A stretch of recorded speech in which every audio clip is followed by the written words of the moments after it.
Welcome, everybody, to Season 0, Episode 1 of Next Level Gamescast, a Level Up Network's monthly gaming talk show. I am one of your co-hosts, Andrew. I make the show Midori, and I am joined tonight by the classy douchebag, Mike McLaughlin.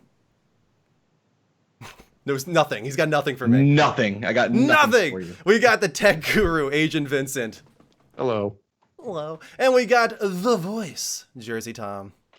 Good evening, everybody. Before we really get going here, let me just do a quick, notice here of what's happening in our neighborhood. I think all of us are sort of dealing with a pretty heavy windstorm going on outside right now. So I know when I was upstairs, it was blasting, and Vince messaged me earlier, concerned about it as well. So there's a chance tonight that power could go out. Either we lose one of these guys. There's a chance. There's a chance. There's always a chance that power could go out on either one of these guys on Skype, or maybe even the stream as a whole goes down. But of course, we will try to get everything back up. So stick around if things do go down. And if we feel like, okay, this isn't happening, then we'll message you guys all on Discord or something like that. And maybe we'll reschedule. We'll figure it out if we have to. So just keep that in mind. But going back to the crux here, yes, this is the very first episode of NLG in our beta season. This is season 0. So this thing is going to grow and evolve month after month, with the ultimate goal, of course, of Next Level Gamescast being to gather up all the most important gaming news month after month and deliver it all to you in the most informative and entertaining way possible. We want to share our feelings on games and the gaming industry, but we do want your voice to be heard as well. That is why NLG is a very interactive talk show. Multiple segments you can be a part of by utilizing our Discord at discord.gg/levelupnetwork. It's also the best way to be a part of this community even when we are not live. With NLG, we are taking a seasonal approach. A lot of you guys know this already, but what that means is that segments, community activities, those things will change out to keep this show fresh for the foreseeable future. Right now, for example, there's a photo contest, there's trophy and achievement hunting competitions happening on our Discord. So we hope that you all enjoy everything that we've built here from the start. And if you do, hit that heart button here at twitch.tv/levelupshow. Or if you're watching or listening to an archive, you can subscribe on YouTube. You can follow on Apple Podcasts or Spotify or whatever your service of choice is and become a part of this community. All right, so I think this is probably the only time that we're going to do this, but I do think it's kind of important. This is the first episode, as I said, of Next Level Gamescast. So maybe we should actually introduce ourselves. To those that don't know, Next Level Gamescast is the evolution of a talk show that we did on this channel for 7 years. It was called The Level Up Show. So the hope, of course, is that by starting fresh, we're going to bring in a brand new audience that don't know anything about us. So this is our opportunity to talk to those people, let them know where we came from, where we started as it pertains to the gaming landscape. I feel like we should start with you, Mike. Mike, of course, started this channel with me 7 years ago, did the Level Up Show with me for 7 years. So Mike, please tell all these new people about yourself. I like turtles. There you go. That's it. That's all he's got. There you go. No, Drew and I kind of started this because this is who we are. This is who I am. This is who he is. I know that it's the same for Vince, and I know it's the same for Tom. This is who we are. And I started because Drew and I would just BS about video games and movies since we met. We met in school, and that's basically the basis of our relationship. And it grew from there to, talking about it at every event possible, at the, hatred of our, female companions and friends in general, to, creating podcasts at an early age, and then, trying to even create websites. And, the 6 years that we did the Level Up Show were literally the greatest video game moments of my life, even though my gaming history goes back to when I was as far as I can remember 4 years old or even earlier. So, it was a full 7 years. Let me just say, it was a full 7 years because, we started in very late November of 2013 with our first official episode of Level Up Show being December 1st, 2013. So, it's been 7 years. 3 years old. That's insane. Yeah, no, it's insane. It's been a crazy journey, been a crazy ride, but I honestly never thought that, as a child that my, gaming life would be a major part of my life, and I absolutely love it. Even though it's not my job or any of our jobs, really, it's something that, might as well be because I have more of a passion for this than nearly anything else in my life. Nice. Well said. Vince, relatively new to the talk shows on this channel, been a part of this for a year so far, but been such a great contribution to this channel. Tell us about yourself. Well, like you said, it's been about a year. I've been kind of jumping in, helping out. I think I share the same kind of feelings that Mike just shared there. I love games. Video games are like pretty much the hobby that I do. And I've played them for a very long time, from a very young age. I'm a little bit younger than some of you guys, so I got a little bit of a drop there and some knowledge. But I love technology. I love game development itself. There was always a dream of being part of a game developing, going to game development, and it just, never happened. And it's fun to be here to talk about all this type of Congrats stuff. on the revamp and thank you for everything I'm you already all reading do chat. for this community. And it's exciting. It's exciting to be here. Yeah.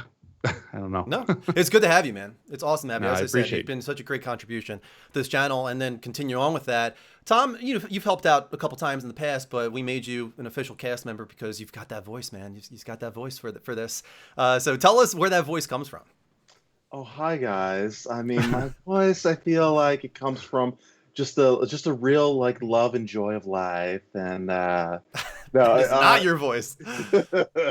no, my frankly, yeah, it just comes from honestly, I think just being a rabid sports fan and being a rabid fan of a lot of things that I get very passionate about. Mm-hmm. So inevitably, I yell and scream and get very overexcited about certain things, and somehow that managed to drop my voice down a few decibels for you. But I've been part of this community for probably roughly 3 years now. So it's been a ride, watching Drew and Mike and everybody else who's been part of this network, and I just I got invited on, and I was very excited to be able to share my love of gaming with all of you in this forum, as well as in other aspects as well, through our Discord, which you all should definitely be joining if you're tuning in for the first time.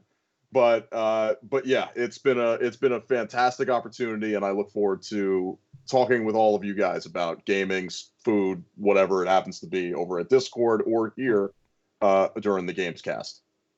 Yes, we're going to be pushing that Discord a whole lot tonight, so get used to it, everybody, because it's very important. It's essential. It's essential, is what it is. That's what Discord is. But going to myself, again, so many of you guys know this already, but we're hoping there's new people that are going to find this.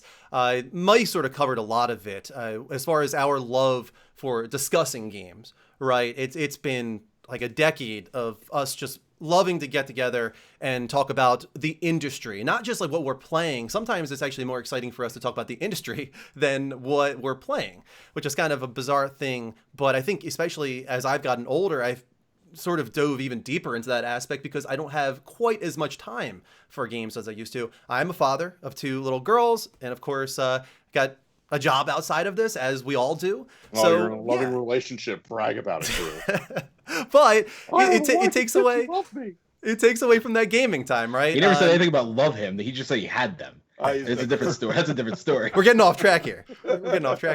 I'm really lucky, though, to have this channel as my outlet to still appreciate video games and to actually play them and not just discuss them. But I was so happy. I remember when PS4 came out in 2013, and I realized that we had an avenue to talk with people. At that time, it was Playroom, and I remember calling you up, Mike, and saying, like, I think this is finally it. Because prior to that, Mike said we dabbled in podcasts. What he means by that is us going to his apartment, sitting in his living room, putting the phone on the coffee table, and turning on voice recorder, and then just uploading it to I don't even know where. And nobody. Why'd you put us on blast? Nobody listened to it. Not a single person listened to it. So that was our version of podcasting before we had any idea what we were doing. And when I saw the Playroom on PS4, I was like, wow, this is actually it. This is how we're going to find people. And it worked. It was new and it was interesting, and that we looked at the PS4 generation as sort of defining what the Level Up show was, and that's sort of how the new show, Next Level Gamescast, came about, is that we looked at PS5 generation, like, let's move on to the next thing, let's move on to the next level. But as far as like my gaming taste go, I'm just gonna get it right out of the way. Most of you guys know this, like I'm a PlayStation guy. Really, I grew up with other things. I grew up with TurboGrafx. I grew up with Nintendo, Super Nintendo, Sega Genesis. But I remember in 1997 when I got the PlayStation, or when I started borrowing the PlayStation from my cousin, and I played Final Fantasy VII for the first time. And then that 1-2 punch of Final Fantasy VII in 1997, followed by Metal Gear Solid in 1998 happened. And that's what changed everything for me, because I saw what storytelling could be in video games, how it could become attached to a narrative and attached to characters in video games. And then Metal Gear Solid came and showed me how sort of the production value could be elevated, and it could become so cinematic with the voice acting and the cutscenes and Hideo Kojima just going balls to the wall. Like that's when I was like, holy crap, this is a medium that is going to grab me in the same way at that time movies did and television did, which still do. Mike, as you said, we've always been into those aspects. But that was when I was hooked. That was when I realized, like, this is what I am. I am a gamer. And wanted to discuss video games as much as possible from that point forward. And it's so cool that we have this chance to do it now. So that is sort of what we're all about. You guys will get to know us much, much better, because hopefully Next Level Gamescast will be around for another 7 years, and this thing will, as I said, grow and evolve over time. Right now, what we're going to do is we're going to move on from the introductions, and we're going to move on to a segment that unfortunately we cannot really take advantage of in this show because it's the first episode of Next Level Gamescast, but we hope to in the future episodes. It is called Fake Fans. So a lot of you guys are going to realize this as something similar to what is done on similar podcasts.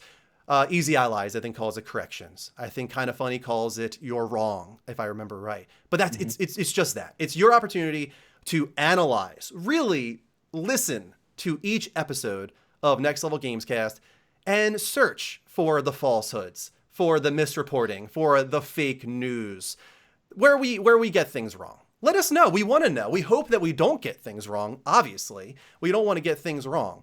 But it's sort of a fun opportunity for you to put us on blast, show us that maybe we're not the experts that we think we are. And what's really cool about it as well is if you take advantage of this segment and you are proven to be right, that you got us in a falsehood, we will give you seasonal points. And we will talk about seasonal points a little more as the night goes on. But it's very, very important. It's very valuable to this seasonal approach that we're taking with Next Level Gamescast. So please, as I said, we're going to say this a lot of times tonight. Get on our Discord, discord.gg/levelupnetwork. There is a hashtag Fake Fans channel. Right in there, say, hey, dear Next Level Gamescast, you are a bunch of fake fans. That was not Nero at 3 minutes and 27 seconds in the Devil May Cry 5 trailer. That was actually Dante, or vice versa. It was actually vice versa in that case. So please, let us know everything that we got wrong. That was the origin, by the way, of fake fans. That was when people started calling us fake fans, was when we got that wrong. Do you remember that, Mike? I do very well. Sorry, I'm trying to pay attention to the intensity of my light going in and out. Here we go. It's starting. Yeah. So no, I do remember that. Yeah, we were fake fans for that, and then it was that as well, and it was coupled with what was that movie? Oh man, that Scarlett Johansson did that she shouldn't have. Yep, Ghost in the Shell. Thank you. Yes. Yeah, that was the 1-2 punch. We just got blown up, and it was like within a month of each other. We're not going to know everything. We're not. But we do our best. As I said, we love talking about the gaming industry, so we do like to inspect it as much as possible and be knowledgeable in everything. But you are going to find things that we say wrong, and take advantage, guys. Put us on blast. So that is that. Let's move on to a segment that we can actually do on this show, though. It is called NLG's Got Game. And this is another opportunity for you guys to challenge us, to put our knowledge to the test, right? So you can get on our Discord, you can go to hashtag NLG.game, and you could submit an activity or a mini game or something as simple as trivia, or maybe you want to get more creative than that. It's up to you. We're going to allot like 5 minutes to this segment each month, and I think it's easier to just kind of show what we're talking about because we did get an entry this month, and I'm so happy that we did. Let's start off with this entry that came in from Hempman RX. He said, put these titles in order by most sequels to least. And we've got Castlevania, we've got Donkey Kong, Final Fantasy, Mega Man, Sonic the Hedgehog, and The Legend of Zelda. Now, let me just say, I talked with him in RX in direct message to understand the rules of this here, because I was there's a little bit of variation here, right? Of like, what does that mean? He said that it has to have the name there, either Castlevania or Donkey Kong or Final Fantasy, in the title itself. It can't just belong to the franchise. It has to have the name. The one outlier, he said, was Sonic. Any title within the Sonic the Hedgehog franchise that has just Sonic in the title counts. So that means Sonic Heroes, Sonic Mania, Sonic Spinball. Right. So But there's it does not count things like Shadow the Hedgehog. No, it does not count Shadow the Hedgehog. At least my understanding of Hitman RX and what he said is it had to have Sonic in the title. So it does not count Shadow the Hedgehog. So how do we want to handle this? How do we start this? I was going to say, are we going to each take our own shot at it, or is this? No. We're working together here. We got to figure this out. We got to work together and get this. I'm going to go off on a limb and say Final Fantasy is number 1. It's going to be up there. Final Fantasy is definitely going to be up there because there are a lot of spin-offs that people don't even think about, whether it be like Mystic Quest or Dissidia NT or Dissidia Duodecim, even or doing Crystal Chronicles and Tactics and stuff like that. Yeah, there's way too many. War of the Lions, Tactics Advanced, Tactics. Like there's a lot. Packs for Final Fantasy 14. There's a lot of Final 11. Fantasy. Yeah. So I agree. I think if we're trying to like sort of start us off by pushing either to the least or the most, I think Final Fantasy is going to be very high, right? One that I think will be very low, two that I think will be very low. I think Castlevania and Donkey Kong are going to be on the lower end. I think actually Legend of Zelda is going to be the last one. You think it's going to be the lowest? It's either that or Donkey Kong, in my opinion. Really? Donkey Kong has a lot of random 3DS and Game Boy titles, or I'm sorry, random DS and portable. Titles that a lot of times we don't think about, and don't forget about the arcade games and everything like that. So I would say it's either, I'm personally thinking it's Legend of Zelda is going to be the last one, because we do have a few Legend of Zelda games, but not nearly as many as any of the other series. Obviously, we're not going to like try and count this in our heads, right? So we're going to have to take a swing at this in the end, and we do have the answer spoiler tagged on Discord, so we can look. At least this is what Hitman RX says is the answer. So, all right. So I'm gonna agree. I think Final Fantasy is probably number 1. I think Sonic is also probably pretty high up there. Sonic is probably 2. What do you guys think? I was gonna say Sonic is. No? What do you? I would what think are you thinking, Tom? Castlevania would probably be up there. So Castlevania has the original 3 on NES. Then it has the Game Boy 2 on the Game Boy before the Advance. Then it has Super Castlevania. I'm sorry? I was going to say, I think it has 3 on Game Boy Advance. I'm saying before Game Boy Advance. Oh, and then it has Super Castlevania, and then it has... So, I mean, realistically, when you Lord really of Darkness, think Lord of Darkness 2. Yeah, right. Getting into Romulus Symphony of the Night. Getting the Symphony of the Night. Magic Mirror. And then you also it does have 3 on the DS. Yeah. Then you also have Lords of Shadow, both of those games. Yep. And then you have the collections that just came out as well. But you also... No, that's where it gets a little blurry, right? Yeah, Does that count? I don't think that counts as a sequel, because if it's just a collection, then that wouldn't count toward it. Right. This has to be like in succession. But that said, same thing can be said for Sonic. You have 1, 2, 3, Sonic and Knuckles. Then you have the Game Gear versions. Then you have the Adventures versions. You have Sonic 3D. You have Sonic Spinball. You have the the Wii games, and you have a bunch of them. I mean, I can honestly get with you. Right, exactly.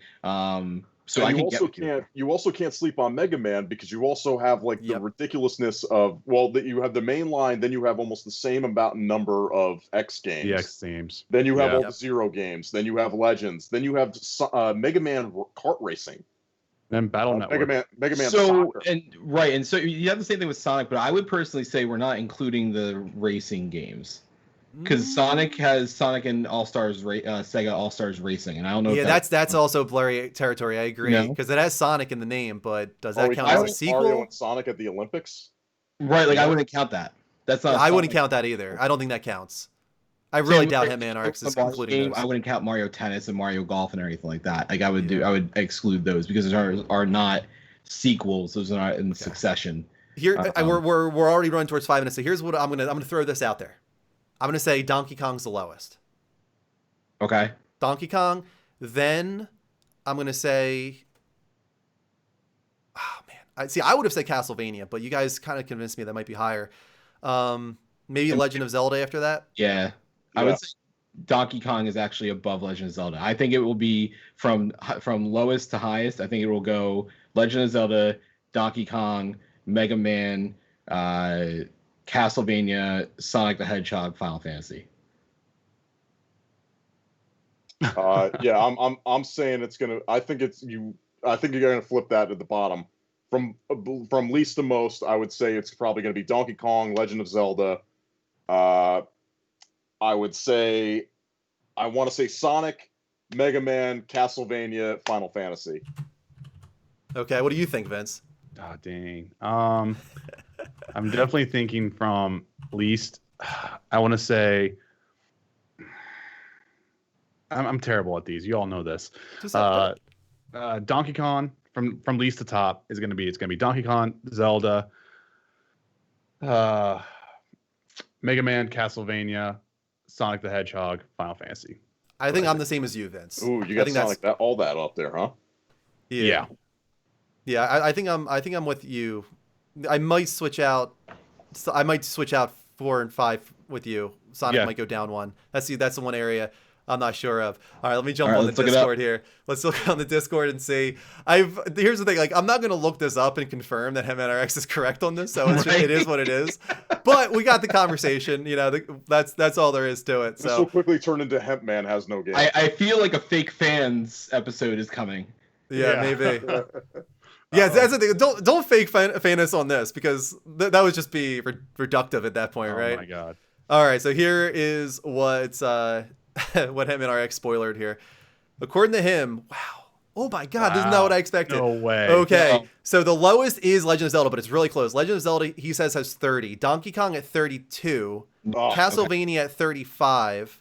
Wow. 35? Yep. Sonic the Hedgehog has 80. Final Fantasy has 81. And according to him, Mega Man has 103.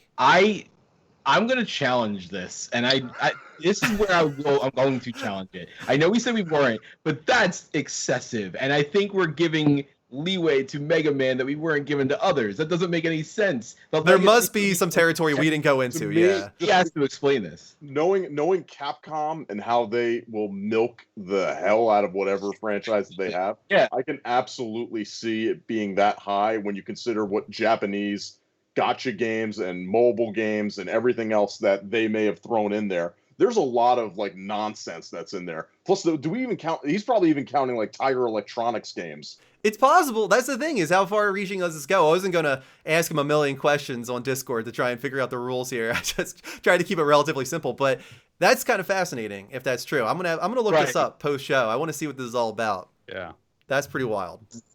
Not how I expected that to go. No, but that was good. That's what I'm talking about. Something simple as a trivia question like that. All that matters is that it generates good conversation, right? So don't be nervous, everybody. Get on our Discord. Go to the hashtag NLG.game channel. Submit a trivia question like that one. If it brings great conversation, discussion to the show, then this segment is doing its job. HemNRX, thank you so much for taking part on Discord and doing your thing, making this first episode special right off the bat. Moving on, let us get into what we've been playing. Now, of course, this is a freaking major month right now. Yeah. Next gen is here. Technically, current gen is now here. I think, Vince, I agree with you that until next year, PS5 and Xbox Series X are still next gen. That's what we did for PS4 too, even when we started streaming. If you remember right, we held off, I think, on calling it current gen until like partway through, a little bit into 2020. There's a transitional period, right? Yeah. That's like the hard thing about it. You never know. What would have been better was, like, if we'd had a lot of cross-gen stuff would cut off, and this, we'll get into that conversation later. But yeah, I definitely think by 2021 is when you can say current gen, Yes. You can't say current gen now. They just released, So we will get into a discussion on some of the next gen stuff that we're playing, but I actually want to start off with a couple of games that aren't considered next gen that I've been streaming on Twitch recently. For Shocktober, I finally got around to playing Dead Space 2. Ooh, what'd you think of it? Dude, that game was awesome. That game was Right? really, really awesome. It's Yeah. it's Right? cool that it's sort of like Aliens to Alien. It's I the told you. more action-packed, fast-paced, of the series. Whereas Alien and Dead Space 1 were more cerebral and slow burn horror, like intention. And it kept you on edge the whole way through, where I felt like the moment I started Dead Space 2 with the thing injecting the guy in the head and his body just blowing to pieces, like, wow, It this was guy ready to started go. fast. This Yeah. didn't take any time at all. And then from that point forward, you are non-stop for like the next 10 hours. Real fast-paced game, doesn't overstay its welcome like an Alien Isolation. For the next 10 hours, you are just non-stop getting into crazy stuff, set piece after set piece, on the edge of your seat the whole way through, in an action horror type way, not in a oh my god horror dread of Dead Space 1. And I'm not saying that I like Dead Space 1 more.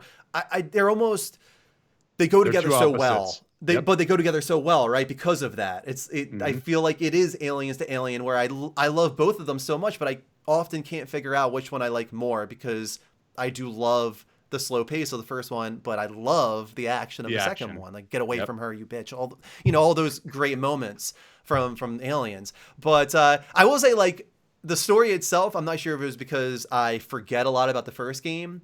I find myself just like with his girlfriend, I was like, just get out of here. I'm tired of listening to you with your, light inside your mouth, and I have no idea what the heck you're saying, and you're super loud. Let's just get out of here. I don't care about you. I just want to go from set piece to set piece and enjoy poor the Nicole. bombacity of this experience. Completely disregarding Nicole's role in all Yeah, this. come on. Nicole deserves better I'm than sure that if I were to remember the first game a little better, that maybe I would be a little bit more emotionally attached to their relationship. I liked the Australian girl. I thought she was real badass. I liked her a lot. Her getting at one point, a spoiler alert, I guess, for Dead Space 2, a game from 10 years ago, but where she gets her eye taken out and she just then murders the guy and looks at what's his name. It's like, you owe me an eye. I was like, wow, this girl's badass. That's pretty awesome. So she was great, and it kept me sort of on like guessing until the end too. Like, I thought at the very end with him sitting there, it's like, oh, this is the end. This is the end of this character, I guess, because I have no idea what happens in Dead Space 3. And then she swoops in out of nowhere and rescues him, and I was like, oh, okay, keeping me guessing the whole way through. But really, really fantastic survival action horror title. Really glad I finally got around to it. Especially after Resident Evil 4, which we'll talk about a little later. I personally like Dead Space 2 a lot more. And that was the end of the series. Yep. I'm going to pretend it is. Yeah. Yeah, Please, no, you please no, do. There's no pretending. That is the end of the series. That is the end. I've heard that Nothing 3 else has happens. some admirable things. And, I heard. not nearly enough. No? Yeah, no, Tom and I are just saying absolutely no to that. No. Wow. All right. Well, 3 yeah, is- I don't yeah. plan on going around to that one at all. I'm done with Dead Space 2. It's not like Shocktober next year. I'm like, oh yeah, here's Dead Space 3 without the horror. Yeah, it has the redeeming qualities of getting a root canal that you're completely awake and not numbed for. Yeah, eventually it's going to help me out, but it's going to suck the entire way through. I will keep that in mind. I'm not moving on to that. All right, like that let's do a round table here. Mike, what have you been playing recently? I've been sitting with my thumb up my ass. Yeah? No, actually, you know what I'll talk about? I grabbed randomly on a whim Rogue Legacy 2. And I'm enjoying that a decent amount. I'm not usually huge on roguelites and roguelikes and whatever rogue-esque versions of games you want to call them. But once in a while they grab me, and for some reason lately I've been into them. I went back to Dead Cells for a little bit, and I jumped into Hades for a while, and had my issues with that. But Rogue Legacy is just a goofy breath of fresh air in the roguelike sector. They take a lot of the goofiness and joy of the first and added some new mechanics and different challenges, while a more rewarding sense of progression to a new game. One of my concerns going into it was that it was just going to feel like, Rogue Legacy 1.5, or just a different skin or DLC, but they completely changed the game. You have new mechanics you never did before, where one of them is if you're playing on controller, if you hit a certain button or down and attack, you can actually vault off of enemies or certain objects in the world. That becomes a major part of the game, as well as different things like you get Man, I'm trying to think I remember what they call them. Man, I am losing power here. I can see you got those flickering going back there. We're gonna lose you. But they have different things that stay with you, so you pick up like skills and everything like that. So one of them, you don't have your dash right away. So you actually, when you find the room that happens to have the dash skill in it, you actually have to go through a whole trial to get it. And there's different versions of this type of effect throughout the map. You have actually a a ranking system for each class. So it has the same thing as before, where you start out with the warrior class, and then you might get a barbarian and a Valkyrie and stuff like that. But eventually you'll unlock something that allows you to rank up those classes. So your Valkyrie might start with let's say 10 damage and 14 defense. Well, as you play with them more, they'll get 12 damage and 18 defense. So on and so on. So they add a lot to it, and it's goofy and entertaining all the way through. The new mechanics that they added, like the one, if you remember the traits that they had in the original one, like gargantuism is back again, the dwarfism is back again, but other ones like super IBS, where your jump is insane farts that damage enemies as well as propel you higher in the air. Perfect. What's it? Something about vanity, where the spotlight is always on you, and small spotlights are on the enemies, but you can't see anything else. Everything else is black. Yeah, you're bringing me back right now because it's been a long time since I played Rogue Legacy, the original one. I think it was a PS Plus title way back on PS4. And I enjoyed all of the Descendant mechanics and, seeing what passed down and what didn't. And I forgot how quirky the game was, and that you had these really, really ridiculous perks or power-ups or debuffs, whatever you want to call them. I forgot all about that. And some of them give you, there's incentives. Like one of them is really tough because you'll get extra gold for choosing a trait that will, make your job harder. So if you choose something like the vanity one, you obviously can't see very much, but you'll get an extra 30% gold. So it might behoove you to choose that over a person with no negative traits. But there's other ones that are insane that I've tried out just for the simple whim, and like the mechanic where you can vault off of things, where it doesn't attack enemies, but where you hit the button and it kind of shoots you up helps. There's pacifist, where you can't attack at all. Nothing you do will damage an enemy. And it might seem crazy, but if you're on a gold run, you can find the rooms with hidden gold chests and everything like that, and you come back with 1,000 gold in a quick run that only took you 3 minutes. It's good. It's fun. It's definitely not as serious and something that you're gonna go into and be like, oh, I gotta finish this as like Dead Cells, or if your version works and doesn't screw you over, Hades. But for that goofy little, I got 20 minutes to spare, I got 30 minutes to spare, let's just jump into something that is the perfect goofy, happy, I just want to zone out in game. Nice. Roguelite. Vince, you've been playing a lot recently. Why don't we start with the games that are not available on next gen? Yeah, so the games that are not available on next gen. Quick little wrap up here. I've been finishing up Monster Hunter World Iceborne. Actually, I finished up the main scenario there. Finally, I've clocked in like around 185 hours in that game. So just been finishing up some of the events that was going on. They had like their big Halloween event, which they bring back all their events in, and it is crazy on how dense that game is from a content standpoint. Really super happy what Capcom's done with it. Then moving on. This was a disaster. This was such a disappointment. This is one of the very few times on stream where I've quit a game right on stream and just almost didn't come back. Wow. And that was I've done Watch that a couple Dogs times Legion. myself. Watch Dogs Legion was a massive personal disappointment for me. Ooh. I'm probably done with that franchise. If they want to continue what they're doing with this, I'm out. They've taken away everything that I liked in the first game and even the second game. The character reverse nemesis that they have for this, I don't care for. It doesn't fit. It doesn't work. And there's absolutely no weight at all to any of the mechanics that they try to play into it. It's really weird. And it sucks because like London is kind of a cool place to explore. And the ray tracing on the PC is really, really cool to do. But other than that, the story, don't care. It sucked for me. I won't finish it. It really sucks. Which you guys know, I'm never like that. So it's really tough on my end. But then we moved on to Teardown. and this is a little current early access game on Steam. It's really kind of fun. It is a fun voxel-based puzzle game. So here's the whole pitch of this game is you're a demolitionist expert / thief. And what you do, the game's concept is you need to steal like these 3 or 4 things from this location, right? So they are attached to like alarms. And so what you have to do is use your demolition expertise and blow up buildings or blow up this pathway, to where, okay, you're going to grab the first alarm thing and you have a minute to get out of the level to get to your getaway van. So it's this really interesting, like you have this whole thing of like where you have to like figure out where's my path? How am I going to do this?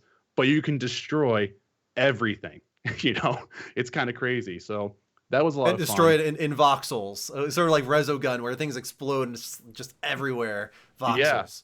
Yeah, it's got very much like a Minecraft look to it. But I mean, like, yeah, you literally can tear down buildings with your sledgehammer. You can blow up stuff. It's crazy. And also it tanks my PC's performance pretty bad. It's crazy. Yeah, honestly, I haven't even heard of this game, so I'm gonna have to take a look at it. It's weird and small. I've seen a few people stream it, including Vince, and it looks goofy and it looks entertaining. It's like Minecraft meets Resogun visuals, wise, for the voxels and everything like that. Right, and like you played another quirky game too, yeah. I did play another quirky game, and that was and I always never get the title right. Liminal. I don't know how to say it. You guys know how to pronounce words. Superliminal. Yep. But wow, 2-hour experience. 2-hour experience for me, and it was amazing. I absolutely loved everything about the perspective aspect of it. I think we reacted to it on one of the E3s. I think maybe not me with you guys, but I think we kind of all talked about it. Mm-hmm. Oh my God, if you guys have time to play it, I would recommend playing it because they are implementing Workshop, Steam Workshop stuff into it. So there's going to be custom maps, custom puzzles that the community is going to be able to do, along with a lot of games from like Source and whatnot. But even the best thing too is the end. I'm not even going to spoil it, but the end has a fantastic message at the end of the game. Oh. That it is I don't know, like I didn't tear up, but it was kind of one of those things like it kind of like almost profound. It hits you a little bit, That's where it's cool. Like, wasn't expecting that. Yeah, I will say you didn't know this, but I was lurking your stream when you were playing Superliminal, and I was getting pretty. I don't want to say motion sick, but it was messing with me. Oh really? I was like, I don't know if I could play this. This is crazy. See, I had to avoid Vince's stream because that's been on my radar for a while. I've had it in my wish list. I just never, for some reason, I just keep never buying it. But I intend to. Even Danielle had an interest in, at the very least, watching me play it. So I'm definitely trying to jump into it. I avoided a lot of your stream that day just because I didn't want to see how all the puzzles were made. But it has, like we were saying with the workshop, it has very much that Half-Life potential to it, where many different things can be done within this world, and I'm super excited to see if anything comes of it, because I would love to see another franchise be able to take off for the community building aspect in the same way Half-Life was with Portal and Team Fortress and everything like that, and I can absolutely see the assets being used for the same way. I mean, they're ready for it. They said December is when they're going to start doing their custom map thing. I don't know, guys. It's something to keep an eye on. But then going to the one next gen game that I have played, which I've played almost a good amount of them, but I'll highlight this one real quick here, is Godfall.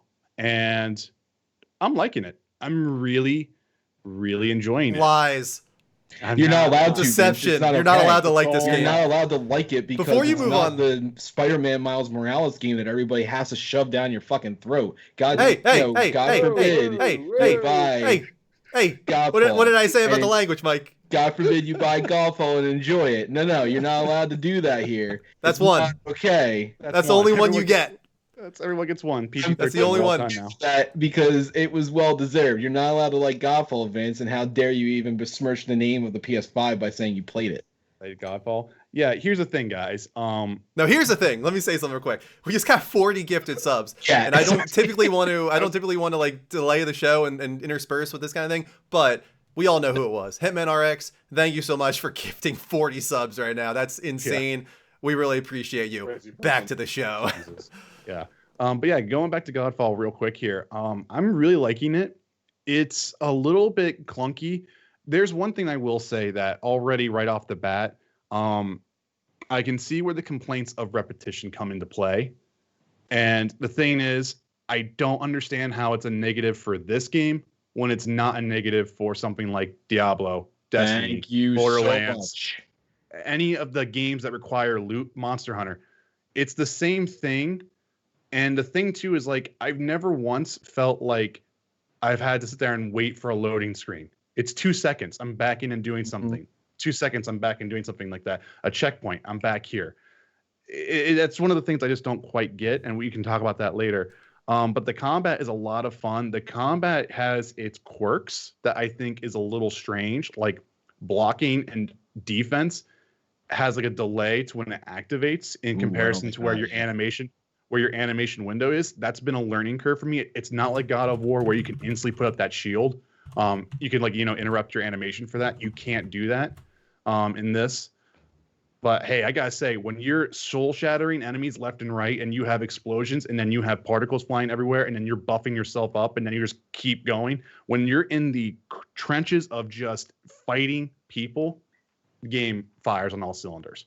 Yeah, like I haven't gotten to play it yet, so I obviously only have so much to say on it. But I've watched about roughly 10-ish hours of streams, mostly towards the beginning of the game, and a little bit, of somebody that's played towards end game content, and they were playing for I think 12 hours straight. This game has a lot of good qualities to it. It is definitely that melee combat-esque. Destiny meets Diablo meets a little bit more of a direct path story driven game, and the biggest complaint that I see is that the story is not that great and it's thin and everything like that. That's not why I'm playing this game. I don't give a shit anymore about Diablo storyline. I don't care that much about Destiny's convoluted storyline that they put in grimoire cards that you have to download an app that you have to have on your phone that you have to find in this way, and then you have to do secret things to find out all the little insignificant parts to. I'm playing this game for the loot, and I'm playing this game for the co-op, and that's exactly what everybody is loving about it. And this is why I hate the bandwagon crapping on the game that hadn't even released yet when people were crapping on it. People had a thing against this game for a while now. Let's be honest about that. There's no doubt about it. So I'm happy to see the people that I actually trust their opinions on. Not that I don't trust other people's opinions, but for you're not going to trust you're not going to come to me and ask me what I think about racing game. You might ask me what I think about a Destiny type game, but I'm not going to tell you what I think about the new Gran Turismo because I'm not even going to touch it. And it's the same way. So it looks great. What was that? Because it's not Burnout. Right, exactly. So, I'm really happy to see what I'm seeing on it. And, the concern now will be the blocking. So I'm excited to get my hands on it. But sorry, continue on. Yeah, I think that's it. I think we're actually moving on to Tom. What have you been playing? Yes, I'm really excited to talk about this one, Tom. Oh, what have I been playing? Well, I have been playing a little game, as some people have seen on my streams as well. I have been playing Hollow Knight. This was a free game that we just got for this month of November. Barfanada. Barfanada. I finally understood what Barfanada was all about because I didn't actually watch your stream of it, Drew. And I was just like, this is a fun thing that Mel probably said at some point. Oh, she did, but it originated from Hollow Knight, yes. Yes, it originated from that. Barfanada. I mean, look, I went into it. It's great that it's also the expanded edition that has all of the extra. I guess it was DLC at a time. I think so. Yeah, I think it was free DLC though to anybody that backed the game, which is pretty much everybody at that time. So it was that game, man. They gave that game away. Obviously they've done amazing with it, and I'm sure they've made a lot of money off of it. But at the same time, gave it away. Wow, I know. PlayStation Plus, which was fantastic for me because I needed another game that I wanted to throw in there. I had just gotten through my own little Spooktober situation, and I had just played a lot of games on the PS3, so I was like, all right, I want to go back to PS4 real quick and play something that was there, and that was there. I looked at it, I was like, oh, well, this is going to be a nice little Metroidvania that I really love. And I love playing games like that where you're constantly backtracking, like trying to find new paths to get to certain places, trying to figure out where you have to go. And like the little discoveries that you always get Like most recently, like I came up with a tram ticket that I was like, oh my god, like there it is. Like I've been seeing this tram for like the past 4 sessions, and now I'm actually able to use the darn thing. Well, that's always the satisfaction, right, of a Metroidvania game. But I will say, sorry to jump in, but I will say Hollow Knight, I think, is my favorite Metroidvania game because of what you just talked about. There are so many moments where it all comes together and just in your mind, it's just like this light bulb goes off. Like, holy crap. Like, this is, I've been waiting for this. I remember now. Let's go back to this spot. I can finally do it. Yeah. It's just so satisfying.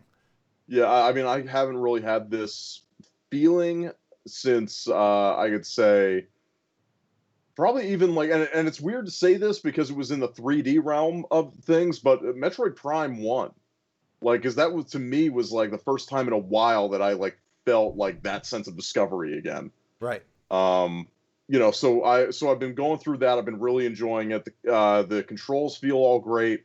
All of the areas, the art is beautiful, and I'm a. How are you handling the difficulty?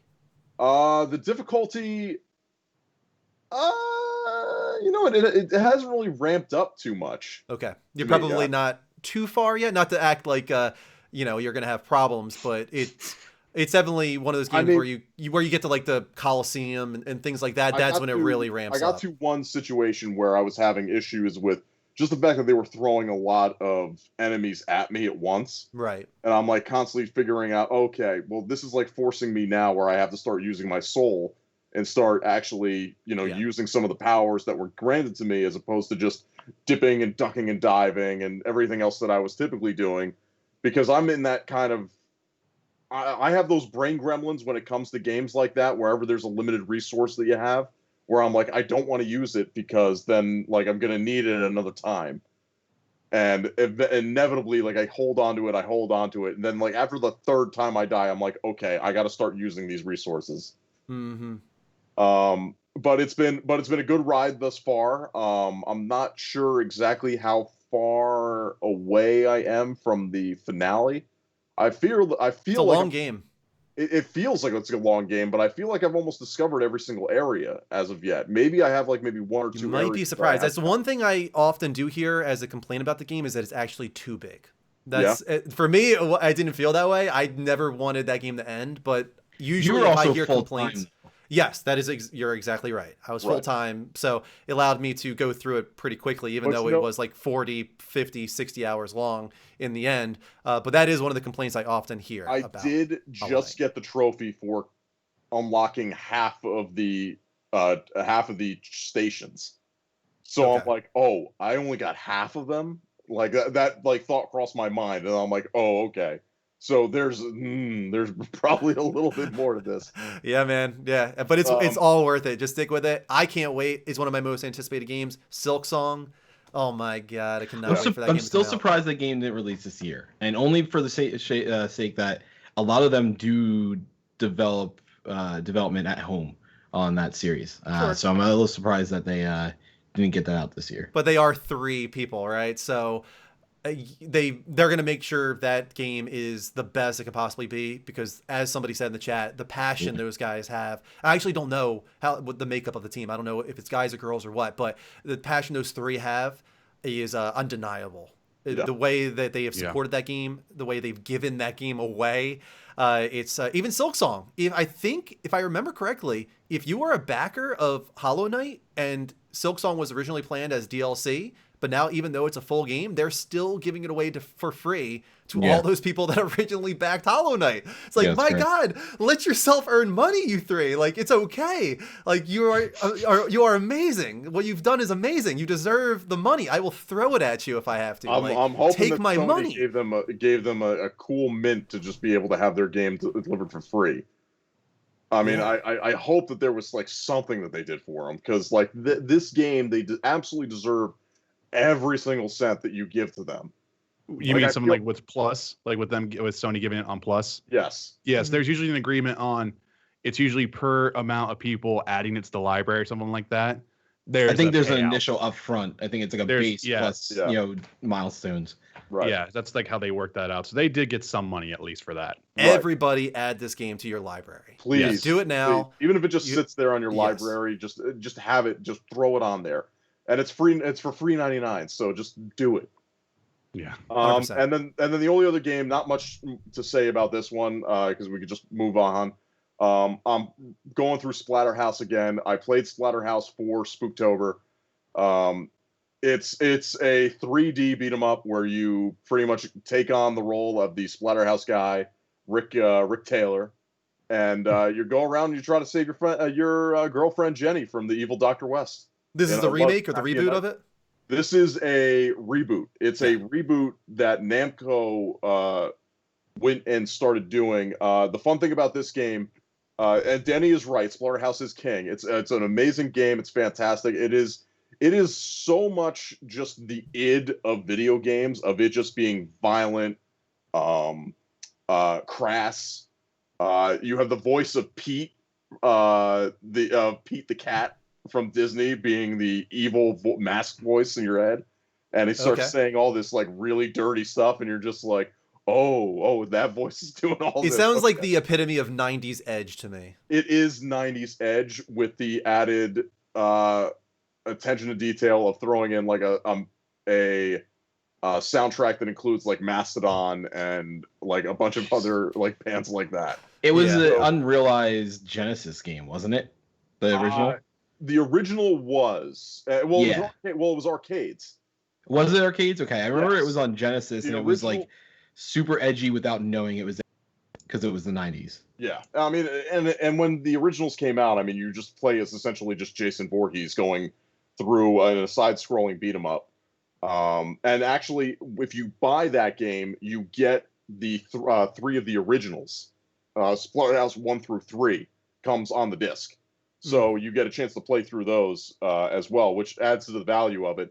I already completed the challenge arenas. The only thing I'm doing now with it, I'm doing it off stream, is I'm just completing my trophy run of it. I just got to get like literally one collectible and finish the final chapter, and then I'm good to go. I'm done with that game. Sounds like I would hate it. Thanks, I hate not my game. Definitely not my game. I have one game I do want to talk about real quick though, before we get into a little bit of PS5 discussion. Yeah. Hades. Speaking of roguelikes, Mike, I've been playing through Hades. I think for me it's most reminiscent of Dead Cells. That's kind of what I think of, although it's not 2D side scroller, it's sort of isometric. You can see the Transistor influence in it. Oh, yeah, without a doubt. It is Supergiant, who did Transistor. Same artist that worked on Transistor worked on this, of course. And I think she has worked on all of their games, really. Beautiful artwork, a Greek mythology backbone. You're going through the really 7 cool story style. Yeah, I don't know how many levels it is, in all honesty. From all the way down to from hell all the way up. You're pretty much trying to get out. You are the son of Hades. Well, you can apparently beat it in 25 minutes, so it must not be that long. Well, yeah, sure, you can, because if you are that good, you can just go right to the top. I did get to Hades in my first playthrough. Well, I shouldn't say first playthrough. I should say my first stream with it. I did get to Hades, but I did lose to him on my first try. So I was surprised, though. I was like, wow, I've only been playing this for 4 hours, and I got technically to the final boss. But the point is that it has this like sort of ever-growing, organically growing storyline that each time you go through it, things change and you get more information. So even if I were to be Hades, you should keep playing, actually, because you're going to encounter new branches and paths, and all the gods are in there, whether it be Hermes or Aphrodite or the god of wine. I can't remember that guy. I call him Wine Guy. Just you get through all of these different characters, and they're all voiced so well. Dionysus, yeah, they are all voiced so well, and just the characters of them all are really engrossing and endearing, actually.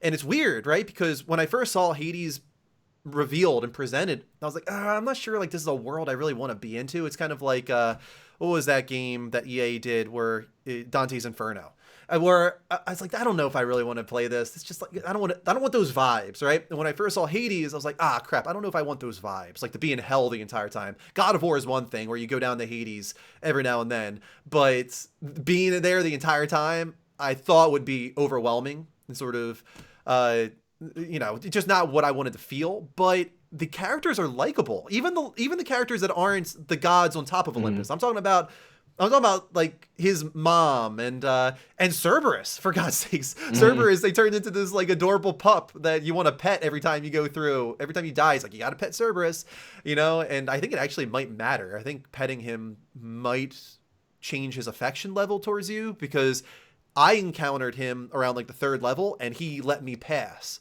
when I gave him certain meats. But I wonder if I didn't pet him all those times, if he would have like just chewed my head off or something.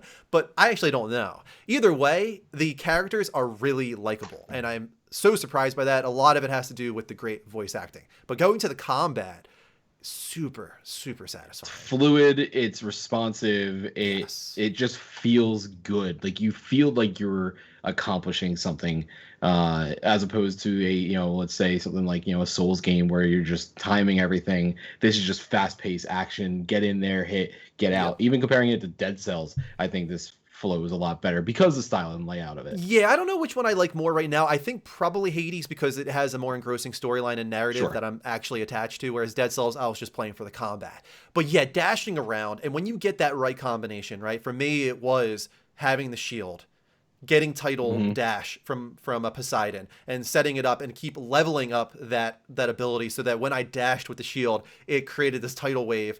And then on top of that, creating some type of dodge mechanic as well that was added on, where if I did dash the right moment, it dodged the attack, and I just was dashing around left and right, like just setting off tidal waves and dodging all of these attacks, and I felt unstoppable. I was like, this is amazing. This feels so damn good. I watched you fight Meg, and that was actually really satisfying to watch. The one where you actually, you first beat her. That sense of progression, right? Yeah. Well, you know what I like about it too, and it's the same for Dead Cells, which is why I think I personally herald them as some of the best, is that you can actually have character builds. And Hades definitely makes it a lot easier.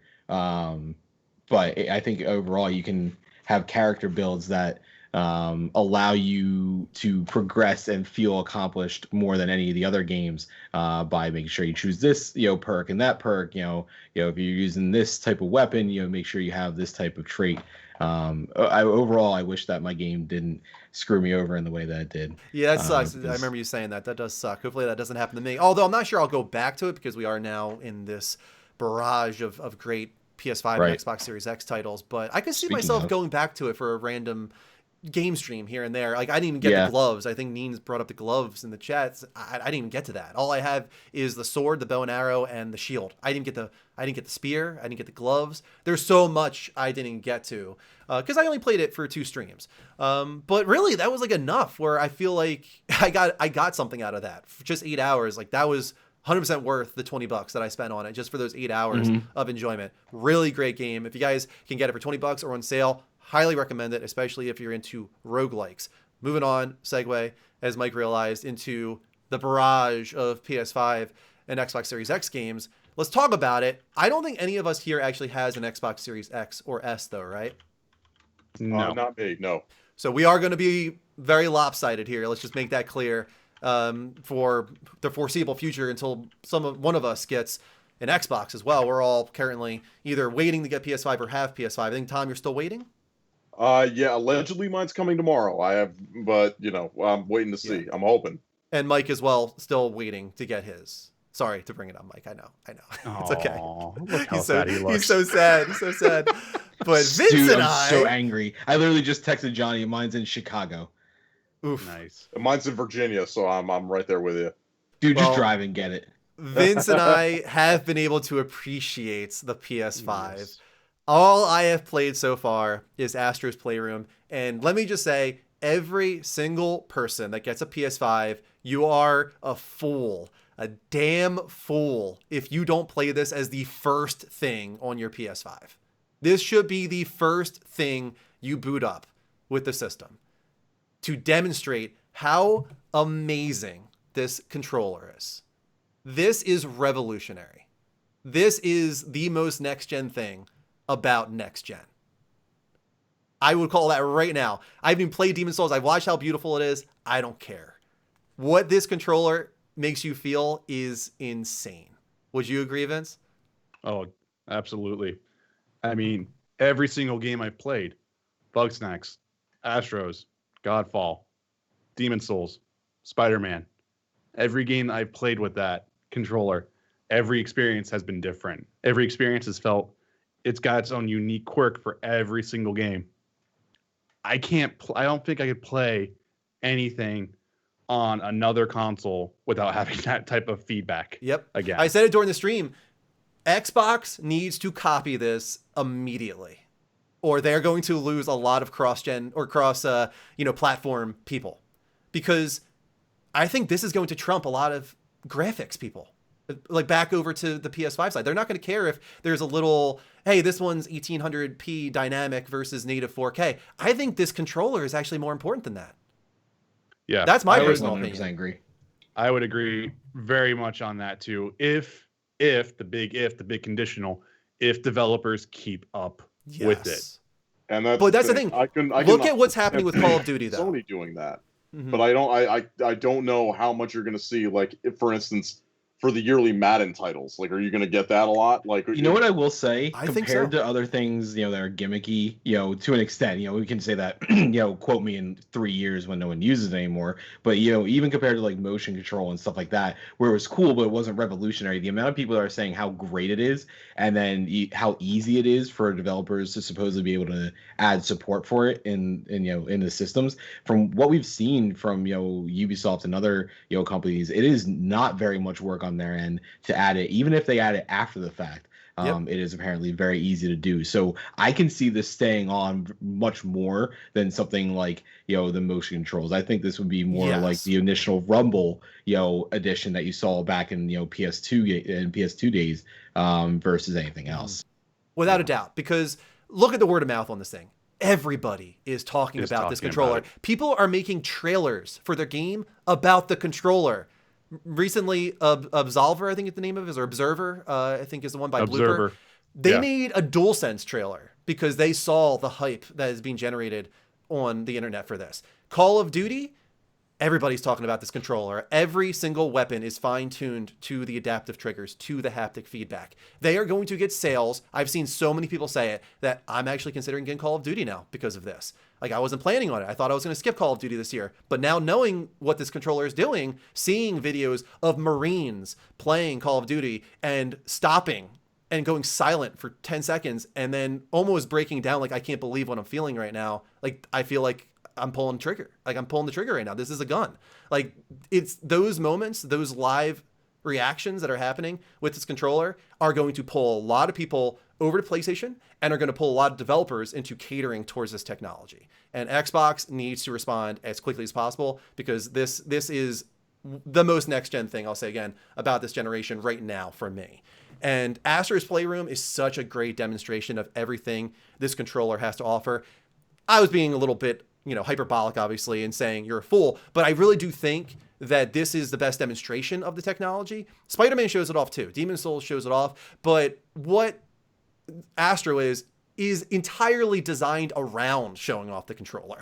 You know, like, that's the purpose of that game, really, is showing like what the PS5 can do and what this controller can do. So when you are climbing up that first meadow area and the rain starts and you start feeling like rain is literally hitting the top of the controller, and then in combination with the sound coming through the controller, you would bet that there's rain falling from the freaking ceiling and hitting the top of the controller.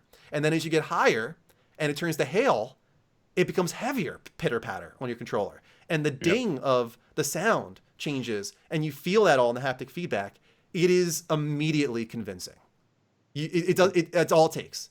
5 minutes in that game and you will be convinced, like, wow, this is really something special. So I really recommend that everybody tries out Astro Playroom, because it's actually a really fun title. I can't believe that they packed this thing in. It's like 5 hours long. It's got a lot of fantastic collectibles, the homage, the legacy, the history of PlayStation, all being catered to. If you're like me and you have been with PlayStation since 1997 and it's like your bread and butter, right? For me, it's something I'm attached to because it has the types of games and catalogs that I've appreciated. But I'm just very attached to the legacy, right? All the history, the peripherals, all that. I know all of it, even if I didn't buy it, for example, whether it be the PSP Go or the multi-tap for the PS2. PS2 iToy. Right. But it's all there. It's all there in Astro's Playroom, and it's so delicately modeled in the game. Like, it's kind of crazy using the gyro and looking at all these things that were created. It's like, wow, this is crazy. The amount of work and love and passion that went into admiring the history of PlayStation after 25 years. small detail that was really cool, where I think in one of the levels, the raindrops, if you look closely at wherever they're hitting, are actually making the sacred symbols when they hit whatever it is. Oh, there's stuff like that everywhere, man. So what happens is as you're going through, you will see references left and right. There's always a little Astro with a video camera looking at something, and whenever you see that, try and see what he's looking at, because it's going to be an homage to a game. And some of it was actually very surprising to me. Like, I was surprised to see like a Devil May Cry in there. Because even though Devil May Cry is something that was synonymous with PlayStation for the first three, it no longer is, right? So I was a little surprised to see things like that there. But even games that are completely multi-platform third-party at this point, they are teasing at by, instead of saying Virtua Fighter, they say Bot Fighter. But you can clearly tell that they are referencing Virtua Fighter. And there's things like that throughout the entire game. It's really, really cool. I really recommend that everybody check it out. Awesome stuff. Is there anything else that anybody wants to bring up here before we move on? I think we're good. Got it. Good. I think everybody's heard enough of our feelings, our opinions on the games happening right now. Let's get like the official, actual professional opinions on video games from the last month. All right. So sorry, transition there is always weird. So we're gonna go to our new another segment here. It's how you reviewing, and we're going to do a little bit quick review roundup here because it's a bunch of games, everyone, a bunch of games. Yeah. So, guys, what I'm gonna do is I'm just gonna say a title of the game, give you the Open Critic rating, and we're just gonna kind of say yay, nay, or like if we agree with that type of rating. All right. Sounds cool? good. Yep, I'm good with that. So the very first game it's up on the docket here. We have Spider-Man Miles Morales. It has an 85 average on Open Critic out of 84 reviews. I think that's fair. So it might be a little bit more than that at this point, but I remember this morning it was around 84 reviews. What did Spider-Man get? Marvel Spider-Man.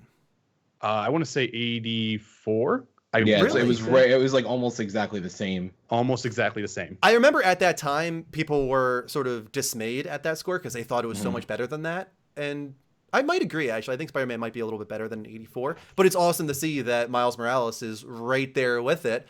From what I've heard from like the Ricks of the world on Discord that have already finished the game, it's right there with it. The combat I've heard is better, and story might be, it depends on who you are, right? If you're a Peter Parker guy or a Miles Morales guy, but either way, it sounds like it's very compelling, very well put together, and tighter than the first game, right? Which I think could be a nice thing.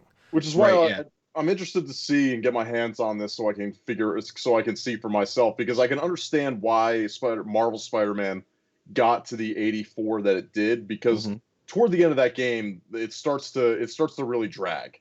There's a little repetition. Some of the boss fights are a little weird. Plus having to deal with all the snipers on the buildings and everything else like that. Yeah. Like there's a point in that game where you start getting like, okay, like I want to get toward the end. Like the third act just is a little bit of a slog to get through. So I can understand that aspect. So I'm still waiting to see, and I would love to see like why they still think it's in this realm of like 85 if everything that you guys are saying is true. Yeah, according to Johnny, the first game got an 87 on Metacritic. I don't know about Open Critic, but yeah, that's a great score, and I think that's actually really accurate for the first game. I don't think it should have been in the 90s. It was a great game at that time, and it sounds like Miles Morales is the same thing. 85 is a great score on Open Critic as well. Yeah, so there you go. It's similar to Spider-Man, the original game. I think 85 is a great score. That's a great launch title score. So I'm excited to get around to it. Yeah. Yeah. So the second game that we have on the docket here is Astro's Playroom. Yes. And that has an 84 average on Open Critic out of what we had on our document here, around 44 reviews at the time. I'm glad people are reviewing it, because that was the question, right? I actually put it on my fantasy draft because of all the positive feedback, and it was a risk because it's a pack-in game, right? And some people don't even look at it as a game. It's just like almost like a tech demo. So I was a little nervous maybe that some people want to review it, but 84 is great. It deserves it, man. Like I said, it's only 5 hours long, and it is a tech demo for the most part, but it's also like a really endearing platformer, and it makes me really desire a dedicated Astro non-VR game from that team, S0E1. They are something special, I think. And I was actually wondering, does Sony own them? I believe so. I believe so. I can't imagine they wouldn't. I can't imagine they would allow a studio to handle a title like that. I think they're just a division of. They were what the VR division of Japan studio was, if I remember things correctly. That the team was built dedicated for VR from Studio Japan, and that's what the team was called. Yeah, I'm glad that's a great team, and I feel like they're growing and flourishing and becoming even better as time goes on. I'm really excited to see what they do. I think that they are going to tackle the mascot platformer moving forward. Like, for instance, Sumo Digital did Sackboy, which we'll talk about in a moment, but they're not first party. Asobi, I believe, is. But yeah, moving on actually to Sackboy. Yeah, so the third game, spoiler alert, Sackboy, a big adventure. Sitting at around 78 average on OpenCritic with around 23 reviews right now. Isn't that weird that Astro's Playroom actually has more reviews than Sackboy? The review situation is kind of weird to begin with. There's games that don't have reviews and there's games that have a lot of reviews. It's very strange. I think unfortunately reviewers just had a lot of stuff to do. Right. They had that big chunk. From what I've heard about Sackboy, though, I'm not sure. There seems to be a lot of praise for the game. So the 78, I'm not kind of seeing with yet, but it keeps going higher too. If you've noticed, it started at 74 and then 75. You almost always see those low blow, reviews because people play for 3 hours, doesn't click with them, and then they go and angrily type away at their keyboard. So the low reviews coming in first usually make a lot more sense to me. Yeah, it's repetitive. Didn't really grab me. Yeah, exactly, and that's what I've been seeing about it is that it lacks charm when you look at it, and it's like I think I remember reading one of them saying that for all the charm that they brought to the original Little Big Planet, Sackboy doesn't have it or something something along those lines, that it was superfluous and absolutely ridiculous, because when you look at that game you see Little Big Planet as a 3D platformer. And I didn't expect it to be a huge game, but and get high reviews. But some of these low ones, the how low they are is just absolutely absurd. Well, on the other side of the spectrum, though, like Eurogamer Digital Foundry, they actually called it the biggest surprise of PS5. Yeah, it's really strange. There's this really weird spread on that. And on top of that, too, just a real quick chime in, I like that it's the sort of Mario 3D world perspective, because I feel like that will allow me to play with Evie, who's only 4 years old. Yes. But the fact that she won't have to use that second joystick and try and control the camera, I feel like she actually might be able to play Sackboy. So that one, I don't have it yet, but I'm actually strongly considering playing it on PS4 upstairs with Evie. So right. Plus, you can still smack her around like you would in a low big. Wow. So it took a real turn. That did take a real turn. Moving on. The fourth game we have on our list is Demon's Souls. Oh my. Thank you for saying it correctly. Yeah, you're no problem. It's a big thing. I know. It is a 93 average on OpenCritic with 16 reviews right now. Yeah. Well, they sent it out really late.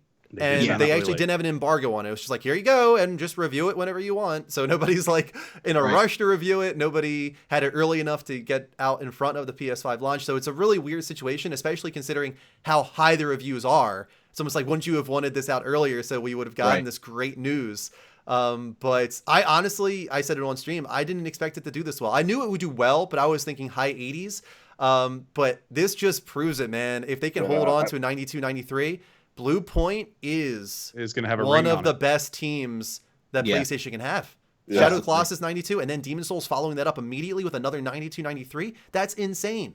Yeah. And have any of you played it yet? I mean, sorry, Tom. No. I know Mike and Tom, you haven't. Guys, I haven't played the remaster, but I have played Demon's Souls. And and look, I mean, 93. Oh, it's more Demon's Souls. Oh, how do I really need to get a review to know that people are going to love it? Right.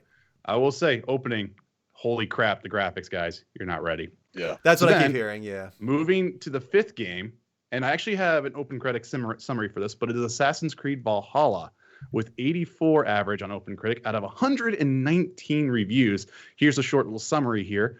We have Assassin's Creed Valhalla takes the modern open world formula established both by Origins and Odyssey and successfully streamlines and builds upon it, delivering an intriguing, fun, and occasionally buggy adventure.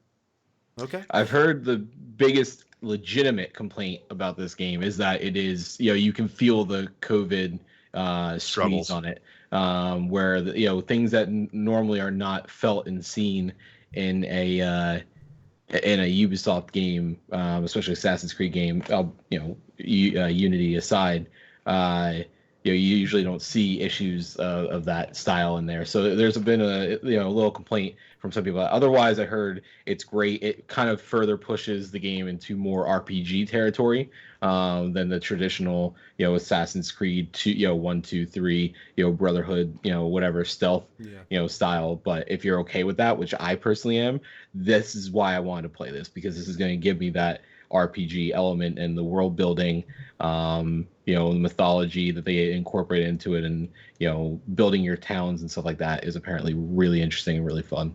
And from a commercial perspective, it seems like it actually could be up there with Call of Duty as like the best-selling next-gen game. I saw it actually was ahead of Call of Duty in the UK, which I was surprised at. So there was a lot of hype for this one. Vikings, man. Yeah, they do. People love their Vikings. Well, that's good score though. 84 is great. Yeah, no, it's actually really good. I'm actually kind of glad it's doing well. I'm really excited to dive into it hopefully next month. But moving on, we have Call of Duty Black Ops Cold War. It's a long title. At an 83 average on OpenCritic with only 19 reviews as of our document right now. Again, it's weird though, because like at the same time, do you need a review for Call of Duty? In a way? Yes. One of the issues that I'll touch on real quick, so I feel like I represented Rick properly, is their attention to zombies, which is a huge staple for the Black Ops lineage of Call of Duty in general. And apparently they both progress it very well as retract and pull away a lot of things that make it have the charm and bring the people back to it. So what I've seen is the gameplay is much more enjoyable and much easier to grasp for all four of us, because none of us play zombies. And Drew, you can attest to this too, the times where we've tried, it just was completely lost on us. We had no idea what the hell we were doing. Whereas somebody like Rick is like, oh, you gotta go here, you gotta go here, you gotta summon this guy, and you gotta sacrifice this thing and then get this guy. And it's like, okay, fine. Whereas this does have some of that stuff, but only to so much extent. But one of the issues is they also take away the characters. So some of the charm was seeing what new voice actors or even stars, they had the likes of Jeff Goldblum, in the one version. What was it? Black Ops 3, I think it was. So they had that, and they had this, world building, and they had this story arc and all this great stuff, and they're just like, scrap it. And they took it completely away, and now it's basically almost like World at War zombies, like the OG zombies. And where's so my there's Avenged Sevenfold soundtrack. Right, yeah. Oh my God, I completely forgot about that. So where's Eminem? There's some issues, and I think it's again one of those things where, especially with a studio like they are with Treyarch baking games in the way they do, I think they really felt that COVID squeeze. And I think a lot of things that they maybe had planned to do in 2019 were never able to be brought to life in 2020. So I think the 83 makes a lot of sense, but it's one of the lowest Call of Duty games I've seen in a while. But still a good score. Still a good score. Moving on to a title we've actually already talked about a little bit earlier, though, but that was Godfall. And that has a average of 63 on OpenCritic with 20 reviews. It's actually 16 reviews because 4 of them are unscored, but OpenCritic still has them. It's kind of strange. I don't know what that's about. I'm not sure if OpenCritic tries to sort of guess or... Yes, yeah. I don't know. I'm not sure what there's just that caveat right there. It's still, though, it's a low score. Let's be real. It is a very low score. It is 20 reviews. Even if you say 17, that's still a relatively low thing. I've made my feelings known about that already. I don't agree with this kind of average right now. It's definitely much more. If Days Gone can be a little bit higher than this, I don't quite understand that. And Days Gone is a good game. You guys saw I defended Days Gone. So it's just strange. But anyway. Speaking of Days Gone, real quick, I've heard that the next gen patch for that is actually really amazing. Everyone loves the 60 frames per second, and plus Ben just patched that game. They fixed that game so much. I mean, they really did an amazing job. I mean, they have gyro aiming, they have haptic trigger feedback on the game now. It's got all the feature suites now. Maybe I'll have to go back and play it. Yeah, apparently with the bike, you can feel the rumble like on the different the road, the dirt road, you can feel that stuff there. And also in the PS Plus collection, by the way. There you go. And then moving on to the final game on our list, a game I got to try a little bit today, guys, and you guys are not ready. Bug Snacks. Talking about Yeah. bug snacks. Rejoice. It is at an average of 76 on OpenCritic out of 54 reviews. Yeah. I'm going to say this right now. so that Bug Snacks could live. Yeah, Godfall died so Bug Snacks could live. I'm going to say right now, Bug Snacks is one of the most endearing and most charming games I have played in quite a long time.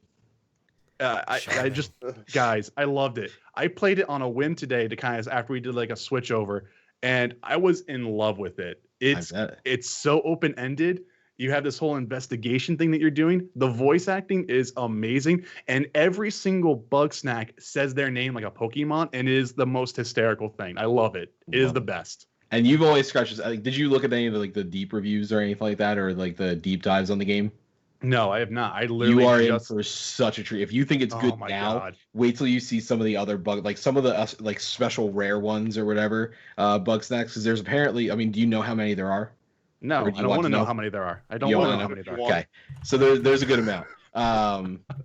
And apparently, like the more you play, the more goofy ones you see, and it just gets better and better and better the more you find. So I am so ready to play this game. I keep seeing like holy crap the ending type threads. Too. I'm very curious what that's all about. I think I know what the ending is, and I didn't see anybody talk about it. I don't want to look. If it's like something surprising, I want to definitely experience it for myself. Yeah, and that is a PS Plus game as well. So everybody add it to your library. And let us know in the chat. It's a sequel to Viva Pinata.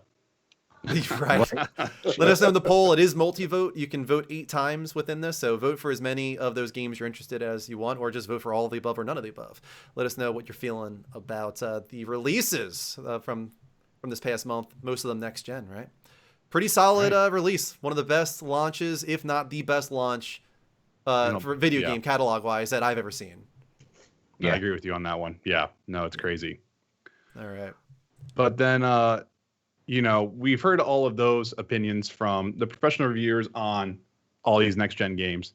But let's take it back a little bit and let us give you a critical cut of a game that you, the community, voted for. And that game is Resident Evil 4.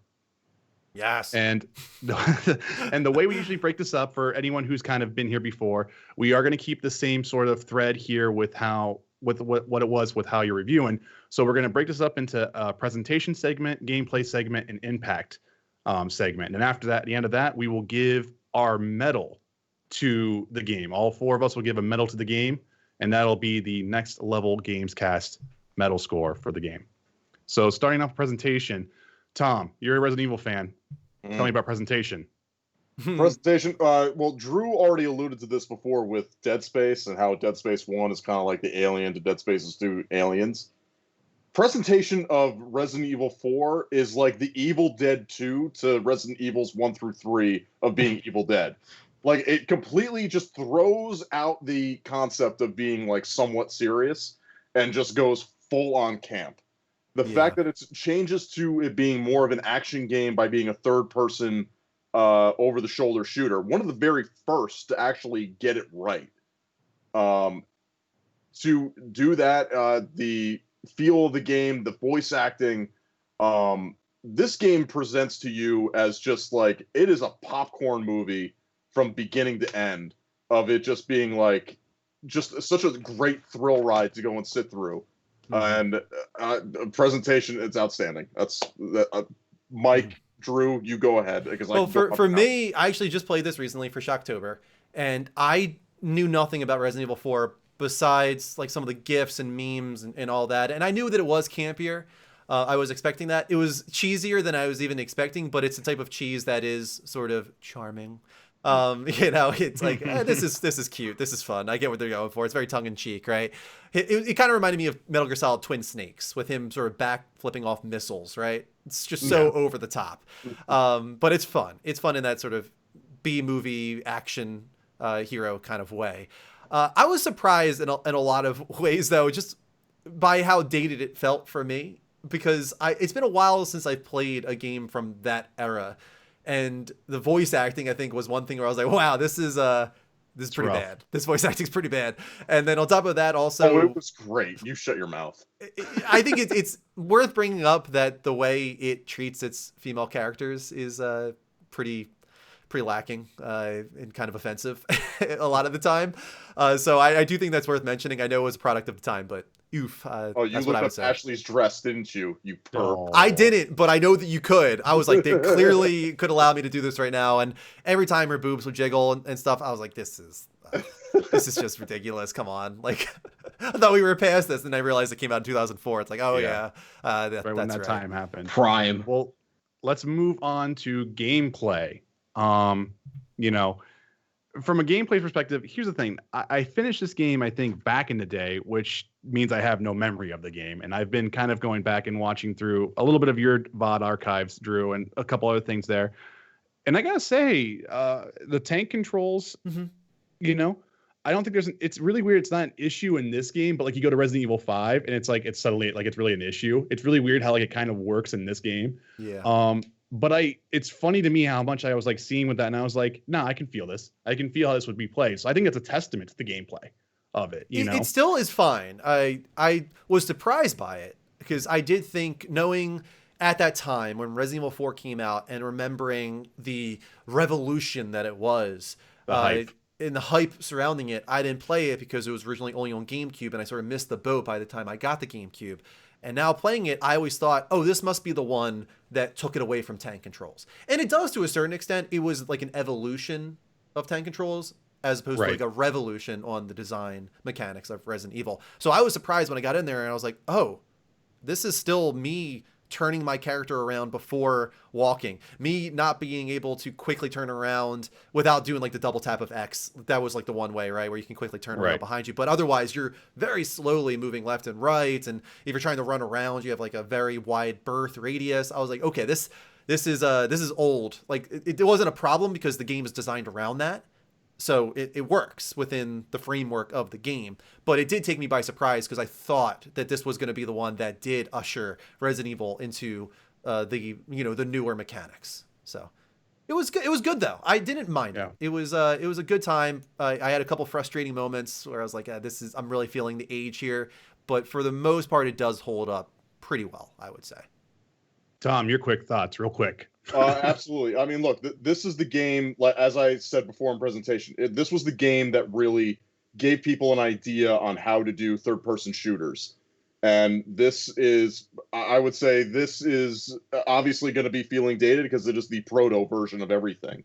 Everything that I feel that you've played modernly has built off of Resident Evil, and for good reason. It just works. It's a good perspective to keep there. So let's move on to it just works.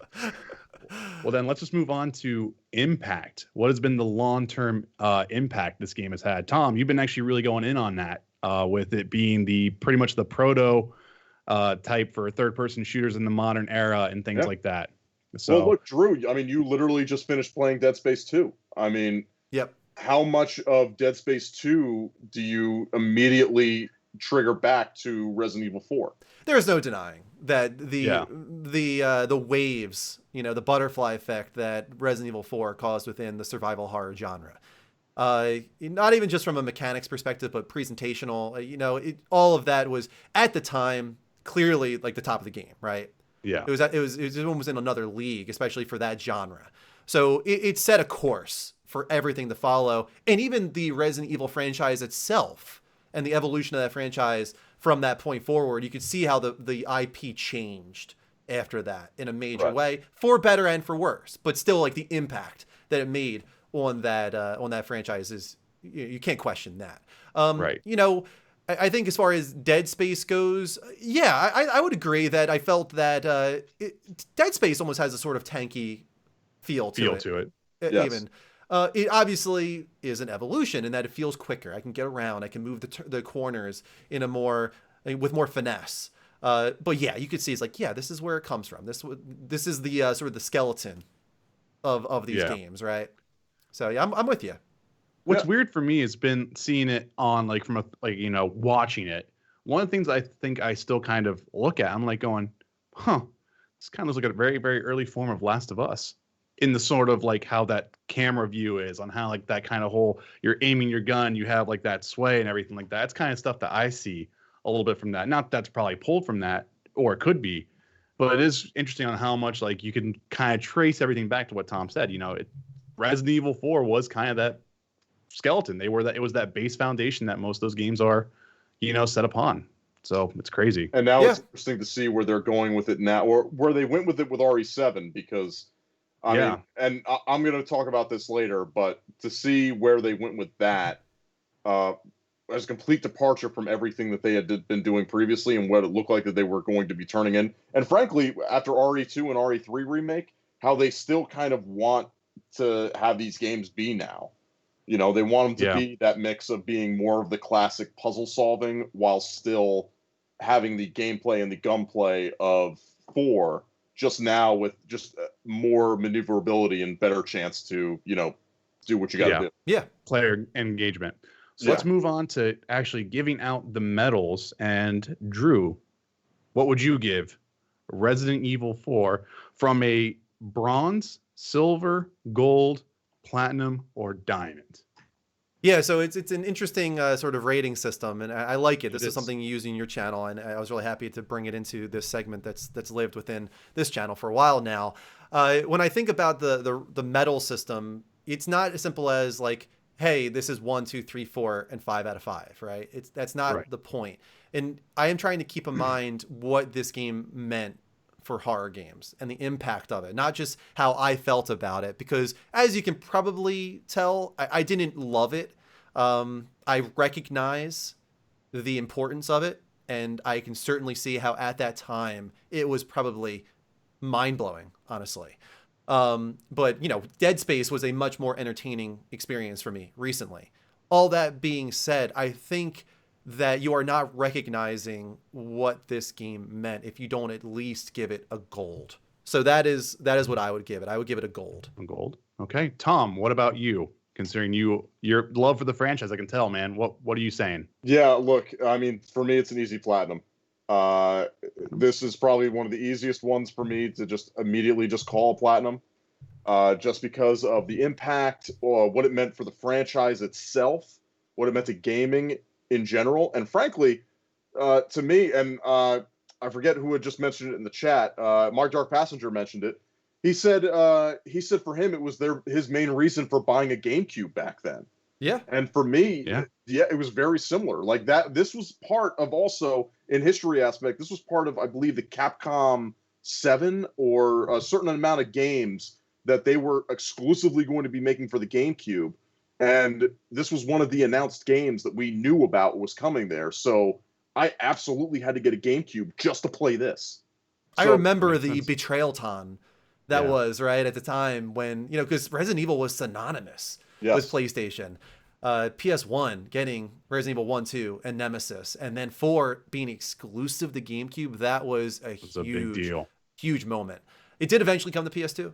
As I said, but by that point I missed the boat, and that's actually why I did not play Resident Evil 4 at the time. But as a consolation prize, PS2 got Devil May Cry out of that. That's true. Because as I've mentioned before numerous times, Devil May Cry was originally supposed to be Resident Evil 4. Mm-hmm. Yeah, no, it's like a couple of Easter eggs as nods towards that, which I thought was kind of neat that you brought up, and I didn't realize. That's really cool. I think we lost Mike. Maybe you can let us know in the chat what his medal would be. Vince, I'm very curious about you though. For me, like I said, it's rough because I haven't gone back and played it now. When this game would have came out, I would have been young. I would not have had any critical sense there, and I never really gone back and replayed it. I remembered parts of it. It was one of the reasons why I got a GameCube, kind of as well. Not the reason, but it was one of those perks. Like, oh, hey, I got this for Sunshine, but I'm also getting this Resident Evil game. And then you hear all this big talk about it. The Blockbuster that we had here in my hometown, like they had 5 or 6 copies you can rent out, and they were always rented. And going back and reading so much about this game for the segment here, I'm gonna kind of just be with Drew in the sense of here, like I think you have to at least give it a gold, for the sense of like it is a monumental title in that type of sense. It's just for me, I really can't give it a platinum or diamond status because I haven't played it. I can't really give you that type of thing. Yeah, I got you. So I'm definitely going to meet with Drew there and give that a gold. Yeah. And I do not see anything here from Mike. He might have lost complete connection. I wonder if his power went out. It's possible it did, yeah. So he gives it a bronze. He gives it a bronze. We'll speak for him, right? Well, like I said, I completely get where you guys are coming from, where you say like just give it a gold in that respect, and 100% for me, it's I'm extremely biased toward the game, so that's just where I come from. I can feel your love for it. Yeah. Yeah. No. You and Denny, it's funny because I know for him too is that golden child, and it seems like maybe for you it's actually 4. Well, and for me and for Denny, it's 2 and 4 are like 1 and 1A. Yeah. Like they're right up next to each other, and they can be interspersed. Like you can switch out which one is 1 and which one is 1A, but they're both like the crown jewels up top of this franchise. Gotcha. Well, there you go, everyone. That is our segment of How You Review, and followed by the new segment of Critical Cut. And I would like to remind everyone here to please join the Discord. We have a channel for this. We have the channel for this on How You Review, and add games on there. Vote for them. Let us actually review games for you like this. So please make sure you join the Discord for that type of stuff. Yeah, Critical Cut is all about taking a dive back in time for the most part. It doesn't have to be all the way back to the PS1 generation, but it can be. If you want to go back PS1 and 64, I'd say that's maybe a little too far back for an Agent Vincent. You might not get a lot of knowledge from him on that regard, that genre or generation, I should say. But yeah, feel free to go back to PS2, PS3, and if you want to go back to the PS4 generation, that's fine as well. But we want to take those dives back and allow you guys to get a better insight into who we are as gamers. Right. That's sort of the point of this segment. And also, of course, taking a look at what's happening right now. Go to Nintendo 64 and bring up Battle Tanks World Tour. I mean, I have no idea what that is, Tom. Don't do that to me. Yes. All right. With that, actually, let's go to a quick commercial break. When we come back, though, we're getting into some good stuff. We're getting into the crux of the show, of course, with the level update. But hold on tight. They call me Denny. We will be right back. Welcome back to Season 0, Episode 1 of Next Level Gamescast, a Level Up Network's monthly gaming talk show live on Twitch at twitch.tv/TheLevelUpShow on the third Sunday of every month. Make sure you never miss an episode, though. Hit that heart button here at twitch.tv/TheLevelUpShow and turn on notifications so you get alerts whenever we go live with either variety gaming or talk shows. If you're watching or listening to an archive, hit the subscribe button on YouTube. Follow us on Apple Podcasts or Spotify or whatever service is out there. We're on pretty much all of them. So just subscribe wherever you choose to listen to your podcast. And of course, essential, become a part of the community even when we are not live on Discord at discord.gg/TheLevelUpNetwork. We are now going to move on to our discussion of the month's biggest gaming industry news. It is time for the Level Update. Don't do it. Do it. Do that. All right. Knew it was coming. Yes, Vince, let's go to you first. Right, let me just say real quick the difference in the Level Update, right? This is a little bit of a different format. Let me just say real quick.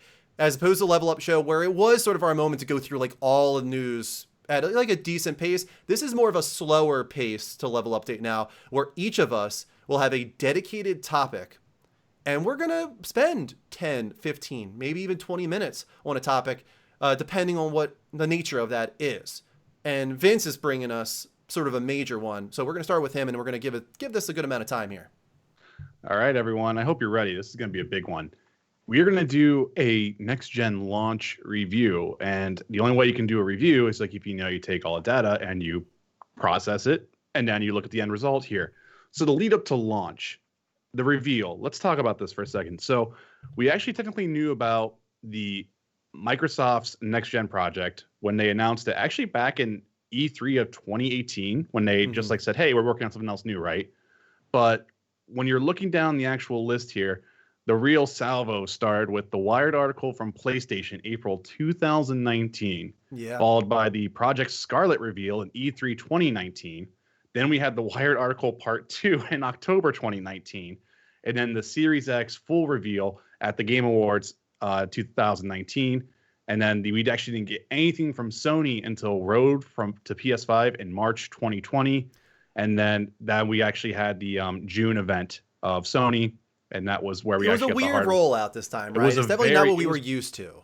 No, very much back and forth with the blows on who was doing what and everything like that. And honestly, Microsoft having the big Sony-like moment for the Game Awards moment there. That was a big Sony-like moment, in my opinion. That was a shocker. It was an absolute shocker. Nobody saw that coming.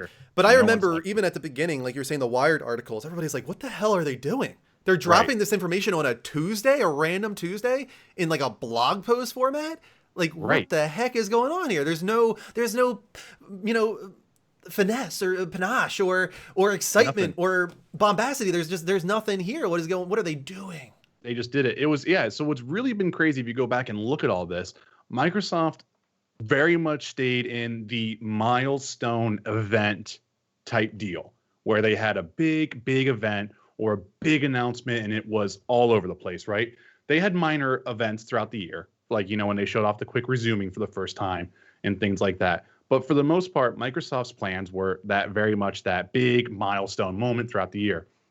Whereas Sony, in the most bizarre way, the Wired article saying, yeah, PS5's a thing. CES with the whole logo reveal, like that's actually the one thing we did get right before the road to PS5. But that's all it was. We spawned a million memes.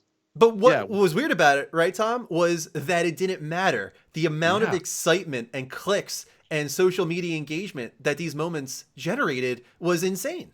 Right. I mean, look, the fact that they just shadow dropped it essentially in a random Wired article. I mean, look, I was saying it then, like Wired going up on a Tuesday. I mean, they're just absolutely just going nuts with just and it's something that I know a lot of gamers have talked about, regardless of whether or not you're talking about game reveals or you're talking about a new console reveal, just dropping something without me giving an announcement for the announcement.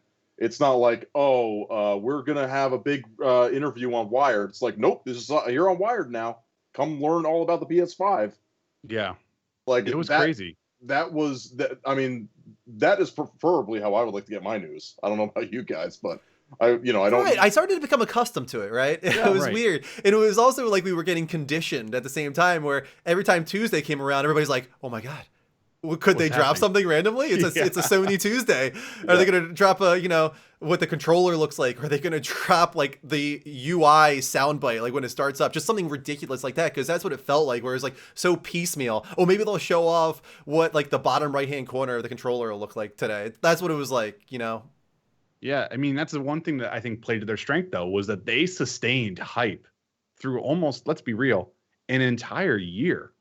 For the most part, they sustained this whole entire insanity that was hype for it. It almost makes me wonder if it was a sort of genius on their end, because this was about messaging, and I think most of us would say Xbox had the better messaging, right? But then I look at what you just said, where they were able to sustain hype throughout the entire year, and the social media engagement, all this was so high through the roof. It's almost like, are they evil geniuses? Yeah, you could argue that fact. But the other thing, too, is this console also had a lot more questions that needed to be answered for it. That's true. That's where the big thing that I think where Microsoft totally wins in that regard is because you knew what you were getting with a Series X console or a Series S console when they finally had that unfortunately leaked on them. Their clarification on what is smart delivery, what is quick resume, what is this? You're putting a game in, what are you playing? Microsoft answered those questions from the get-go. Yeah. I mean, we were still dealing with it right now. Is it the whole, does backwards compatibility still work on the PS5? There's a lot of that type of stuff there. And the other big thing that we have to talk about is what we talked about even a year ago is Microsoft saying we're going to be a cross-gen system. And everyone's like, wait, what? What are you talking about? You're releasing a next-gen console and you're going to sit there and say, yeah, we don't have next-gen exclusives. And then we get this other news now that Jim Ryan's saying that, developers, we want you to cross-gen for around 3 more years. So I feel like that's being taken out of context, though. I read up on that recently. So? Oh, yes, without a doubt. They announced that they were going to support PS4 for 3 years, like a year ago. That was on one of their PowerPoint presentations like a year ago. All they're saying is what they've done every generation, where PS2 lasted more than 3 years after PS3 came out. That's for damn sure. And PS3 even though they wanted to sort of move on very quickly, PS3 had support for multiple years. All they're saying is that third-party developers will have the tools necessary. They will be supported. There will be games coming out on PS4 for at least another 3 years. We've already seen that they are dedicated to exclusives on next gen. Like, we know that they're also going to be doing some cross-generational stuff. Horizon was a surprise in that regard. Horizon being cross-generational. That was and a God of big War might be surprise. another one. We will have to wait and see if God of War is cross-generational. I'm almost tempted to say that it might happen. But Demon Souls, Ratchet and Clank, and whatever else they're going to have next year will be PS5 exclusive. Maybe it'll come to PC. We'll have to wait and see. But they are supporting next generation. They are not just cross-generational for 3 years. I think some people are trying to take that into Muddy the an waters area that again. it doesn't. And look, the most that deserve to you're be actually in. going to be having with cross-gen is going to end up being, you know, your Call of Duties, your Maddens, your FIFAs. Like, it's going to be the multi-platform games that you expect that are going to be cross-gen. It's not going to be it's just as Drew is saying. It's not going to be. You're not going to see Demon Souls. You're not going to see God of War 2 likely be a cross-gen title. It's likely going to be PS5 exclusive. Well, let's talk about that real quick here, because I mean, again, the big thing right now from a hardware standpoint would have been the design of the SSD and everything like that. So, I mean, I know a lot of people were like, you know, it was weird when they announced Spider-Man Miles Morales, and they said PS5. Then they announced Horizon Zero Dawn, PS5. They announced all these games for PS5, right? And then we had the September event, and it was like they had all the games there. And then in a blog post, it was like, oh, hey, by the way, Spider-Man Miles Morales is cross-gen, which is fine. That game is one thing you can say with, but the big thing too, then when you're saying Horizon Zero Dawn 2, or I'm sorry, oh God, what's the sequel's name? Forbidden West. Thank you. I'm sorry. You know, when they said that was cross-gen 2, that was actually kind of a big issue, because one of the things that Guerrilla Games has talked about was like, well, we can't design flying mounts and everything like that because of the hard drives in PlayStation 4 and PlayStation 4 Pro. So I don't know. I think we need to learn more about that. I agree that it was like sneaky is what it felt like to me. It was almost like they were trying to cater to the messaging that was in their favor at the time, where people that were siding with PlayStation were siding with it because, hey, this is about generational transitions. This is about actually going onto a console that can't do what the previous console did. Whereas even though Xbox Series X is technically the more powerful beast, are we going to see that power when they're doing cross-generational, when they're doing Xbox Series S? On top of that wasn't even revealed back then, but now we know. Like, that was the question, right? So when that came out, it was like, well, this sort of puts a hole in that argument. That being said, I do think we need to wait for Guerrilla, who are a master of technology, right? And performance and visuals. How are they developing this game? Are they developing it first on PS5 and downporting? Are they developing it on PS4 and upporting? What are they doing exactly? Are they limited? Are they not able to do flyable mounts because it is going to be on PS4? That's the kind of thing I'm very excited to learn more about. I'm going to bet you right now we still get flyable mounts in Forbidden West.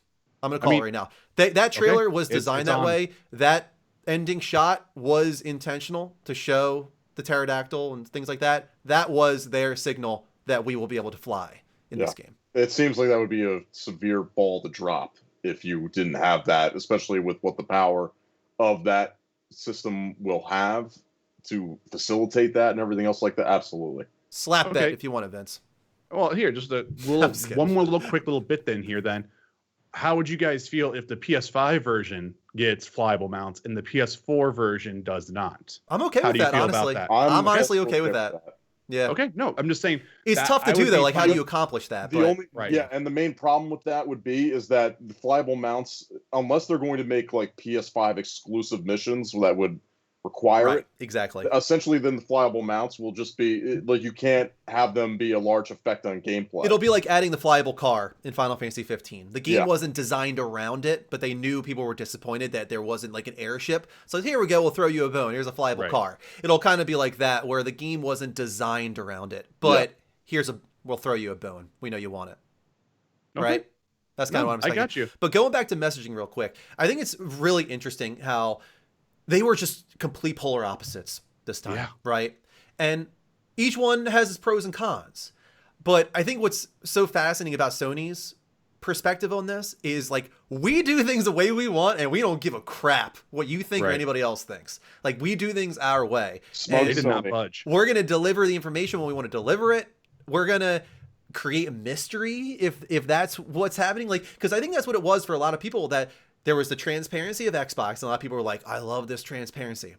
And then there was Sony, who was delivering things very slowly, And a lot of people were complaining, but at the same time, those same people that were complaining were dying for more information. They were on the edge of their seat, like, I want to know more. When do I get to know more? I'm so hyped.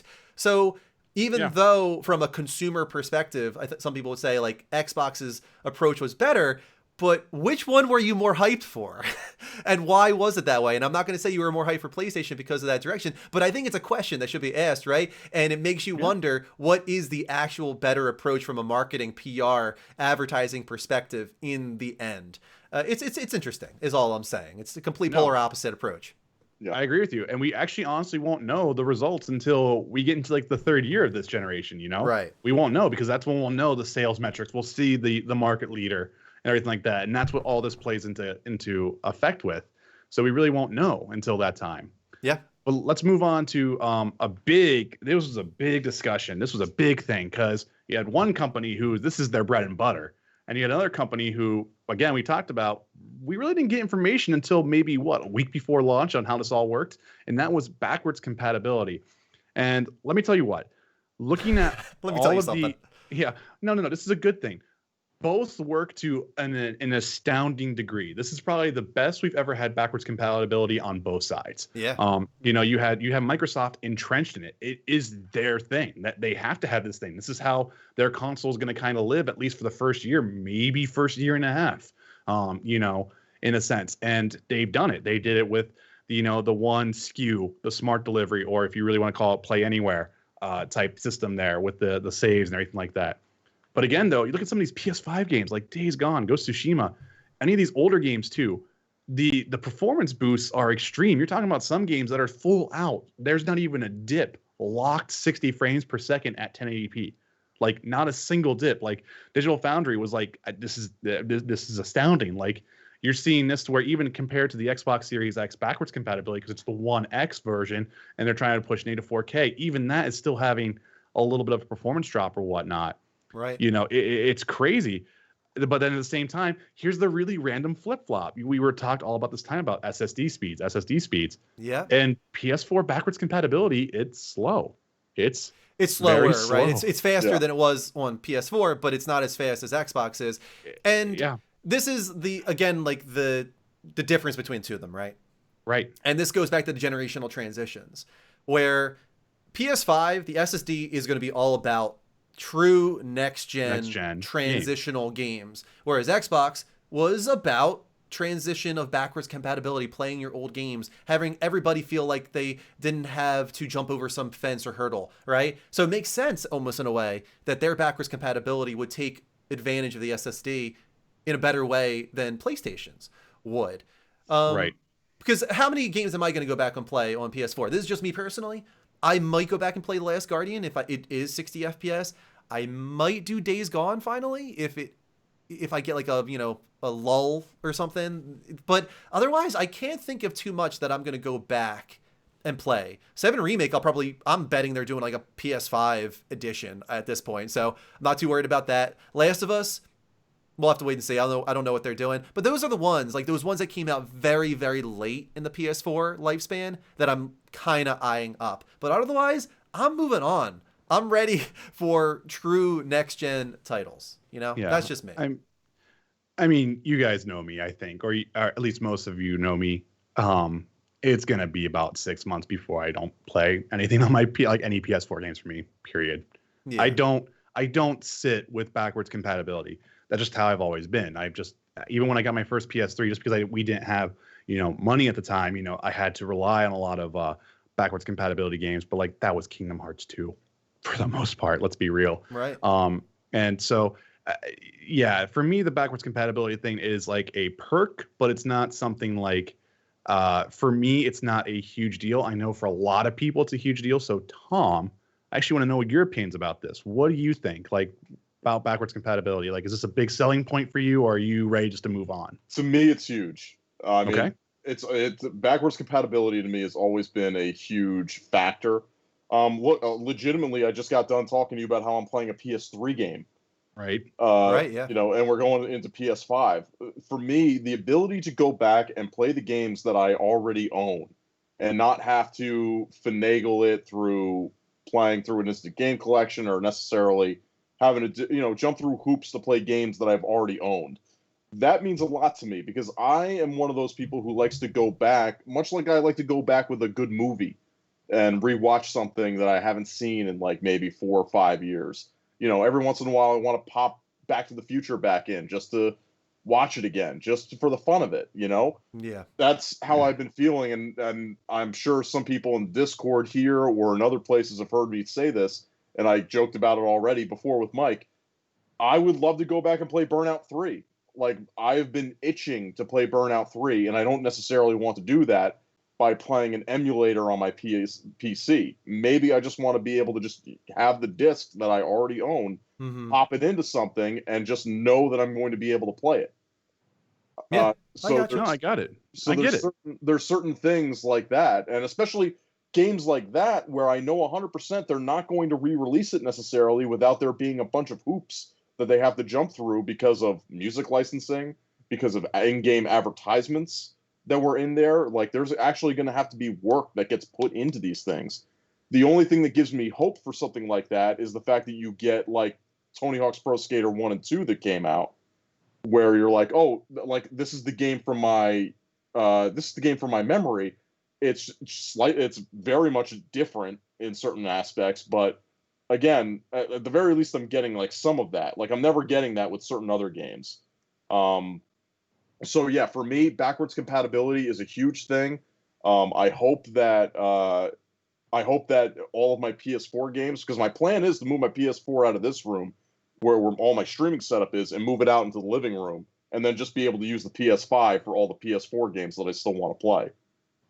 Yeah, I got you. Yeah, I mean, think for me, there's certain franchises that are important to me that I go back to, like Final Fantasy. You guys have seen me go back to 7, 8, 9, and I would love to go back to Metal Gear Solid. But movies are different. I agree with you when it comes to movies. I think it's maybe because of how they're consumed and the shorter length and things like that. Right. That I'll go back to old movies all the time. But I usually, you guys know, I delete games off my hard drives. Like, yep, I'm done with you. See ya. I'm done with you. Yeah. It's, I mean, I'm like kind of the same point with you, Drew. It's actually kind of more funny for me. It's just like, I keep games on my hard drives, like if I want to go back and, do some trophy runs or whatnot. But it's very interesting how much, like, I want to say I had like a year, like, span with a game. Like, I don't play anything from the PS4's launch. I don't play anything from PS4 year 2. I don't really play anything from PS4 year 3. I'm very much like, I even know, like, Godfall, probably by this time next year, I'm not playing Godfall. Unless, like, there's been massive expansion packs for it. But you know what I'm saying? Like, I just constantly just move forward on that type of stuff. So it's interesting on how we all kind of have different perspectives on that. It's kind of cool. Yeah, definitely. So let's move on to the next topic here, which was hardware. And I'm just going to say it. Everybody won in this. No matter what side you played on. Yeah. They're both, the Series X and the PS5 are true generational leaps that we got from the PS4 and Xbox One. Even the Series S is a unique little console. We all know my feelings on it, and I won't berate that console for it. But as from a hardware standpoint, we have Xbox being the massive teraflop monster that it is in a very small form factor, whereas you have also the PS5 being the kind of crazily designed hyper fast system with a very big console to keep everything cool and quiet. Very quiet, I have to say. Oh my god, it's insanely how I quiet can't hear it. My GPU fan on my stream PC is louder than my PS5. It is insane. They're very well engineered systems. They are very well engineered. I don't have a Series X to like kind of look and see how it is. Probably will never. But at the same time, you cannot look at that console and say Microsoft cheaped out on engineering. Like, nah. That console is an engineering marvel in that sense. Everybody wins. Everybody won. And let's go into specifically the group of people who wanted to be able to float a ping pong ball above their gaming system. Exactly. Those people absolutely won. Can you imagine that's actually kind of cool. Tournaments, like the beer pong tournaments you could do now with that. If you had a bunch of Series X's now, you can make like little obstacle courses. I think it'd be crazy. Oh, dude, the trick shots that people are going to be doing, right? Like Xbox Series X. Don't get any beer in the top of your system, though, please. Please don't. That's bad. But then let's go to controllers. Microsoft, again, going with their whole thing. They made their controller pretty close to what their current controller is, and they didn't touch it. The whole simple thing. If it ain't broke, don't fix it. and that's what the Xbox Series controller is. It's funny, right? Because I think that if it ain't broke, don't fix it applies in some capacities to the UI, which we'll get to in a moment. But when it comes to the controller, it's not like this thing feels wildly different than the DualShock 4. It still sits in your hands in a way that seems reminiscent. It fills it out a little differently, especially with the tapered handles, and it's got more heft and weight to it. Real quick, I'm sorry. Oh, we were sorry. talking about the Xbox One here. I'm sorry, didn't mean to cut you off. I apologize. Yeah. But I was just talking like that's what Xbox is. But moving on to the DualSense, you're right. It looks like it's gonna feel different, but it doesn't. It sits a little bit more awkwardly, but this thing's comfortable. Right. And so go ahead and continue your thought. Yeah, what I was thinking was like Xbox went the if it ain't broke, don't fix it route with the controller and with the UI. And I think it works in their favor in a lot of ways with the UI. But I think when it comes to the controller, when I move to a next generation, I want to feel a difference in what's in my hands. And it's a very mild evolution when it comes to the Xbox Series X controller, whereas this is revolutionary, actually. Even though it feels very similar in your hands, once you get the actual haptic feedback, then everything changes, right? Now going to just kind of skip forward, I'm skipping around a little bit, but the UI, I love the UI of PS5, but you can tell it's that thing where we're refreshing.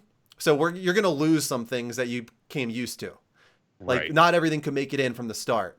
So some things take longer sequences to do, where it's like, why would they do this? Why?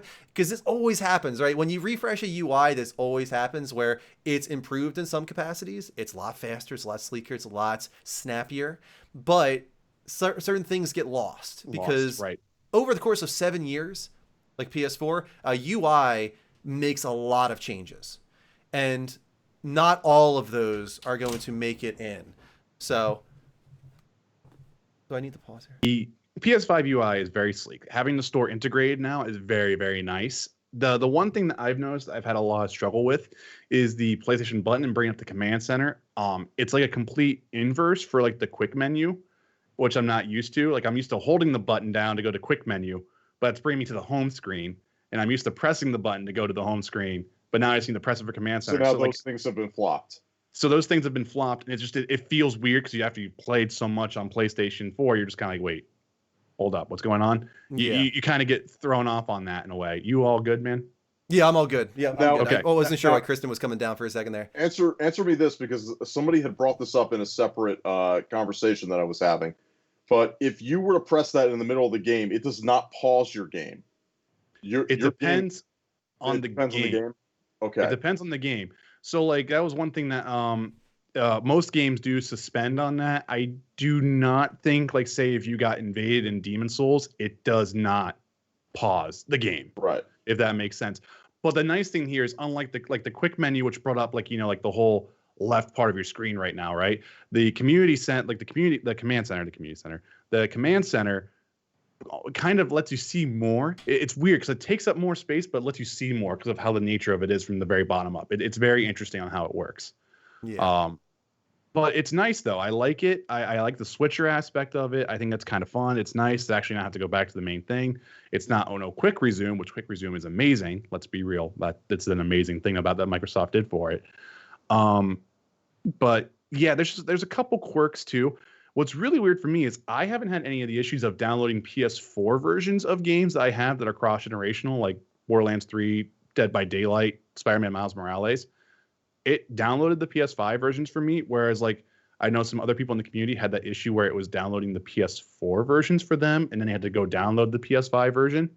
It's weird because you can actually have both installed at the exact same time. Yeah, that's really bizarre. Very bizarre.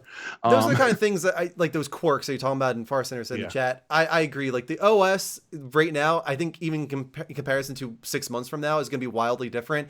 If anything, if there was something that I think was rushed about this console due to COVID, it probably was UI. Yeah. If there was anything that probably fell to the wayside a little bit, not even just because of me feeling it, but if I had to guess when it comes to priorities, it's not that what's there isn't good, because what's there is good. It's very sleek. It's very snappy. Everything feels really good.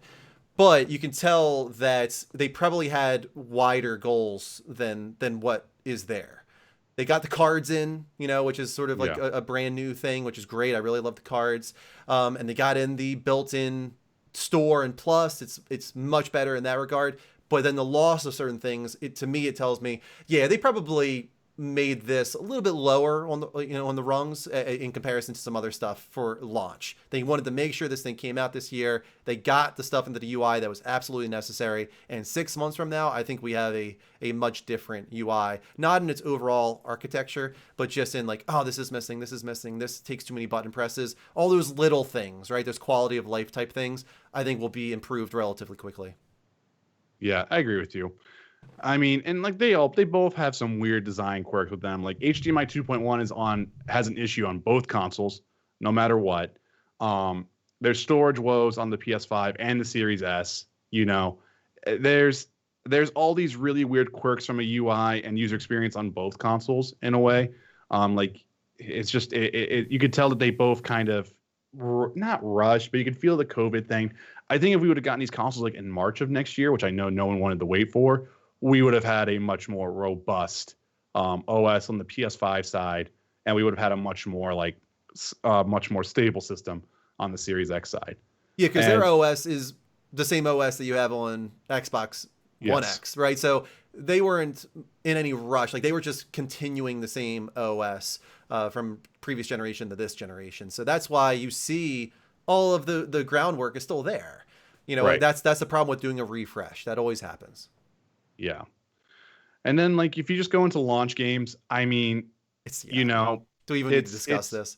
I mean, I'm sorry. I mean, there's the fact that a lot of people are just like talking. It's like, is this Sony's best publishing year? Period. Like, maybe. Like it's crazy on how much you think about it. Start of the year, Final Fantasy VII Remake, Last of Us Part 2, Ghost of Tsushima, Miles Morales, Demon's Souls, Astrobot. Like, it's insane what you think about it. Whereas, you have Game Pass being part of the whole thing to complement the Microsoft Xbox ecosystem there. Sure. And, it's crazy. I really don't know how much we can talk about that. All I'll say is I do think that this is probably the best PlayStation launch list that they've ever had.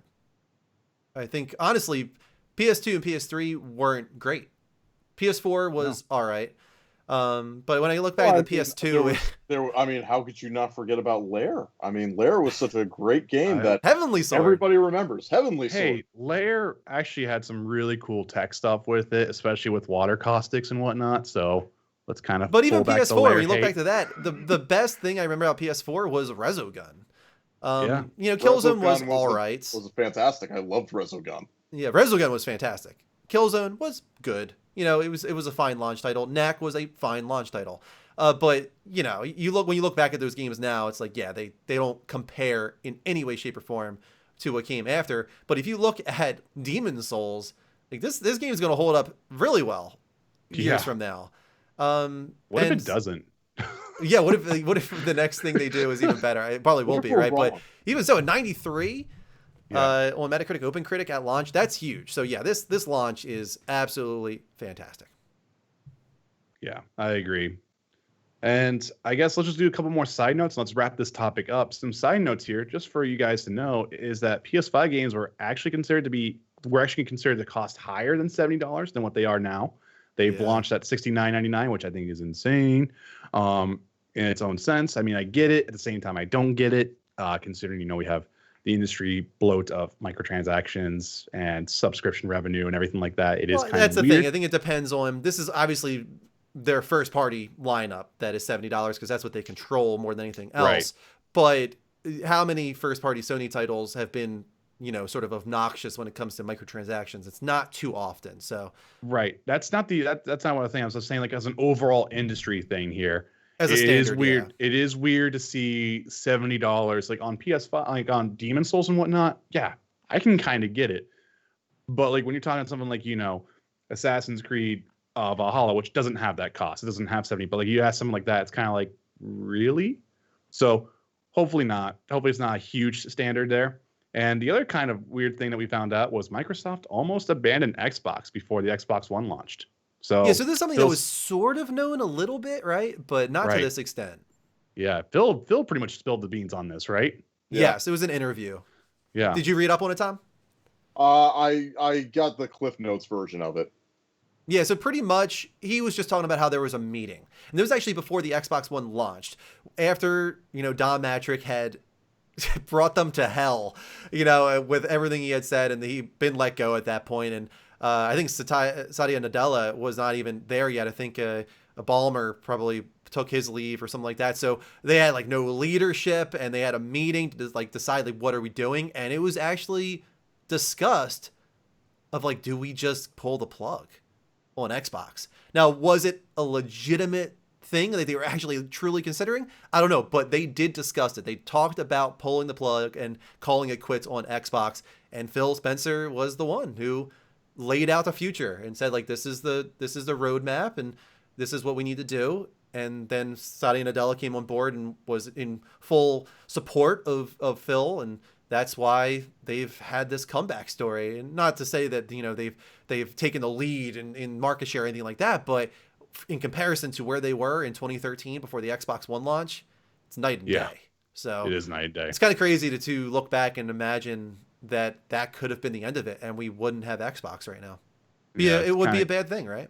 It would be an extremely bad thing because competition brings out better products, and we need competition to happen.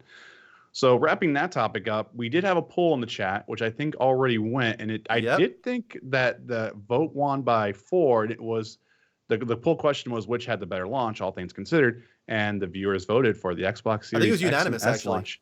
Yes, everybody that voted said Xbox, which I'm not surprised at, because you're taking into account the entire launch sequence, right? The 2 years leading up to this and the messaging and all that. Like, what actually worked out better for Microsoft and Sony, that's a different story. But as far as like the consumer and their feelings on the launch, I think that it makes a lot of sense that Xbox would win that one. Would win this one, yeah.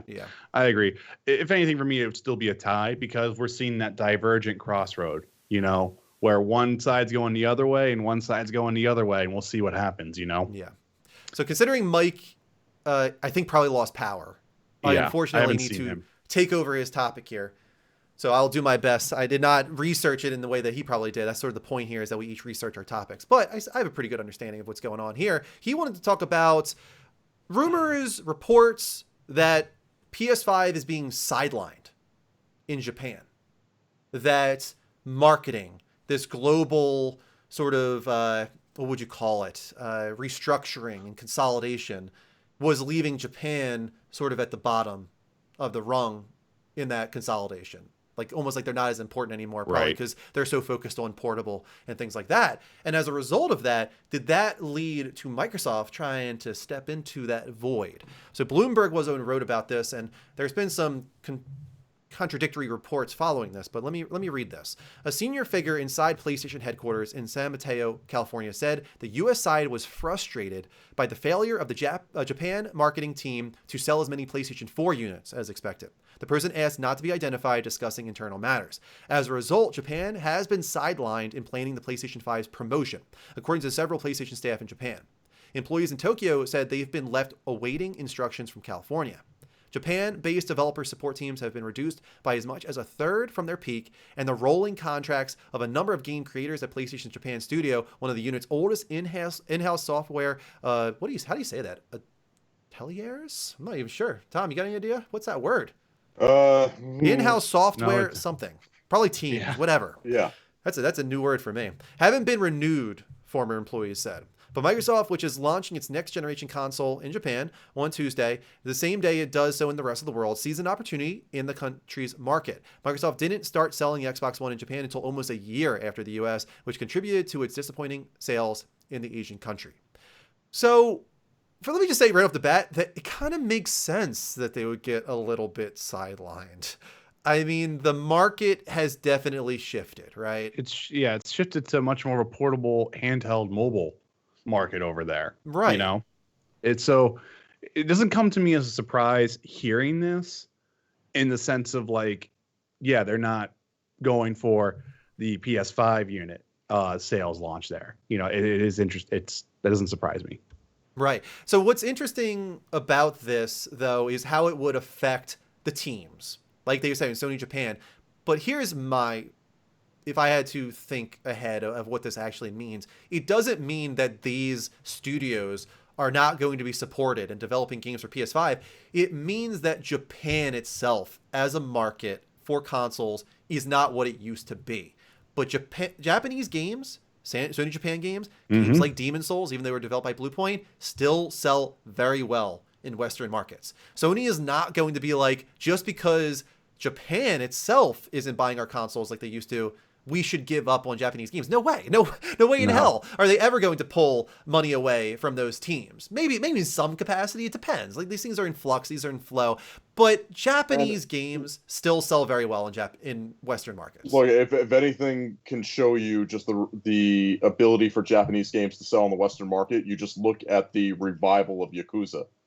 Yep. I mean, the fact that game, which was for the most part, for all intents and purposes, a weird, like, odd niche little Japanese title, all of a sudden now has just taken over the West and now just been like a must-have game for people to play. Like, yes, Japanese games still sell here. It's still an exceedingly huge selling point, and it has been for PlayStation as a whole, as a brand, which kind of leads into the next little bit to the story. What I will say, just to close that off there, is this is going to take years to see the fruition of like something like this story. So I would not let this be like a fear-mongering story for you. Like, don't look at this and be concerned that your Japanese games that you love are not going to come to PS5. I really highly doubt that, and we're going to have to wait and see anyway. No. And on top of that, as we'll discuss more following this, Bloomberg has been pretty off recently with their reporting. So keep that in mind. They were the ones that reported on the CPUs, I think specifically on PS5, having like crazy malfunction rates or something like that. And then Sony came out and was like, that is not true.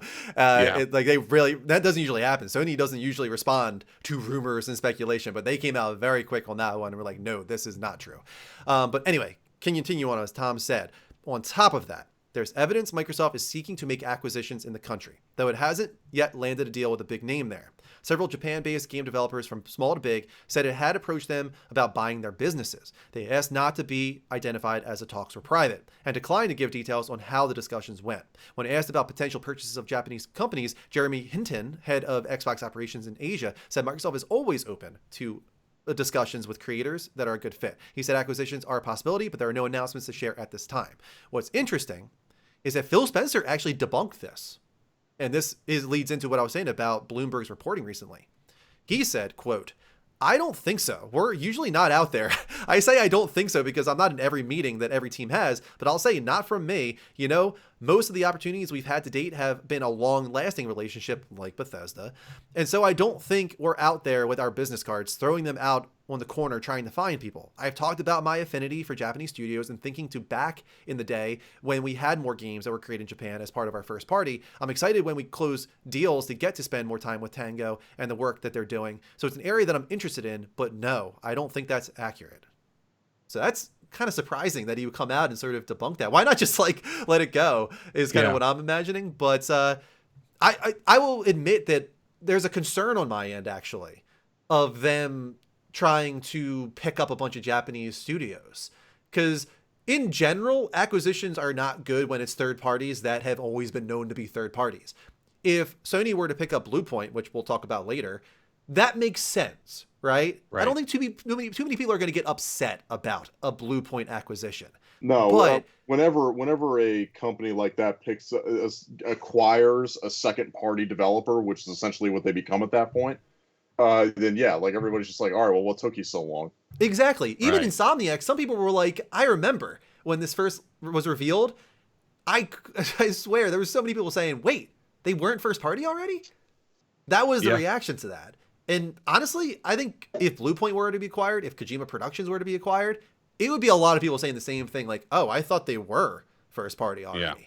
So it wouldn't be the outrage that you saw when Bethesda, ZeniMax, the 8 studios that were attached to that were acquired, because that's a big deal. That's a lot of PlayStation consumers that are no longer going to get those games if they're only playing on PlayStation. That's a big deal, right?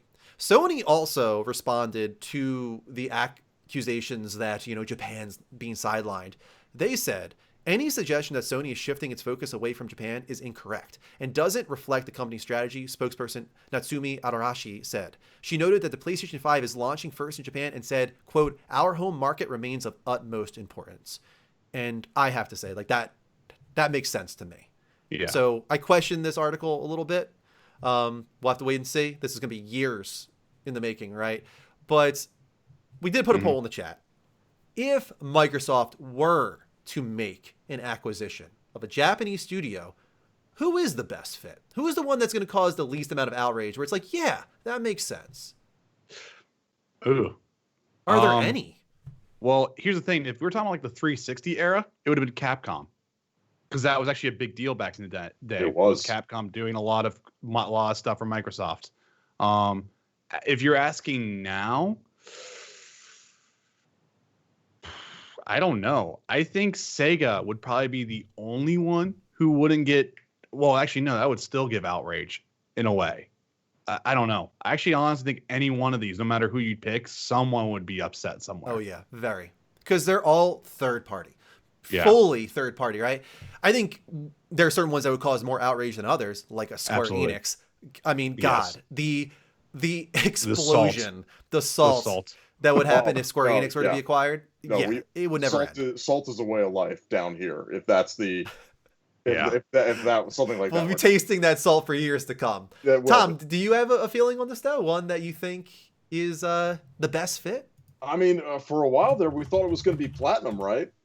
I mean, Yeah. It just seemed like a really. It seemed like it was going to be a done deal when you saw the one game that they were working on. Scalebound. Scalebound, yes, thank you. It was on the tip of my tongue. But frankly, I mean, as I look at them, like I don't know any of those companies where like it's an obvious like, oh, of course, like Microsoft would absolutely go for them. I mean, I don't think Capcom's going to do it just because they are starting to build such a relationship with with Sony, just like Square has. Yeah. Konami is essentially throw Konami out. Like who knows? Dead in the water. They're a buoy somewhere. Level 5 would be interesting. I think level 5 is a possibility because they're in need of help, right? Yeah, they're in need of help. They're in need of a little help there. So if any of these seem like they're a legitimate case, it would probably be level 5. But everything else, I can't see them wanting to sell. And to be fair, I don't even think that they would want to sell necessarily to Sony either. But if any of them, they would probably be level 5. Yeah. The chat, I'm not surprised. Not that it was by a wide margin, but Sega got the most number of votes. I do often see Sega as like this rumor, like it's going to be Sega. They're going to announce an acquisition.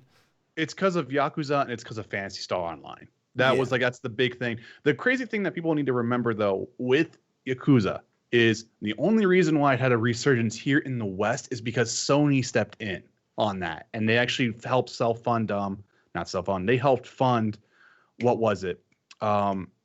One of the two titles. They actually funded 2 of the titles to bring them back over. And that's whenever Are you talking about Kiwami? I think so. It's Zero. It was Zero. I believe it was Zero and Kiwami were the 2 that they helped to fund, specifically getting him over here. And even then, I mean, you could argue that the YouTube community was a big portion of why they even wanted to step in and do that. Because they were seeing that people were replaying some of those games, and the views on those videos were astronomical. Oh, no, I'm not disagreeing with you. I'm just saying, but like, that's the thing people need to realize. Like, there is a relationship with that team with Sony. Yes. Very much so. So, it is interesting. You can make the same argument for Nintendo as well. I mean, hold on a sec. Tom, I just heard a sound. Do you know what that sound means? Oh, ladies and gentlemen, it is now time for you to put your money where your mouth is and join in for the halftime hedge. Yes. So, friends of the Level Up and now the Next Gen Gamescast community, we are doing a segment now that is called the halftime hedge. This is dedicated to bets and wagers you can make against the NLG crew for seasonal points. at the halftime point of each monthly episode, or roughly halftime point now, we will be accepting new bets and we will be revisiting existing ones. Yes. Very quickly, just running it down. You can wager as much or as little SP as you want. However, ultimately, the agreed amount will be negotiated amongst us. And we're going to try to resolve all of these bets within the month between each one of our episodes.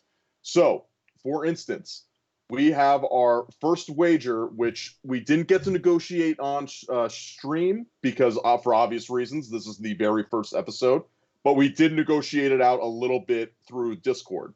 And this was through Farsender, who wagered that Demon's Souls PS5 would be getting a 92% Metacritic rating on Metacritic, obviously. I'm going to check this right now. Let's see if it's changed at all. I don't believe that it has. At time that we were originally discussing at one point, it did reach 92. And we were surprised because he didn't do what I was expecting that people would actually do, which would be putting it in more of a range. Like, you would want to say, like, oh, it would be like 90 to 95, or it would be like 80 to 89. You know, something of that respect. Like, I wasn't expecting somebody to just go in balls to the wall and just say, it's going to be 92. Like, this is the water boy. Yeah, so more power to you. The score is going to be, I'm not guessing. That's what it's going to be.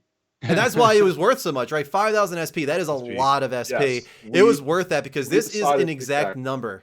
And if you're you do were so close, man. Community, an exacto, then yes, that is going to be much heavier weighted toward the SP that you were going to put up, but also what you can win at that point.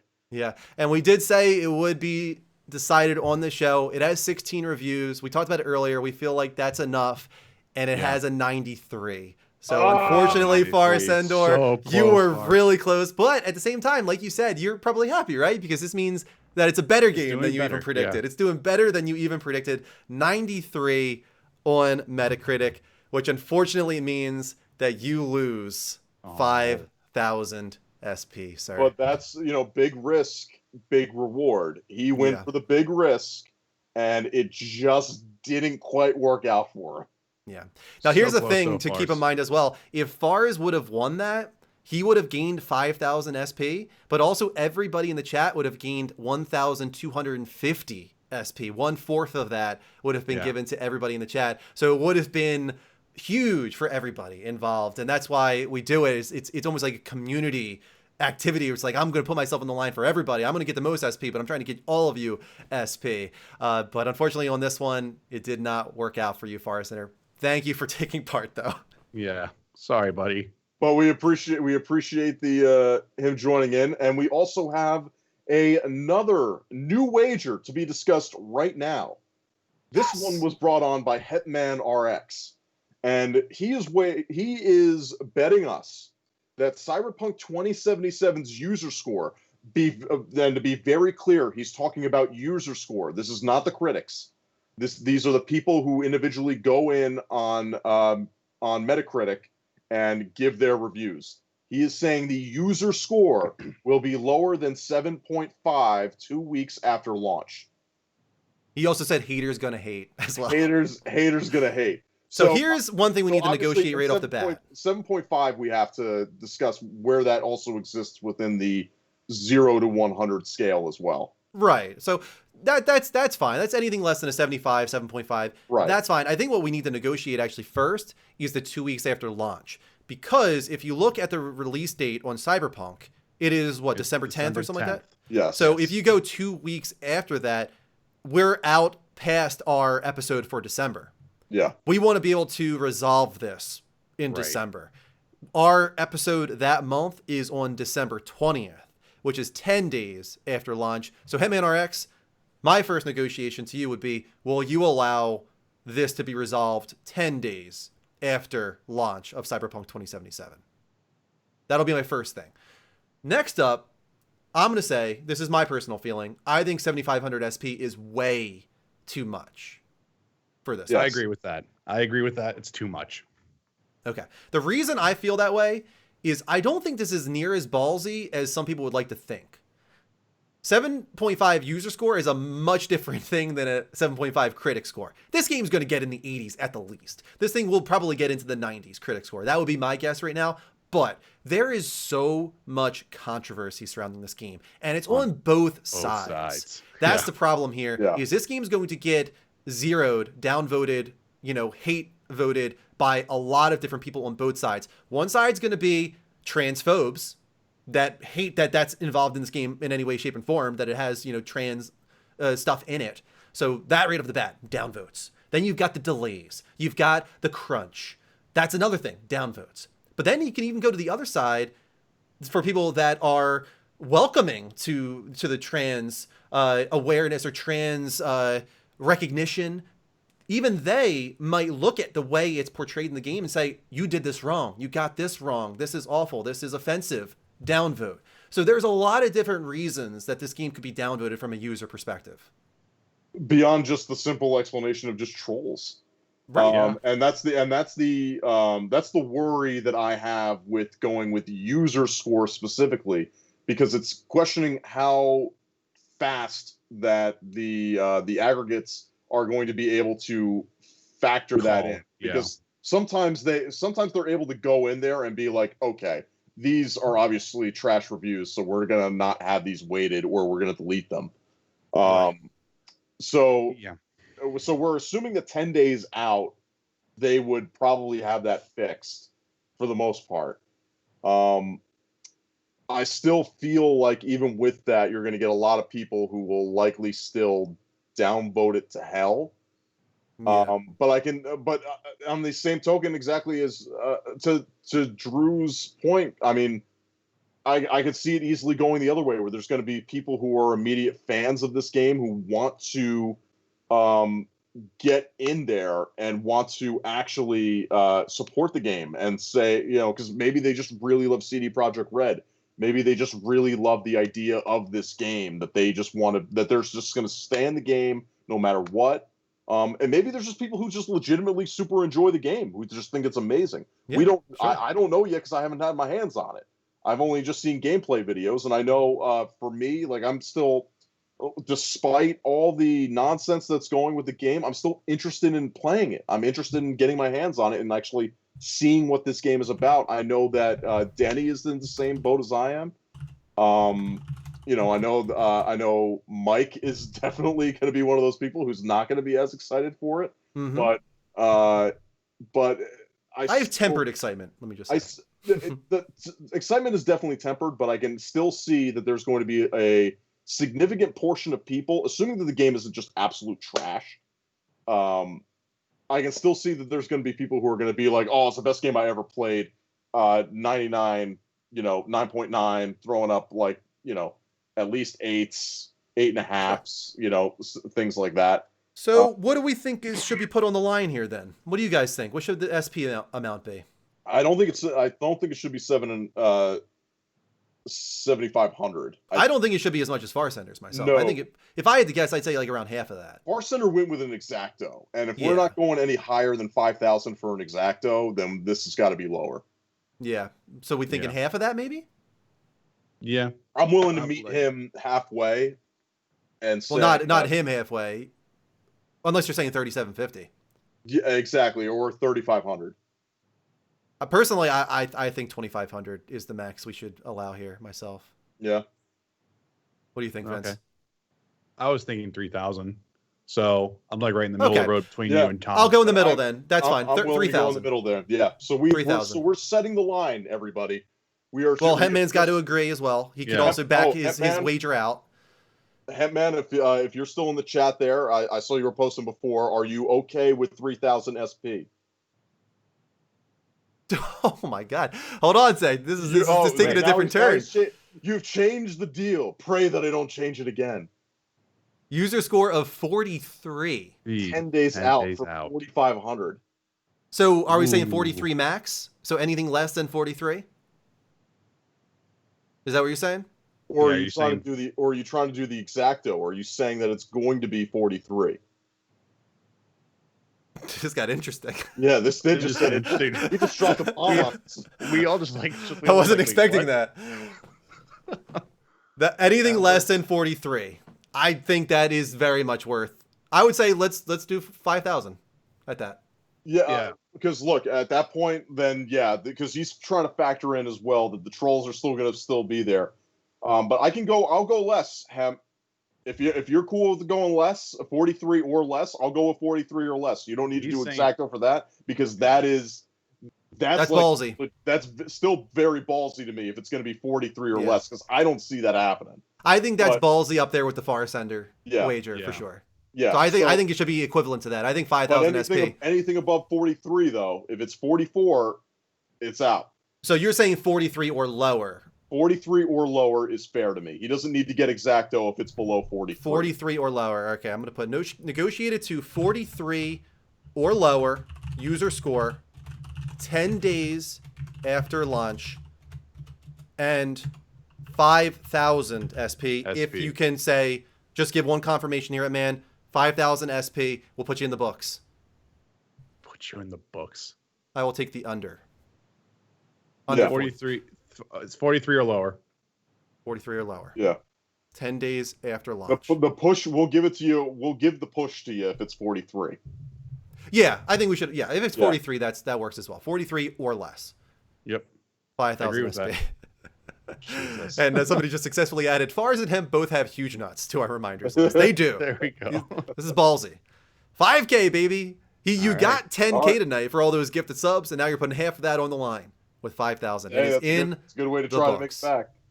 In the books. All right. There you have it. Very nice. Very nice. All right, friends. And that concludes our segment of the Halftime Hedge.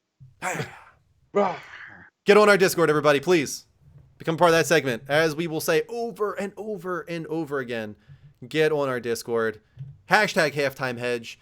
You can wager as much or as little as you want, but as you can see, we have the final say ultimately in what is approved, because it's very important. This economy of SP is very important.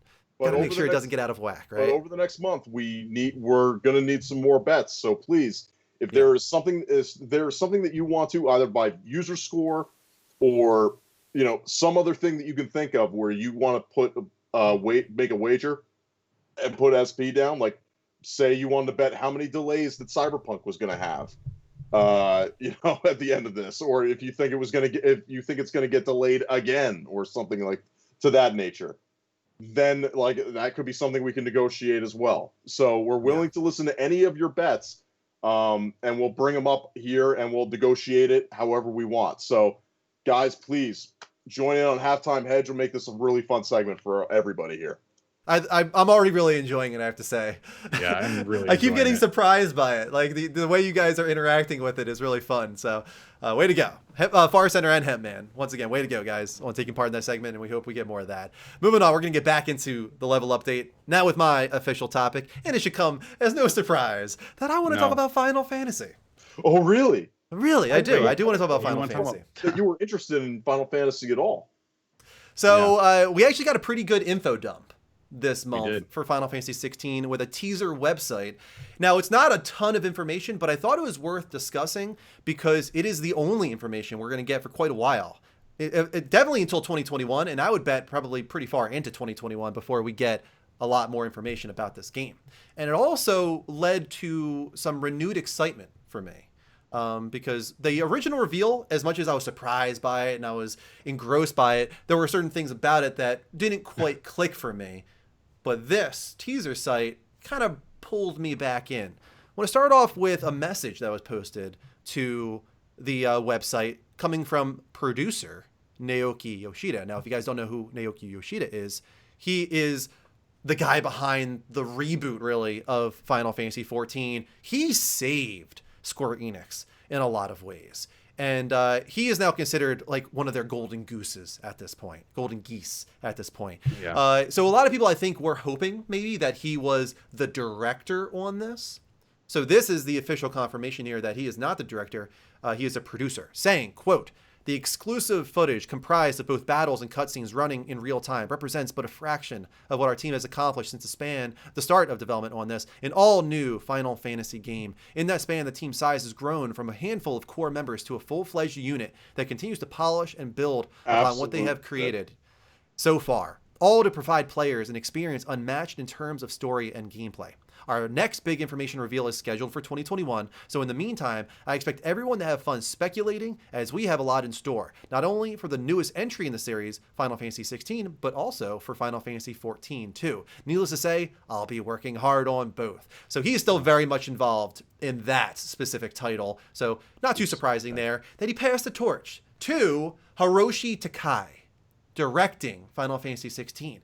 So this guy is not that well known, I think, in the mainstream Final Fantasy fan base, but he worked on Last Remnant as director, but he also was sort of like a co-director alongside Yoshida on Final Fantasy 14. He's been working at Square for 30 years.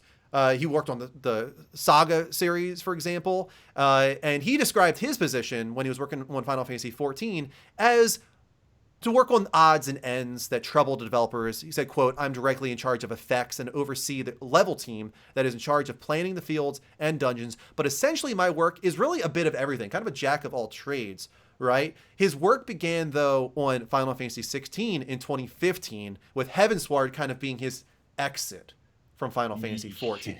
Oh my God. So this guy has a lot of potential. They gave this guy the reins to Final Fantasy 16. They must have a lot of faith in him. A lot of belief in this man. That's exciting. if you'd play Heaven Sword, you'd be excited too. Nice. I have. Yeah, no. So let me just real quick check. How interested are you, Tom, in Final Fantasy 16? I'm intrigued. I'm definitely intrigued with the return. Granted, I haven't played 14. This going back to a more medieval, high fantasy setup. I am interested in the look of this. I am interested in the story for the most part. So yeah, I mean, I'm generally interested in seeing where 16 is going to go, especially now after having played FF7 Remake. Like the Final Fantasy, the itch is starting to come back a little bit for me. Nice. And I know you're interested, Vince. I was just kind of wanted to gauge that before we went into conversation here. So First off, got really cool key art up on screen right here. This is the first official look at the full key art. And we got our main character, who we will name in a little bit. We're not going to say his name just yet, but we've got Phoenix on the left. We've got Ifrit on the right, and the legacy of the crystals has shaped our history for far too long. Long enough, it says, which I think is a pretty cool tagline right off the bat there. He's an interesting MC for Final Fantasy, I must say. And he's got a little bit of... He's got like a Capcom vibe going on in some ways, which isn't too surprising, as we'll talk about. But I don't know. I'm not sure how I feel about his He looks design. like the pro tag from Drakengard. Yeah, he's a little edgier than I think maybe I would like. But it's really going to come down to his personality. I'm interested to see if maybe he conflicts with what you might think his personality would be. Kind of in a way, Cloud, right? Cloud is sort of this doofus on the inside, and you don't realize that if you're just looking at him. And I'm wondering what this man is all about. We can see his badass design, but like, what is he all about? We'll have to wait and see on that. We'll get a little more information later on. Let's talk about the world of Final Fantasy 16, because we do have an official name for it now, and I think it's kind of interesting how it comes together. I don't know how to say it necessarily, but Valistea? What would you think, Vince? How do you say that? Valistea is what I would say. I would have like the th there. Yeah, right. I'm on Vince's side there. I think Valistea. Now this art up on screen right here, we've actually had this art for years now. And people always speculated that it would be Final Fantasy 16, and now we know that it is. But what's interesting about Valistea is that it's a merging of two different worlds in a way, if you think about it. Ivalice and Eorzea. So if you take Vali from the Ivalice, and then you take the Aya from the Eorzea, you have Valistea. It almost seems intentional, doesn't it? That it does. Does it mean something? I don't know, but it could mean that this is either spiritual successor, or maybe it actually means that it's like a far future or a far past and merging of the worlds. Who knows? But it might just mean like what the theme of this game is, the essence of this game, and who's behind it. But I did think that was kind of interesting when you break it down. So reading off what was on the official website, Valistea is studded with mother crystals, and that's sort of like what gives power and magic to this whole world. Aether, I think, is what they call in this game, magics. So great powers have grown up around each mother crystal, and an uneasy peace has long reigned between them. So there's mother crystals spread throughout the world, and nations sort of attach themselves to these mother crystals, and that's something that's really cool about this game. Icons are the summons, the espers, the aeons, of Final Fantasy 16. And they're the most powerful and deadly creatures in the world. Each resides within a dominance. And you might have gotten this from the trailer. So a dominance is somebody that sort of possesses the power and can actually transform into an icon. At least that's the way I read it based on the trailer. Right. That's what it seems like to me. They can call upon that power and transform. But on top of that, they can also gift that power, from what I understand. And we'll get that a little bit more later on when we talk about our MC. So it's one for all from My Hero Academia. I got you. Right. It definitely is a little bit derivative, right, of a lot of different things. That's without a doubt. It definitely calls upon even like a Song of Ice and Fire, I think, for a lot of people. Especially when we zoom in on all these different kingdoms. First off, you've got the Grand Duchy of Rosaria. Long ago, a group of small independent provinces in western Valistea found strength and unity and formed the Grand Duchy of Rosaria. After years of relative prosperity, the duchy now finds itself threatened by the spread of the Blight. So this reminds me of Geostigma, actually. I almost wonder if the Mother Crystals are fighting back against humanity and are poisoning them from inside out, from within the world. And that's why the tagline of the game is like the rule of the crystals must come to an end. It's almost like the point of the game is to fight against the Mother Crystals. I wonder. That's just speculation on my part. Yeah, I mean, I feel like it's going to be a little bit more different. I actually think it's going to be much more about worlds colliding in the sense, and it's part of that whole thing with the. I'm going to assume there's going to be a cost for a dominant to summon an icon because of the magical aether that's being used and everything like that. And that's probably what's happening is you're draining up all the natural energy and you're just doing that over and over again. That's what's happening is this other thing is coming by. That's what I'm going to assume. So it's cool. There's two different viewpoints there. So you can see based off the banner, that's Phoenix. And you can even see it says the dominant of Phoenix, icon of fire, is enthroned. That's the mother crystal of Drake's breath that is close to Rosaria. That's their mother crystal. So you can kind of get a vibe here. With Sembrek, or however you say the Holy Empire, that one is redacted. You actually don't get to see what the dominant of that Holy Empire is. But their mother crystal is Drake's head. So again, it's kind of cool. I like that like each kingdom has its mother crystal for the most part. Each kingdom has its icon and its dominance. And if you look at the banner, what do you think? Who's the dominant? Who's the icon of this Holy Empire, you think, Vince? I'm gonna guess Shiva. Looks a lot like Shiva. I was gonna say Shiva. There was one more that came to my mind, but the dragons down there could be reminiscent of Bahamut, but I don't know.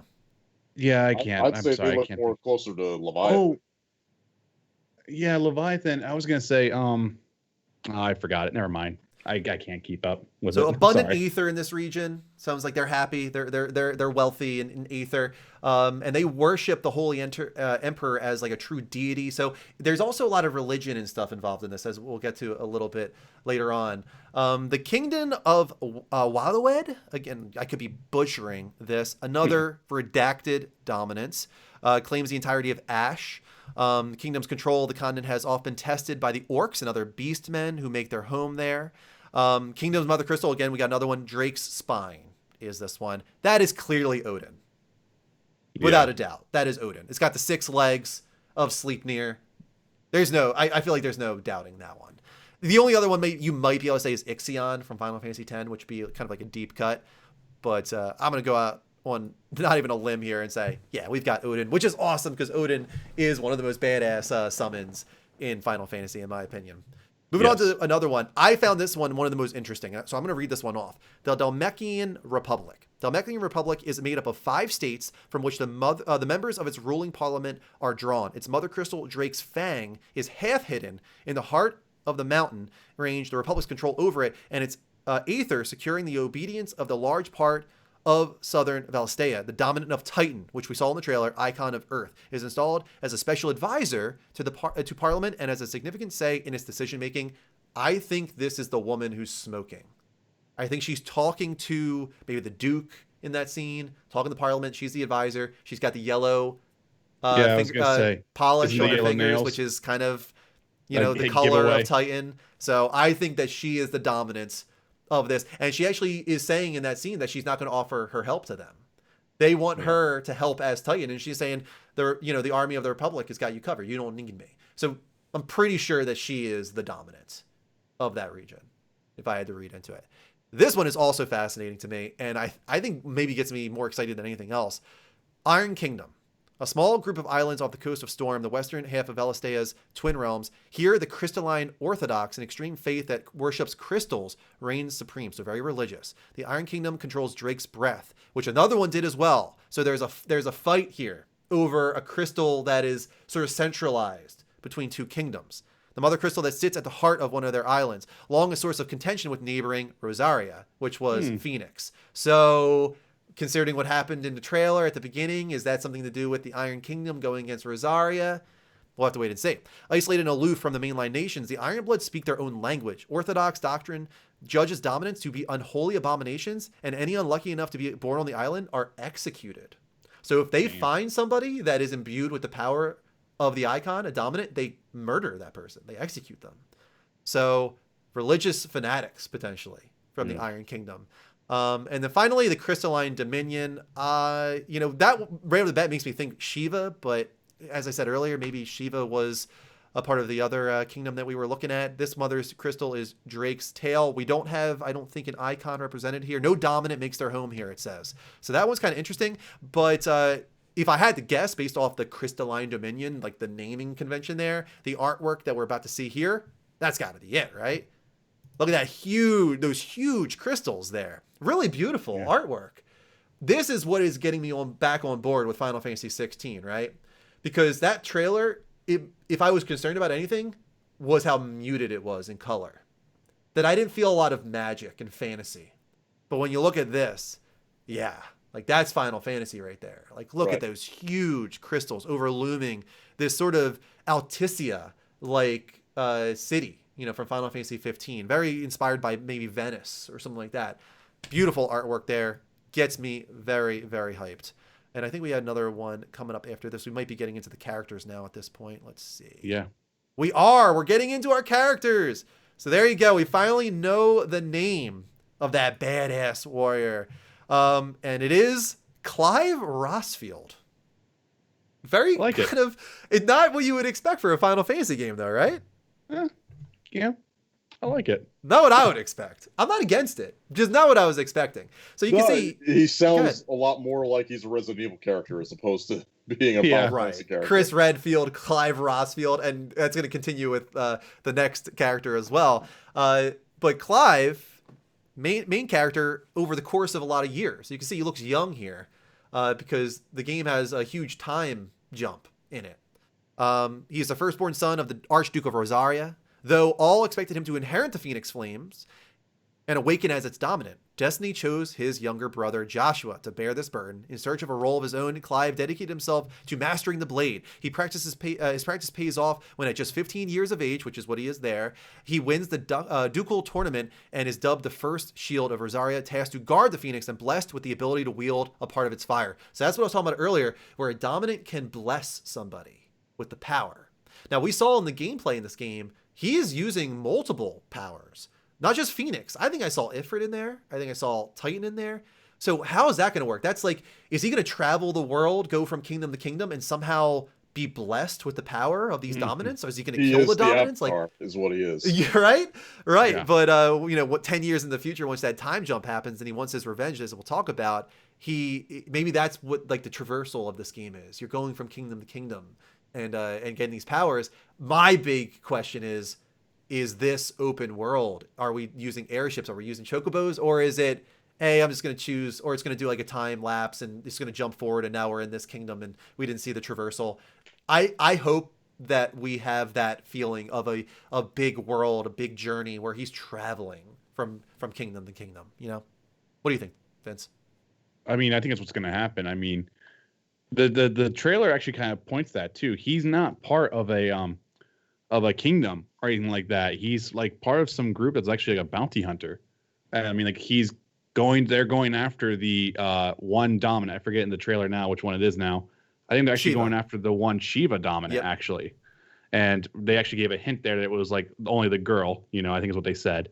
So I think we're going to see him really travel. I mean, that's the thing that's really got me most excited about him too, is that you see that first part of his trailer where he's just like, yeah, I'm this person, I protect my brother, this and that, and then you see that very last shot where he's like, I'm going to kill you if it's the last thing I do. Yeah.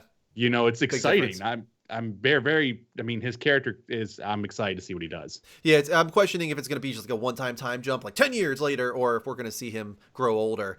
That's another thing. Moving on to the next character, as we already talked about, Joshua, who is his younger brother, but was blessed with the power of the Phoenix, becoming the dominant at birth. Despite his noble upbringing, Joshua treats all his father's subjects with warmth and affection, none more so than Clive, his older brother, whom he deeply admires. Joshua often laments that he was the frail and bookish younger son chosen, granted the command of the Firebird's flames, and not his stronger, braver brother. While Clive will gladly throw himself into any danger, Joshua quails at the sight of a carrot on his dinner plate. It's a weird thing to include in here. But carrots become the least of his concern when he, too, is swept up into the tragic events that change Clive's life forever. I have to say, there's got to be a reason they put that in there. His fear of carrots. Right? I mean, it's going to be a comedy bit, probably. It's going to be a comedy bit. But here's my thing that I got interested about this, too. It says, but carrots become the least of his concern when he, too, is swept up in the tragic events that change Clive's life forever. To me, it sounds like he's not living past the prologue. That's the big question. That is the question. You see in the trailer Ifrit literally like tearing at Phoenix. It seems like Clive yelling, wake up, like to his younger brother, trying to get him to wake up. So yes, does Ifrit kill Phoenix and by result kill Joshua at the beginning of this journey, and that is what sets off the revenge tale? That would be a little bit surprising because there's only 3 characters that have been revealed now, and it almost feels like these are the main characters. So do we not have a party here? And if we do have a party, is Joshua leaving in the first couple hours? We got one more character to talk about, and her name is Jill Warwick. Chris Redfield, Clive Roswell, Jill Warwick. What's going on here? Josh and Jill went down the hill. Yeah. Born in the fallen Northern Territories, Jill was taken from her homeland at a tender age to become a ward of Rosaria, securing peace between the two warring nations. The Archduke insisted that she be raised alongside his sons, and now at 12 years of age, she is very much a part of the Rosfield household as Clive and Joshua. She's almost like the Jon Snow. Ever kind, gracious, and unassuming, Jill has become a trusted confidant to the brothers. I'm going to go on a limb and say right now, I think that she is Shiva's dominant. Yeah, you and I are reading the same mind, and I actually think it's going to be like the big main like thing that's going to be really tragic. Right, that she's even like a dark icon, because that's the question as well. How many icons are in this game? We know that Phoenix is an icon of fire, but then they bring up that, oh my god, wait, there's another icon of fire? The dark icon of Ifrit. What if there is a light and dark icon to all dominance? So that would provide potentially 12 icons throughout the game. And what if Shiva is like a dark icon, and she has been imbued with his power, and as a result is actually an enemy, sort of like a Shakespearean tragedy type thing going on here. Maybe Clive loves her but is forced to kill her or something like that. We're getting really crazy here. But here's the thing: you're not far off the mark, because that's actually a lot what Heaven's Sword dealt with. Mm-hmm. Like, that's what's exciting about this whole thing is, if this is going to be the same kind of direct, like almost assistant director and the same type of crew who's been working on that. No, I mean, this will play out in a very dramatic and very interesting way multiple times. Because one thing that I appreciate about Final Fantasy XIV, they only do it with one character. One character kind of has like a plot armor, but there's characters that they just will kill off right on screen. Say, yeah, no, they're done. You're going to be like, I like that person. What are you doing? Like, they do that. It's crazy. Song of Ice and Fire, which I think is a little bit reductive. Like, I don't think we should simplify it to that, but I do feel like there might be some inspiration there, especially considering what I've read is that his name is, I think, Hiroshi Takai, right? That he's a very big fan of Game of Thrones. So I wouldn't be surprised if he did take some influences there and incorporated them into this. But that about wraps it up as far as the information on the site. I'm much more interested in this game now than I originally was with that reveal trailer. I like a lot of what's going on here. I do hope we have a party of characters and it's not just Clive the entire game. And I actually do hope that Joshua's story doesn't end very early. I don't want him to just die and fall out of the story in the prologue or something like that. But there's a lot of teases here, a lot of great questions being raised, and the fact that I am sort of already speculating on how this all could turn out means that I am becoming engrossed and involved in the storyline and the narrative before even knowing very much. So off to a great start, I have to say. I'm excited for Final Fantasy 16. Hope you guys are as well. Moving on, Tom. I'm sorry we're taking so long here, but we finally are getting to your official topic of the show. Yeah, we're gonna. I'm gonna try to do a speed run of this one here. Yeah, sure. So I want to talk about a little article that came out last month dealing with the future of microtransactions. Now, this is specifically dealing with EA, and EA specifically with their FIFA Ultimate Team. Video Games Chronicles writes that the Netherlands Gaming Authority will be allowed to fine Electronic Arts 500,000 euros every week it sells loot boxes in FIFA Ultimate Team, after the feature was deemed in violation of gambling rules by a judge there. The independent body of that was looking over this ruled in 2018 that FIFA's Ultimate Team Packs mechanic was in violation of its Gambling Act and suggested the weekly fine up to a maximum of 10 million euros. Jeez. So it could have been 10 million euros, but God. now it's 500,000 euros a week, which was then challenged by EA in court. The weekly fine is split up between EA and its Swiss subsidiary, but obviously EA is appealing the decision. They're arguing that the content of its Ultimate Team packs only had value within the game itself, as they could not be converted into money. So it can't be. Their argument is it's not gambling because you're buying things that don't really exist. Like, it's not like you can win extra money or anything like that. Sure, right. You can't just resell your stuff. It can't be converted back into cash. So you're not like trying to turn your money into more money. You're just buying something, and potentially you could be getting something you could not. You know, it's just the way it goes. There's still a gamble there. There's still, and I don't disagree with you. I'm just giving like their argument toward it. But as such, the judge who was hearing this case agreed with us as well and dismissed it and ordered that if the company wants to avoid the weekly fine, they need to disable loot boxes within 3 weeks of the decision. And that decision was made back, I believe, October 28th, if I'm 29th. So we're just about there. We're just about there. But again, EA is appealing the decision. So obviously then at that point, if it reaches another court, then you get an injunctive action put on that. So then that gets withheld, and they're not going to be paying that until they finally come to a final decision on this. EA, as I mentioned, is going to appeal the decision, claiming that players all over the world have enjoyed FIFA and FIFA Ultimate Team mode for many years, and as such, we are disappointed by this decision and what it may mean for our Dutch community. We do and not for our wallets. Exactly. We do not believe that our products and services violate gambling laws in any way. We are appealing this decision, and we seek to avoid a situation impacting the ability of Dutch players to fully experience and enjoy FIFA Ultimate Team. Now, obviously, this was a couple of weeks ago. So, as of November 12th, this is not directly dealing with this case, but it is tied in with it.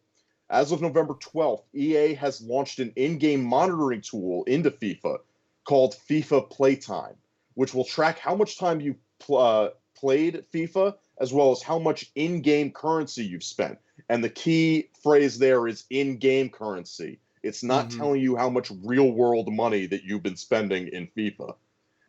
This is part of their new initiative called Positive Play Project, which is designed to help show that the company is attempting to be proactive about their business practices they've been accused of to this point.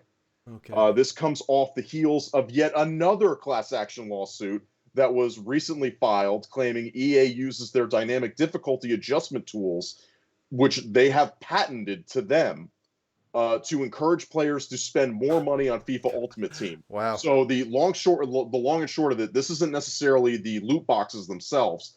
This is, you're going to get, let's say Pele. In your Pele, for those of you who are not sports minded, was a very famous soccer player from back in the day. You could get him on to your FIFA Ultimate Team, and he has like his like player scores at like 99, right? And basically with this difficulty adjustment tool, they would scale him back in game from his actual 99, so he doesn't play as well as he probably should.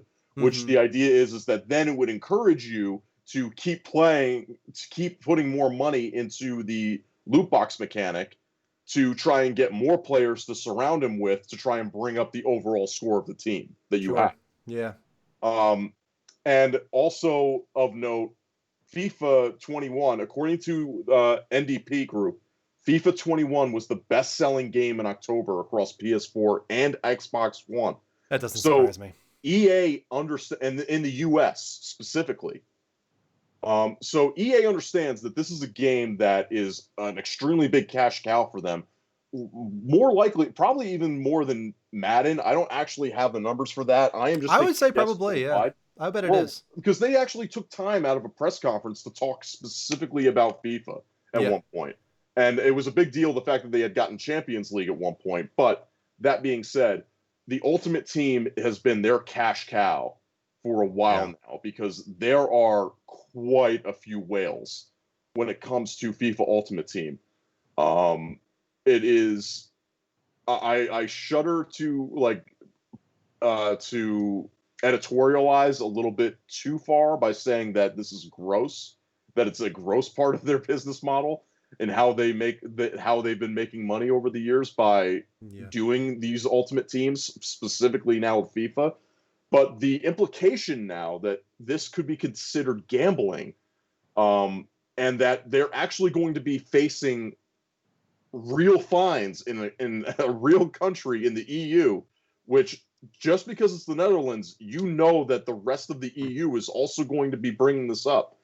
I mean, 500,000 euros a week, guys. Yeah, so I guess it brings up the question of, could this change microtransactions as a whole if this actually does eventually go through? It's taken its sweet time happening, right? It's been years of us wondering, like, is it going to be considered gambling? Is it not going to be considered gambling? Are we going to see loot boxes go away? Are loot boxes even gambling? There's been all these questions for, I feel like, 5 years now, it feels like. And we've been seeing some more of these companies trying to move away from the loot box model. I mean, we saw it with Call of Duty recently and Fortnite, going with a battle pass model where they actually lay out to you, here's what you can get. You just either have to play or you can just pay to just jump to the front of the line.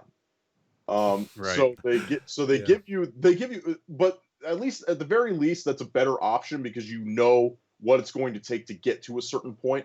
It's still not necessarily, I mean, with the way that Call of Duty recently has been weighting their guns and how a lot of these things are OP that are within the battle pass to start off with, it could definitely feel like play to win or pay to win in some respects, but it's not nearly as gross as, say, I mean, currently, for those of you who are listening to the podcast version of this, we're showing footage right now of Battlefront 2. Ugh. Battlefront 2, absolutely, with the way that they were doing their loot boxes, it was awful. You never knew what you were going to get. You were constantly throwing money and hoping that you were going to get something to work.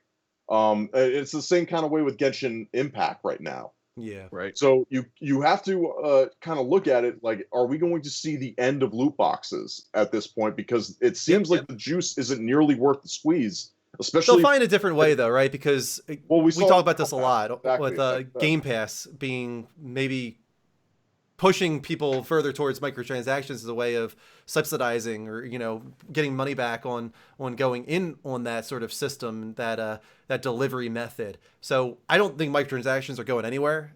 It's going to evolve again. It's going to be a hybrid. Right. It's going to be a hybridization of what's going to happen. And it's actually the thing that, just to kind of divert here just a teeny bit real quick, that's actually a thing that Halo Infinite's team actually had to deal with a couple weeks ago, actually a month ago. I think. I don't know if you guys saw that story where they were actually asked about loot boxes, and they were like, they kind of gave like this whole Miliquos like answer to it of like, yeah, they're going to be in there. They're going to be skins, but you're also going to be able to purchase skins, but they're also going to have battle passes, and you're also going to have currency. Like, and I'm sorry, I could be paraphrasing and maybe remembering things wrong, and I apologize for that.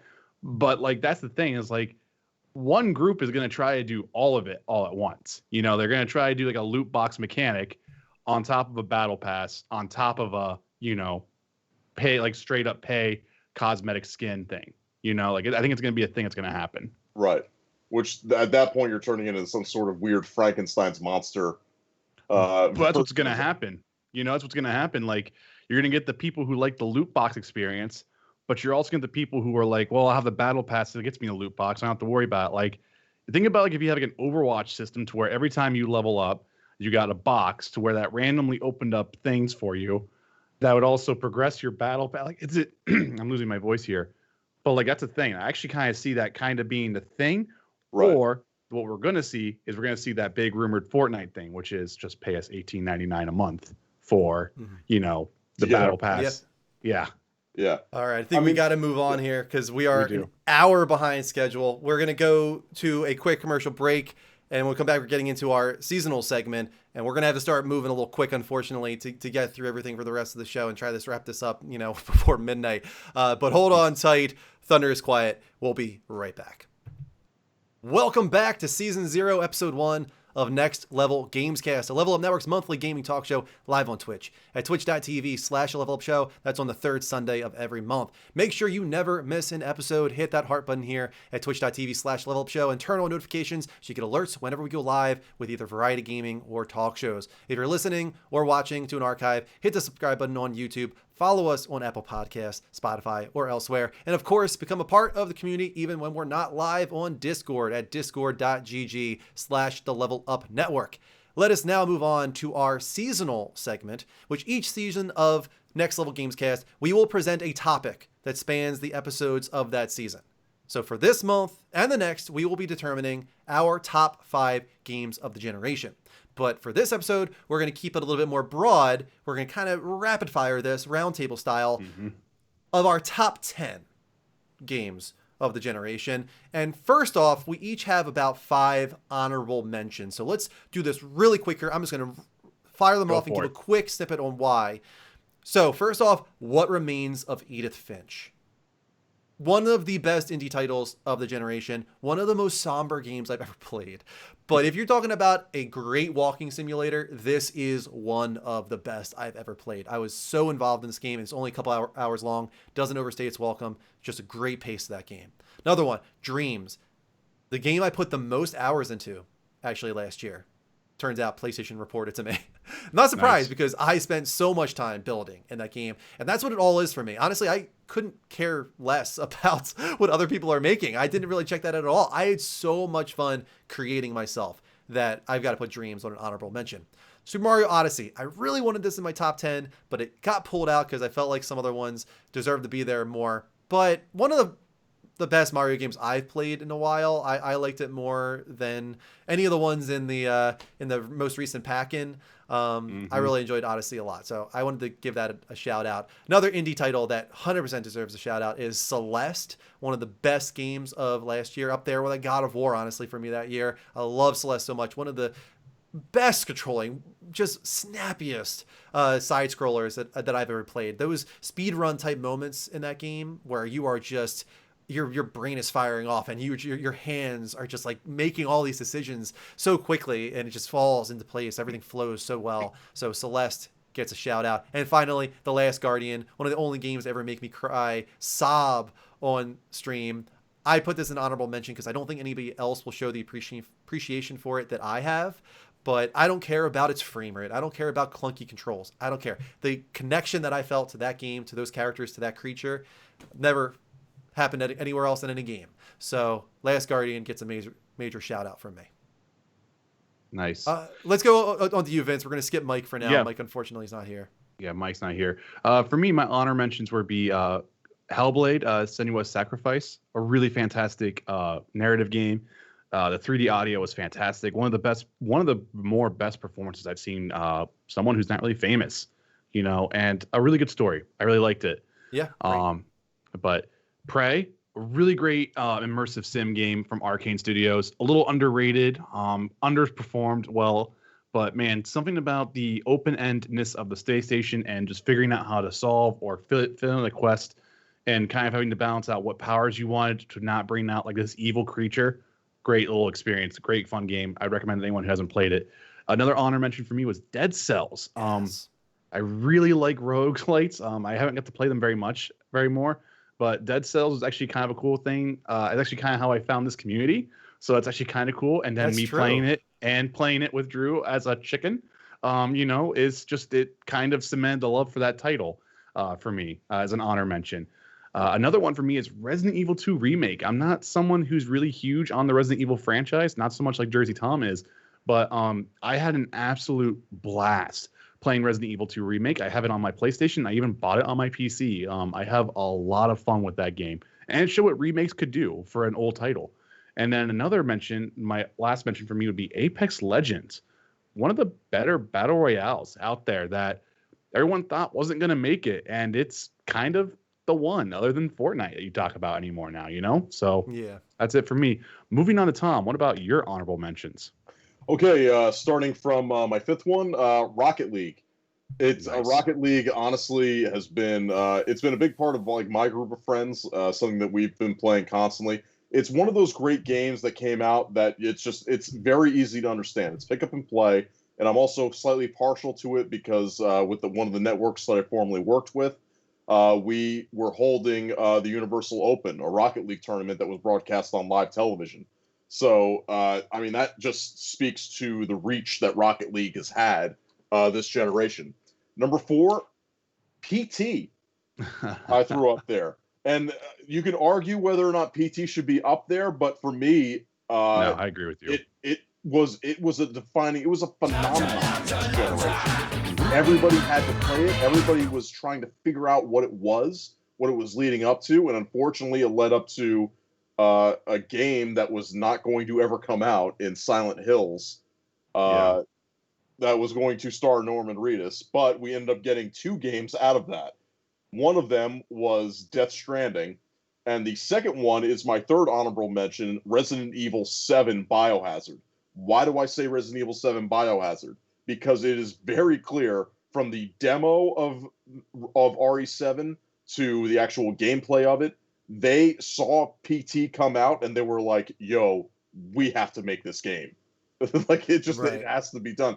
And the fact that they were able to not just like take the very basic first person claustrophobic nature of it and then just absolutely craft this very interesting story that for the most part was like not connected with anything else, but then, kind of weaved its way back slightly into the rest of the Resident Evil narrative. You can play this game and not actually like know anything about Resident Evil beyond spooky things happen. And then the DLC came out, which was amazing. One of them being kind of gave you the RE5 like action style, and then another one that was extremely campy that was hilarious, and I loved it. Hilarious. Nick Cannon's hilarious. Man, F you, son. Number 2, Apex Legends. Again, this was another game that was kind of a phenomenon that hit Twitch. It hit the professional circuit a lot. And I was seeing it, again, broadcast on live television. It's one of those games that I feel like needed to be mentioned as something that was that took the role from Fortnite and kind of just like, and another game, two games this takes from that are actually in my top 10, and kind of just weaves it together into a package that I played a bunch of. I know a lot of other people who played a bunch of, and it was a very tight feeling. Loved it every second that I played of Apex. Unfortunately, I have other things to do, so I can't devote too much more time to that. And then my first honorable mention is Control. I thought Control was an amazingly done game. Helped give a lot of X-Files vibes to it. It was one of those things where it was just it felt nice. It looked nice. I mean, performance issues aside, and some other things that you may have had, I thought Control was a nice, like, late generation addition to anybody's library, and I highly recommend. I don't think it got enough press, and I don't think it got enough attention that it deserved. I do highly recommend anybody who's got the opportunity, go play Control. It gives me so many psyops, the Mindgate conspiracy vibes, that, like, if you played that game on the PS2, then you will love Control. Nice. All right, I'm going to round up Mike's here. His honorable mentions real quick. Divinity Original Sin 2. Heard great things about that. Metal Gear Solid 5, which, you know, some people might be surprised I didn't include it, but I love the combat of the game. Just, you know, everything else about it wasn't really Metal Gear Solid for me, so that's why it's not there. Fortnite, I get it. It's a phenomenon, right? You gotta acknowledge that at the least. And The Division. I'm guessing the first Division for him was his other honorable I think it's mention. probably both franchise for him. Probably Maybe. both. Is Probably the same. franchise, yeah. So now we're going to go from 10 to 1 for our top 10 of the generation. And we're doing this round table style, but some of us might overlap. So if you also have it on your list, just say, yeah, I got that too. And we'll talk about it. First one for me is Undertale. And I played that as the first game I ever streamed as a full-time streamer. That was actually the first one. And it was the only game that entire year of like the list of games that I reviewed and gave scores. It was the only one I gave a 10. Not even Witcher, not even Breath of the Wild. The only game that I gave a 10 on that list was Undertale, because I could not believe what that game did to me emotionally, purely from a text perspective. Like it just was so bizarre how involved and emotionally connected I was to all the characters and twists, such great story twists and plot twists. And that ending, man, when the music kicks in and everything comes together, and I'm just gonna say they hug, and I was like, wow, am I gonna cry right now? Like these polygonal characters with text below them. Like it was really bizarre. A super simple RPG Maker game. Yeah, it's unbelievable, man. Just an unbelievable game. Everybody should check it out if you have any affinity for RPGs. It is so unique and special and clever. Everybody should check it out. I really recommend it. Vince? For me, that would be The Witcher. For number 10 for me would be The Witcher 3 Wild Hunt. I also have that as well. Very nice. Number 6 for me. Number 6 for you. Yeah, it's it kind of just made the cut for me. Going back, I remember playing so much of it, loving it. It's actually kind of funny. Like I love the game, but I actually like Hearts of Stone the most out of it. Like that's actually the one experience of it that I really, really, truly enjoy, is where they finally nailed everything about it. But no, I enjoyed the not that really the combat, but I enjoyed the storytelling, the choice progression, and the kind of world that you kind of walked around and explored in a little bit. And it was just an overall very fun experience. I mean, I was engrossed in my playthrough. Oh God, yeah. Yeah, it was a huge game, and I could have never done it without full-time streaming, but I'm so happy that I finally got around to it, that I had that opportunity, because, man, the world that they built is really something else. And some top-notch voice acting, just that really helps sells it too. But then moving on to you, Tom, what was your top 10? What was your number 10? I'm sorry. Mine was MGS5. Sweet, that was on mine too. That was number 8 for me. Yes.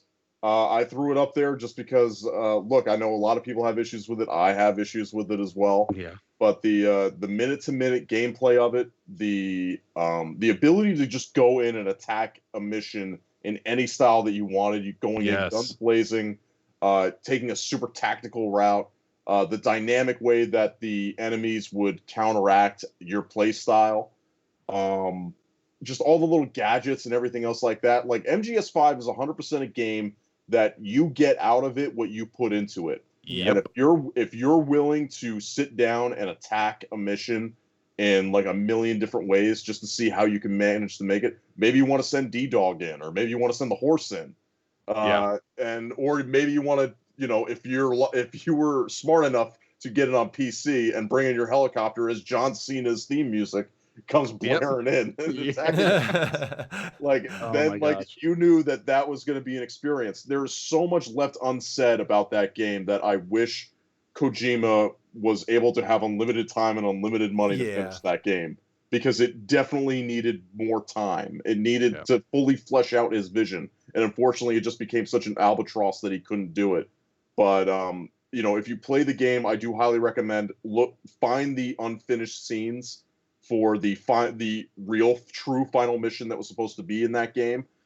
and it helps round things out, and the connections to the first game. It's just there was so much more that needed to be done with it. But with all that being said, What annoys me though, and Yeah. one of the reasons I'm so frustrated with the game is if he managed his time better, he could have got that all in there. There was so much superfluous side missions in that game that did not need to be there. Forced side missions Yes. that did not need to be there. That game But then is so padded. you also hear about the development of it, and you take Jeff Keighley's word for what it is, and just the way that the development became at some points, Yeah. where Kojima wasn't even allowed to see the developers in the studio. They had them locked in a room, and he would have to like send a courier to like give like orders Yeah. to people, but he couldn't actually like check up on the progress of the game. Like the way that entire thing was handled was insane. Yeah. And it's amazing that game even came out at all with the way And that it they came were out doing things. how well it was too. I mean, let's be real. Yeah. It has some of the, like you said, the best minute to minute. It is one of the best. I think only one title for me has ever surpassed it, but it is one of the best third-person shooters. Oh yeah, Period. without a doubt. Tactical person shooters on the planet. And also that Fox engine is ridiculous. Oh my Let's god! And say- I hate how it's finally dead. I hate how that engine's Yeah, dead it now. sucks because that's Yeah. such an amazing engine. Yep. Mike at number 10, he had Dragon Quest 11. I have not played it, so I cannot Nope. comment on that. Cannot Nope. comment either. But I can And- tell you and- my number 9. And it just as a quick note, these are our top 10, mostly for games that we've actually played. Oh, Yes. of course, So- yes. so I don't if have it- anything on here that I haven't played. Yeah, Yeah, this if- is what if- I've played. If people So- are like, why was this not on it? Well, chances are there's a potential that we didn't play that game. So Yeah. that's the Unless reason it's why- Red Dead Redemption 2, because we made a conscious effort not to put that on any of our lists. Yes. Yes, No. Red Dead Red Redemption Dead 2, Redemption 2. universally hated. No, I didn't go far enough to hate it. I liked what I played, but I didn't finish it, so I can't comment. But anyway, number 9 for me. Talked about it earlier. Hollow Knights. So I won't spend too long on it. But my favorite Metroidvania, I would probably say. I put like 60 hours into this game on stream. Loved every second of it. Didn't overstay its welcome for me. I could have spent another 50 hours in that world. Love the music, the art, the combat, the difficulty, and the passion behind that team at Team Cherry. Really, really phenomenal game, and free with PS Plus right now, the extended version of the game. So everybody, take advantage, please. Play Hollow play Knight. it. What an I may be amazing, amending amazing game. mine if I finish Hollow Knight, because it is a fantastic game so far of what I've played of it. Mhm.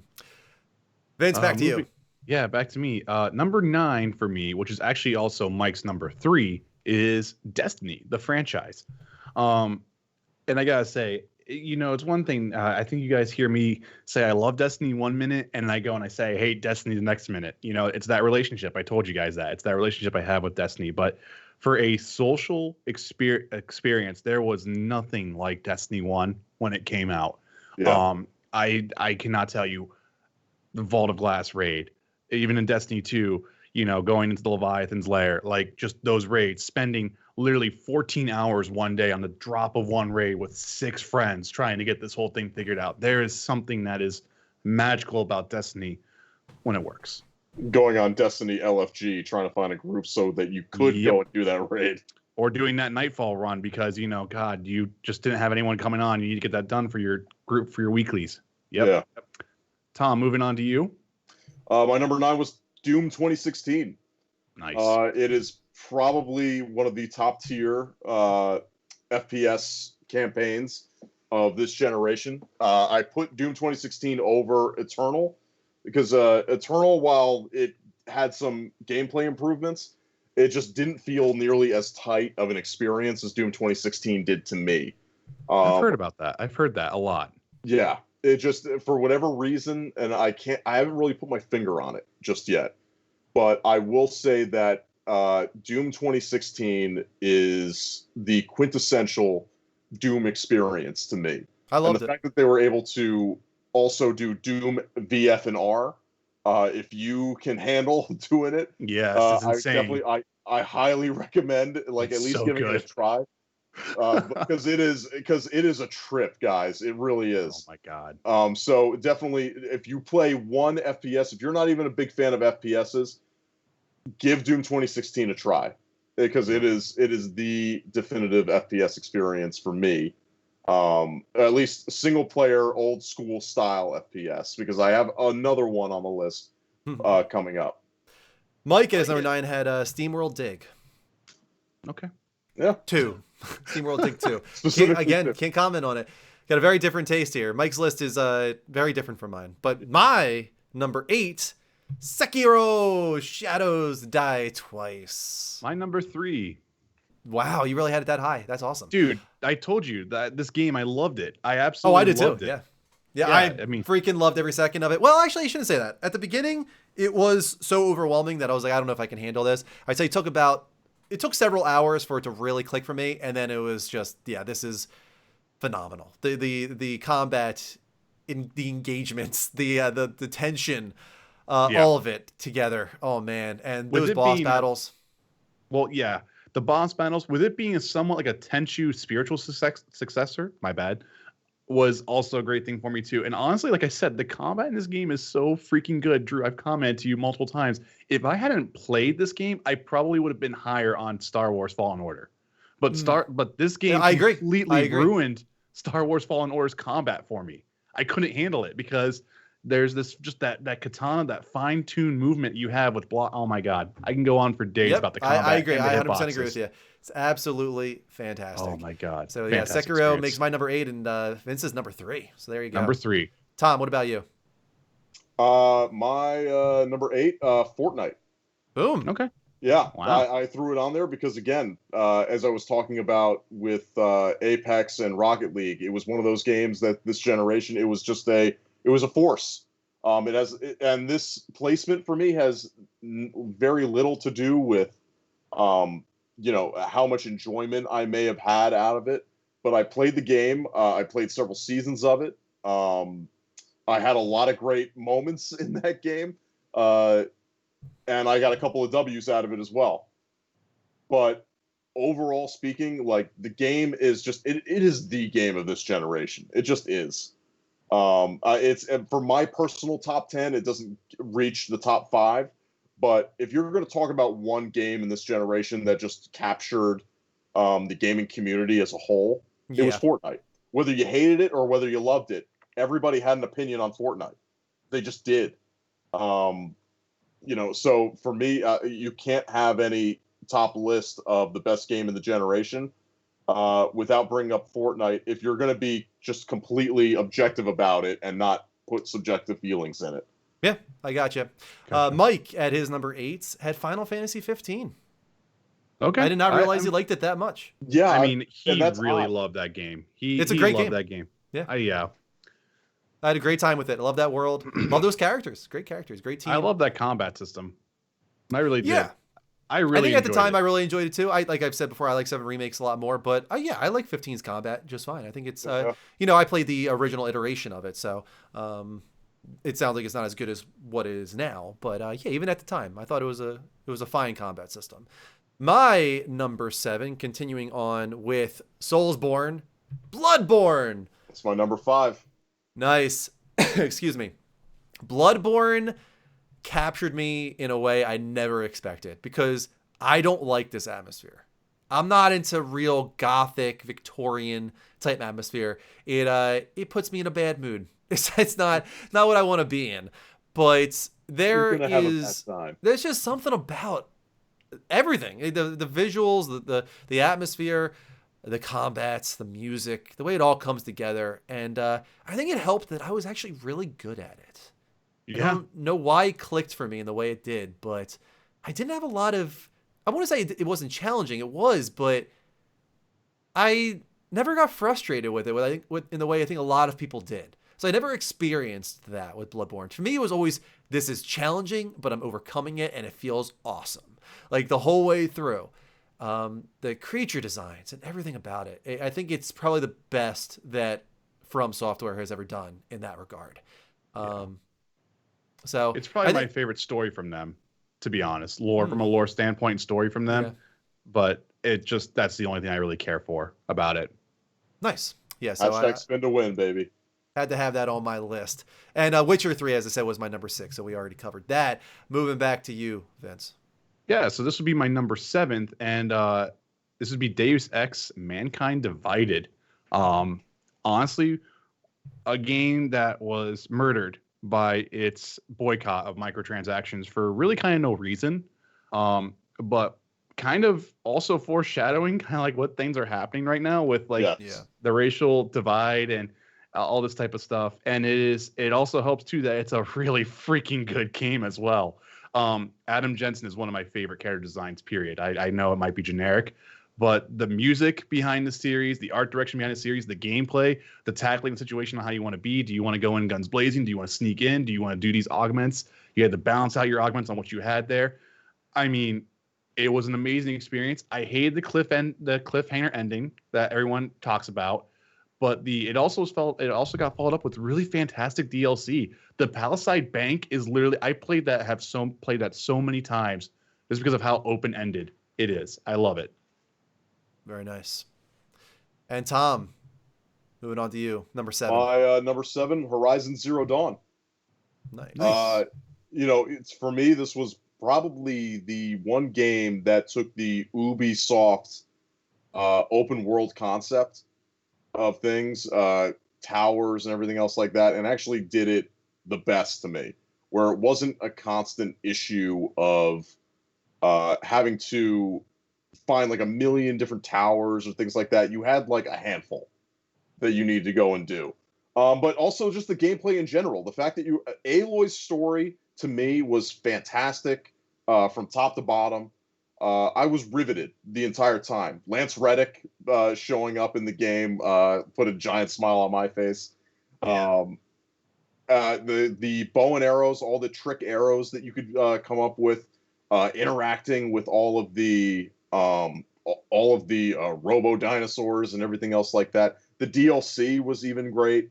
The one little bit of it that they got, just from top to bottom, I gotta say, like, I still think about Horizon Zero Dawn to this day, and I'm so happy that there's a new game that's going to be coming out, because I feel like Aloy is such a great protagonist to me. Yeah. And just that gameplay and everything working with it, absolutely. Horizon definitely got to be just misses cracking my top 5. Nice. Going over to Mike's top 10, his number 7 was Super Mario Odyssey. I know he really liked that one even more than I did, so I'm not too surprised about that. Back to my list. We're now in the top 5. At number 5, I have Uncharted for a Thief's End. This is my favorite Uncharted game, and I think it has a lot to do with them actually slowing down the pace and focusing on the character moments and the story and the drama. And I think that ending, man, is just really special. A great epilogue, great closure. And what I really, really loved about it, without going too far into spoilers, is that they had so many openings to go towards tragedy or something very sad or death, and they didn't take it. And they kept it still, overall, in the end, a lighthearted, positive adventure. I really liked that they stuck that landing at the end there. Nathan Drake is one of my favorite characters in video games at this point. It's kind of sad to see him go, but I feel like they sent him off in the right way. So Uncharted 4, Thief's End is my number 5. Oh, yeah. Nice. Very nice. Moving on to me, I'm still not the top 5 at number 6 for me, but that is God of War 2018. It's on my list. Yeah. It's on my list as well. I'll say it's spoiler here, I guess, for my list, but it's my number 3. God of War is my number 3. Number 3. What about you, Tom? Where's it at for you? Do I want to say? I don't want to say. Let's be real though. This is a game that when you get sold on the whole one camera, no cut concept, and you're playing it and you're getting this whole sense of momentum with it, and then you do that first fight with the stranger. I cannot tell you my jaw was literally dropped. Yep. I was like, I replay that sequence to this day multiple times because I show that sequence to people. Right? It is such a showcase of, like, when people say, like, what's the real advantage PlayStation has? That's a scene right there. Yeah. Like, look at that scene. And just the story, Atreus. You made a character, and then you talk about Kratos. You talk about a character who was kind of made fun of from his first original 4 games. Like, I did. Look at this heavy guy who's going to sit there and just kill everything in sight. And you make him this just humane character. That game. And then you have that other moment about halfway through the game when you're on a boat, and then the music swells, and then the colors change, and you hear a voice from someone else from the other part of the franchise, and Yeah. Oh my God. Chills. Perfect. Mhm. Perfect. One of the best moments of the entire generation, right there. Perfect moment. Yep. It's a Moving on. phenomenal game, and Tom will talk about it more later. All I'll say is I always loved God of War for its combat, but I never was involved in the characters or the story. And what I love so much, not even just the characters and the story, but the way you traverse that world. Wide linear, man. Love it so much. That world is fantastic. And all the side quests felt important to me. Felt like they were part of the main story. Everything felt like it was Perfect. planned and It was planned. intended. Nothing felt padded or wasteful. It was such a tight experience. The only complaint I might have is maybe like I wish there might have been like one more boss battle or something like that. I do feel like they maybe didn't have enough time to fit them all in there, or they were saving them for the second game. So I think the second game's gonna be insane. Oh my I God, don't even know. I just can't wait for it. But Vince, or sorry, Tom, we're on to your number 6. My number 6 is Hellblade's Newest Sacrifice. Nice. Very nice. That's another game that I think about a lot when I think about this generation. It's just, as Vince had mentioned earlier, the 3D audio that was involved with that. The audio production in general for that game was fantastic. I remember specifically fighting one of the first bosses that you fight in that game, Surtur, and just hearing the chanting kick in. Yep. Mm-hmm. And they're like one of my top viewed clips on Twitch right now is just me reacting live to that and just going, "Oh my God, this is so radical! It's so metal." Metal. It really was. Like, it was like that entire game just seems like it's a prog rock fan's fantasy world.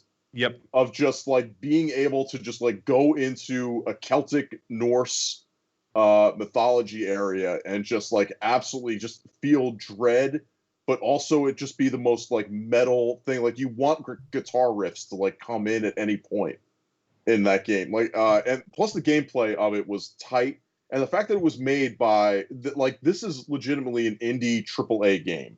Oh yeah. And Right. Yep. It's amazing what they were able to do with the budget that they had, making that game look as beautiful as it did. I just hope that everything is going okay with the sequel. Yeah, it's actually just a little quick aside here. That's actually one reason why with Hellblade 2, I'm kind of disappointed in the sense of that they're bought out by Microsoft. Not because of like the whole fact of like the studios, they're good now, they're safe. Yeah. But that was the cool thing about Hellblade, was that initiative that can we make this game with that production value, but can we do it within a budget? Yeah. I think that was an important step to have, and it's just a suck that we're not going to see that again now with Hellblade 2, because they're going to simply skyrocket that budget, or you'd assume they would at least. Yeah, Right. you would think so. So Mike had God of War at his number 6. So we'll go on to his number 5 as well. Ori and the Will of the Wisps made his number 5 into the top 5. And I played a good portion of that. It's great. I will say, I actually, from what I played, like the first one more. But both of those games are great Metroidvania titles, so I'm not too surprised there. And also some of the most beautiful games of the generation. Moving back to my top 5 now. We're at number 4, The Legend of Zelda Breath of the Wild. One of my favorite streaming experiences of the generation. Just a world that I loved being in. Loved traversing. Loved feeling like there was no path I needed to take. I'm just going to travel this and see what happens. It was relaxing in a weird way. The puzzles, the structure, the visual design, everything about it. It's one of my favorite Zelda games. Not my favorite, but it's definitely one of my favorite Zelda games. And I do think people are right in that it's one of the best games of the generation. I think, in all honesty, that when now that the generation is done and we're going to see a lot of top lists, I expect to see Breath of the Wild at the top of the most number of lists for game of the generation. That's my prediction. Okay. Moving on to you, Vince. For me, for number 5, Monster Hunter World. I mean, guys, I put 180 some hours into the game. I love that franchise, and finally being able to go back to play it now after not being able to take part of it during the whole Capcom Nintendo love affair that happened back in the day. World was a fantastic experience. One I played with some friends, and ones I played mostly solo. And I mean, I think Drew, you even popped in on a stream once with me playing it. I mean, there's something about that game. It's weird. It's a zen for me. I don't get it. I don't understand it. I don't understand how I can be fighting a monster and still keep up with chat going on Twitch. I don't get it with that. And it's just relaxing for me. It's really weird. It's just a very relaxing, fun experience. I get it. Love, you're in the zone. Yeah, and I love how the fact of like I know how like if I want to go get something, these are the things I need to go hunt. It's very much a very streamlined loot experience for the thing. And plus, honestly, monster designs in this game are fantastic. Capcom really threw it out of the park, and it's actually probably one of the best games as a service titles alone. Like if you'd go and buy Monster Hunter World Iceborne, the complete stuff right now, you have a meaty game. You have a game that's going to last you at least 60 hours minimum. And then you'll have what I'm doing, 180 hours on just one character. So then, Very Tom, nice. moving on to you then. Well, my number 5, as I mentioned, is Bloodborne. For a lot of the same reasons that Drew mentioned. The only thing I'm going to say is, as much as I love the Souls gameplay style, the Bloodborne going with a more offensive approach to things as opposed to defensive was such a nice, like, welcome change to the formula for me, while still keeping all of the aspects that I loved about the Souls games. I love the Gothic style. I love the like little hints of Lovecraft that they threw in there. It was just a overall amazing experience, and I can't wait to play hopefully a performance boosted version of that on PS5. Nope, sorry. I'm gonna cut that hope down real quick. Sorry. Yeah. Give it up. I know you want to crush my dream there, like you're deep. No, I'm just trying to be a friend right now. There's no dream there. It's dead. Just let it go. I dreamed a dream, and now that dream is gone from me. I am going to dream the impossible dream. Go to your number 4 as well, since we already knew about I'm going to do Bloodborne. my number 4 as well. My number 4, Titanfall 2. Titanfall 2, as much as I was talking about Doom 2016 as being a definitive FPS, this is a definitive FPS for all around, whether it be multiplayer or single player. The campaign in Titanfall 2 is outstanding. One of the best FPS campaigns I've ever played, yeah. Yes. If not the best. I think about if I'm going to list like my top 10, or my top 3 FPS campaigns, Titanfall 2 was like right up there on top of that. And Doom 2016 is a close number 2. Titanfall 2 with the interactions that you had with BT, the multiplayer, being able to come down with your Titan and just being able to hear "Stand by for Titanfall." It is the single best thing that you could ever hear in any game ever, that gets you so hyped for what you're about to do in that game.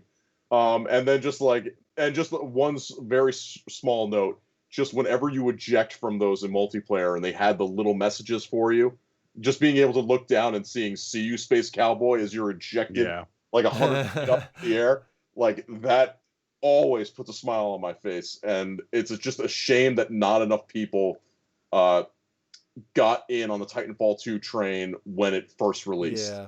Is it weird that actually the whole thing I like about Titanfall 2 is just the momentum of the game? I actually do not care for the Titans whatsoever. Really? It's really weird, right? Like when you're talking about multiplayer, I would never call Titanfall down. I would just be running around doing all the wall running. That was my zone for me. Right. I loved it. Which is a completely legitimate way to play that game. It's just weird though. It's just like, yeah, the mechs did not. I was just like, yeah, cool, whatevs. It's weird. Anyway, Mike, his number 4 was Zelda Breath of the Wild, so we can move on from that. His 3 was Destiny, as we already said. So we're moving on to his top 2. His number 2 game of the generation was Overwatch. I can see it. He put a lot of time in that freaking game. He did put a lot of time in that, from what I understand. understand. Talked about for the longest time. And every week, what were you playing? Overwatch. Yeah, I get it. I was like that too, man. I was like that too for a long time. It actually really burned me really bad. I also get it, and I was going back and forth between Rocket League and Overwatch. I could have definitely put Overwatch because they actually have a full league that is still going on. But for me personally, Rocket League meant more to me than Overwatch did. But I still put plenty of time into Overwatch. Yeah. All right, now we're in my top 3, but you already know my number 3. God of War was my number 3, which means we are now moving on to my number 2, which will reveal my number 1 for most people. My number 2 game of the generation. Let's hear it. I want to hear it. Final Fantasy VII Remake. A lot of people might be like, what? It's Also not my number 1? number 2. Also, Final Fantasy VII Remake is my number 2, and it's because we need to see how it plays out. I Right. love this game. It is right there with my number one. Right there with my number one. I smiled from ear to ear the entire playthrough. Probably the best action RPG combat ever made, in my opinion. And they delivered on remaking those pivotal story moments. The music is the best Japanese RPG music ever. It's a phenomenal title. It has its problems. It has those little texture bugs and things like that. But my God, it's in the background and compared to everything else. That game, especially as a Japanese RPG, the presentation is unmatched. There is nothing even close to it in the Japanese RPG genre. And I cannot wait to see what they do with the future of the series. I actually am totally on board with the changes that they are making. It's okay. We have the original. We will always have the original. Do something weird. Do something interesting. And they clearly are. And the speculation it's causing, it brings me back to the first game. When you see Zack for the first time in the first game, and you're like, who the hell is this guy with the black hair? They recreated that for a lot of people by doing that end. I know specifically, like Dean, the Beast. He's experiencing what I experienced when I first played in 1997 when I saw Zack come out of Shinra Mansion. I was like, who the hell is this guy? He has to wait a couple of years to find out, but that's what they simulated there. That's what they emulated there, was that moment. So I feel like a lot of love and hearts and revere went into making this game and honoring the original, and that's why Final Fantasy VII, which is my favorite game of all time, has now led to Final Fantasy VII Remake being my second favorite game of this generation, and it could become one of my favorite games ever if they're able to stick the landing on the next couple games. We'll see. Nice. Well, for me, it's going to be a weird title. This is my number 4. I'm a little bit behind. You guys know my number 3. It's Sekiro. But number 4 for me is Disco Elysium. Very fair. And I got to say, guys, I mean, I didn't finish it on stream. I had to finish it off stream because it was way too dense of a game to stream, I think, or at least for what my channel was at the time. But I got to say, from a music standpoint, from a story standpoint, from a gameplay perspective, being the drunk detective that you have no idea who you are and what you're supposed to do, and you have to figure this out, holy crap. It is an amazing experience. And I was so upset when we did the Game Awards talk and none of us had played it. We were like, what is this game? Yeah. And I went back and played it, and I was like, oh my God, I get it. I 100% get it now.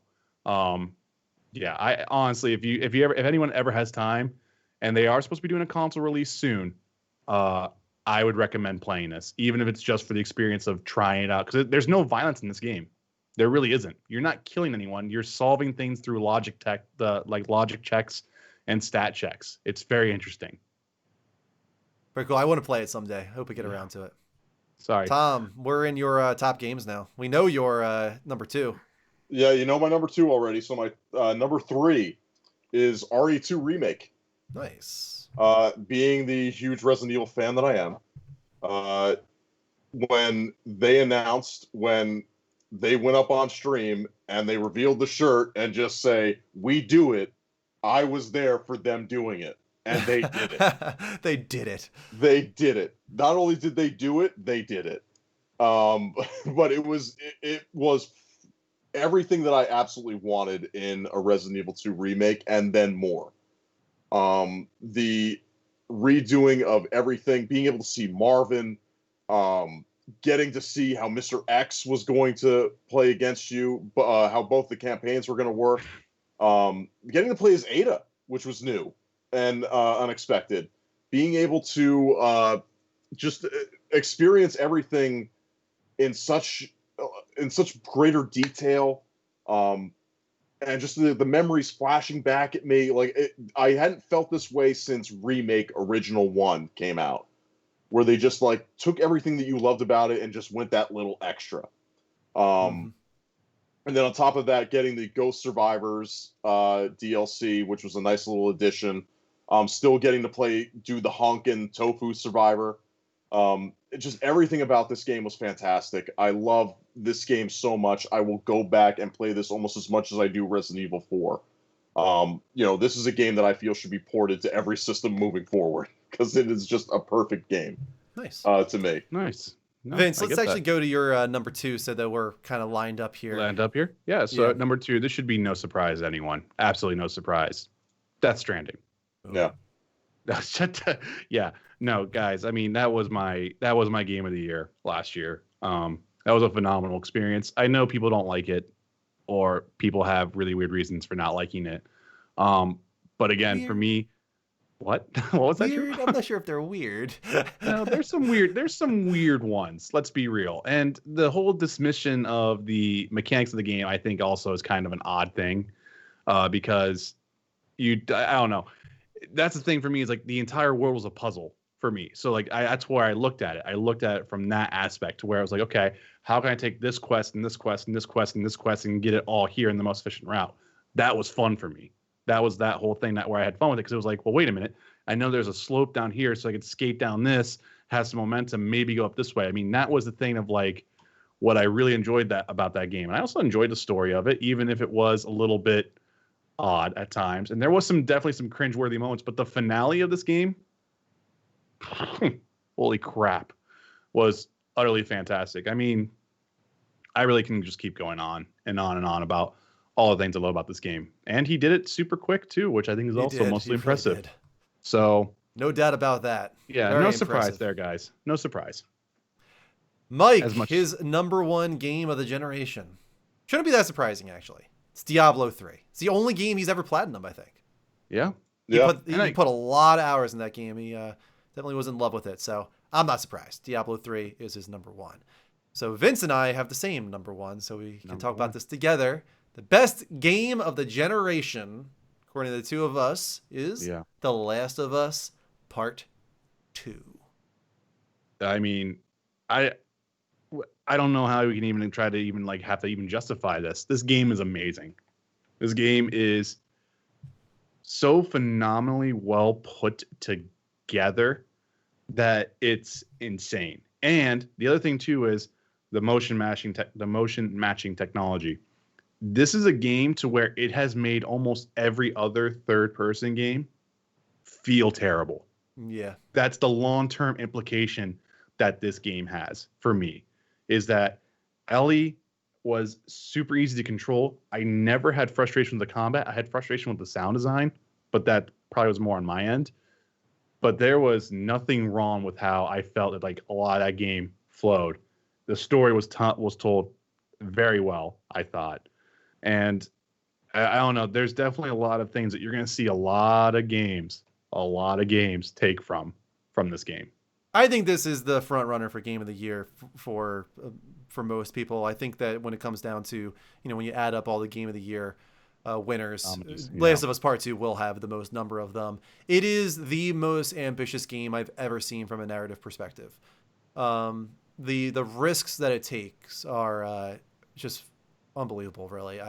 So even knowing that they were going to go in that direction, I was still shocked with how ballsy they were with some of the decisions they made and what they forced the player to be a part of, to be complicit in.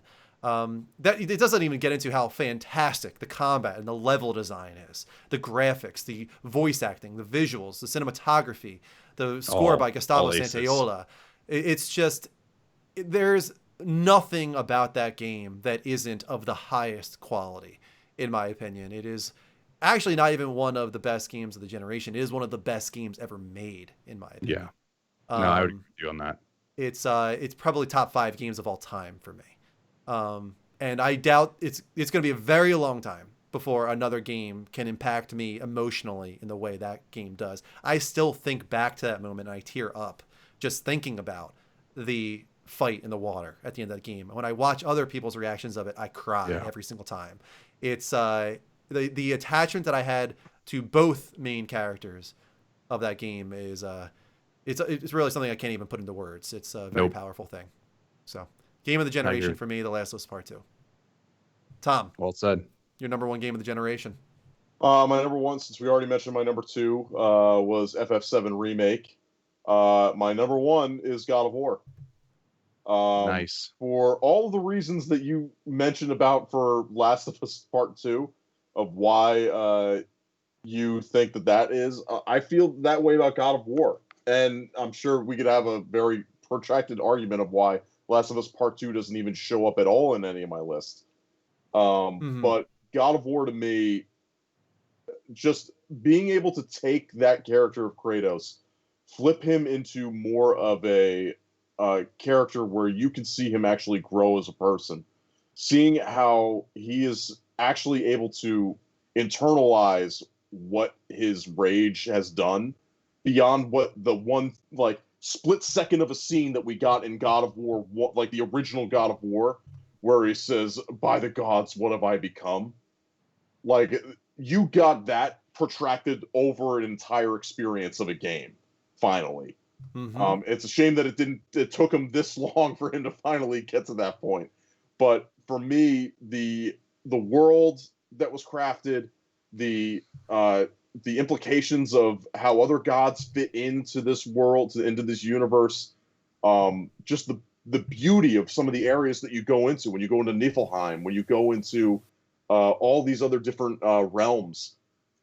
It still hits me. It hits me so hard about how this game really just connected and like had me feel things about like my relationship with my dad and things and other things of that nature. Like, this hit me so hard as a game, and for all those reasons, this God of War is 100% my game of the generation. It's I mean, Vince and I have it pretty high up, right? I mean, I have it at number 3. Vince, that was number 6 for mine. Number 6, yeah. And Mike had it pretty high as well. I think number 5 or something like that. Yeah. I think it's definitely I think it's without doubt going to make it into the top 5 when we discuss it next month. I could be wrong on that. Right. We'll have to wait and see. But that's kind of the point here, right? Is we all have listed off our top 10 games.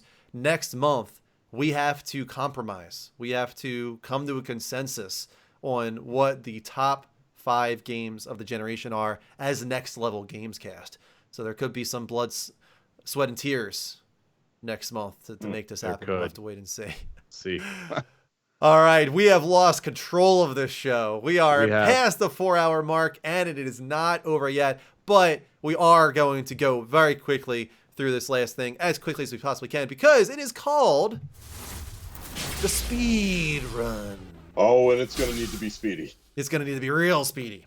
Yeah, real speedy. I think at the floor on this one, Drew. Yeah, I'm gonna take the floor. I'm gonna go as fast as I possibly can for you here, Tom. Maybe give you a 1 or 2 word comment on the stories here. Okay, so PlayStation will continue to grow its studio capability organically. So this goes in opposition to what Microsoft has been doing with their acquisitions, right? I guess it's in like a direct response to, are you going to do something like a Bethesda, ZeniMax type, acquisition? But it seems like they want to bolster in-house capability with selective mergers and acquisitions. So I think this is the right way to go for them. What do you think, Tom? It's the right way to go. I mentioned it before in the Discord. It's very much like how a baseball team builds. You can only get yourself so far by doing free agent transactions. If you want prolonged success, you're going to need to build up your farm system. You're going to need to invest in your own talent. And this is the best way for them to go, in my opinion. Now, there are rumors circulating right now, though, that an acquisition of Bluepoint is not very far away at all. Somebody put their account on the line on Resetera saying, ban me at the end of February if Bluepoint has not been acquired by them. They claim they have insider information that talks are happening, that Sony is very happy with Demon Souls and Bluepoint's turnaround, how quickly they were able to do that. And I think it would be just dumb, honestly, at this point for them not to do it. So yes, they need to acquire Bluepoint. It makes way too much sense at this point. Let us know in the poll in the chat, what do you think? Should PlayStation make acquisitions? Moving on from that, Netflix is doing an Assassin's Creed live action series. After The Witcher, I completely understand some desire, to see more of this. I did not see the Assassin's Creed movie. I heard it was okay. But what do you guys think? Are you guys interested in an Assassin's Creed live action series on Netflix? I am. I'll give it a watch. If it's done well. Yeah, I mean, if it's done well, I'll watch it. Yeah, I think I would give it a shot. I'm not even into Assassin's Creed, but I think I would give it like a first episode watch and just say, yeah, let's see how they're handling this, like the visuals, because it has a lot of potential, right? Almost in a sort of Westworld type way.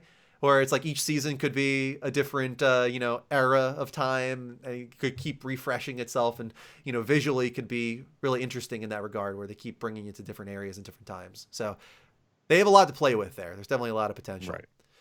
Moving on from that, delay watch, a major delay watch. Unfortunately, we can't do the music, DMCA, guys. But we have multiple to go through here. We're going to kind of rapid fire this. First up, Destruction All-Stars, but this is not bad news. This is good news about Destruction All-Stars. They have delayed from November 2020 to February of 2021, but the big news here actually is that it will be included for 2 months with PlayStation Plus. That is fantastic because this game can now succeed. Yep. Before, it really could not have. This game was being sent out to die. But now, I feel like this actually could be a really popular game in a Rocket League kind of way. Yeah, I feel like somebody actually shook somebody in marketing at Sony and was just like, "What are we doing? Why are we killing this game off of You fools! You fools!" They made the right decision there. I want to play it. Cyberpunk 2077 has also been delayed again. Hey, everyone. We've decided to move the release date of Cyberpunk back 21 days, now December 10th, as we talked about earlier. They talked about how, COVID, 9 different versions, including Xbox Series S and X now, which I understand. I do. It's a lot going on. But at this point, it's like a next-gen release of a past-gen game, which is kind of bizarre. But I mean, I guess my actual question now is, do you guys think it actually is going to make this year? It's getting concerning. No, I don't think it's going to. And I was going to be proven right in the long run that it wasn't going to make it in 2020. What do you think, Tom? Will it make this year? I mean, if they make it out this year, they're forcing it out big time. They really want to try to get that holiday market. But in my opinion, they should probably push it out to February. They should push it out to like another month where it's not going to face that much competition. Give it more time. Take as much time as you need. Stop trying to force everything with crunch. Yeah, so that we can have fingernails longer and teeth. Yeah, for love of God. What? Like, this is what's important? Get out of here. Moving on, we also got delays for Far Cry 6 and Rainbow Six Quarantine. Both of them have been pushed back. Rainbow Six is to fiscal year 2021 to 2022, which means that the company's fiscal year begins in April, which pushed Far Cry 6, a new release date, between April 2021 and March 2022.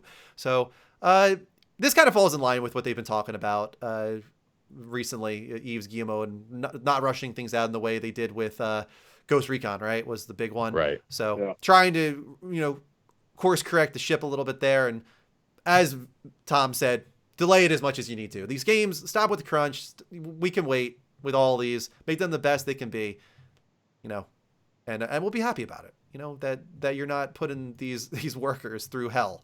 Right. Moving on to some bummer news here. Studio head Chris Lee has left 343 Industries.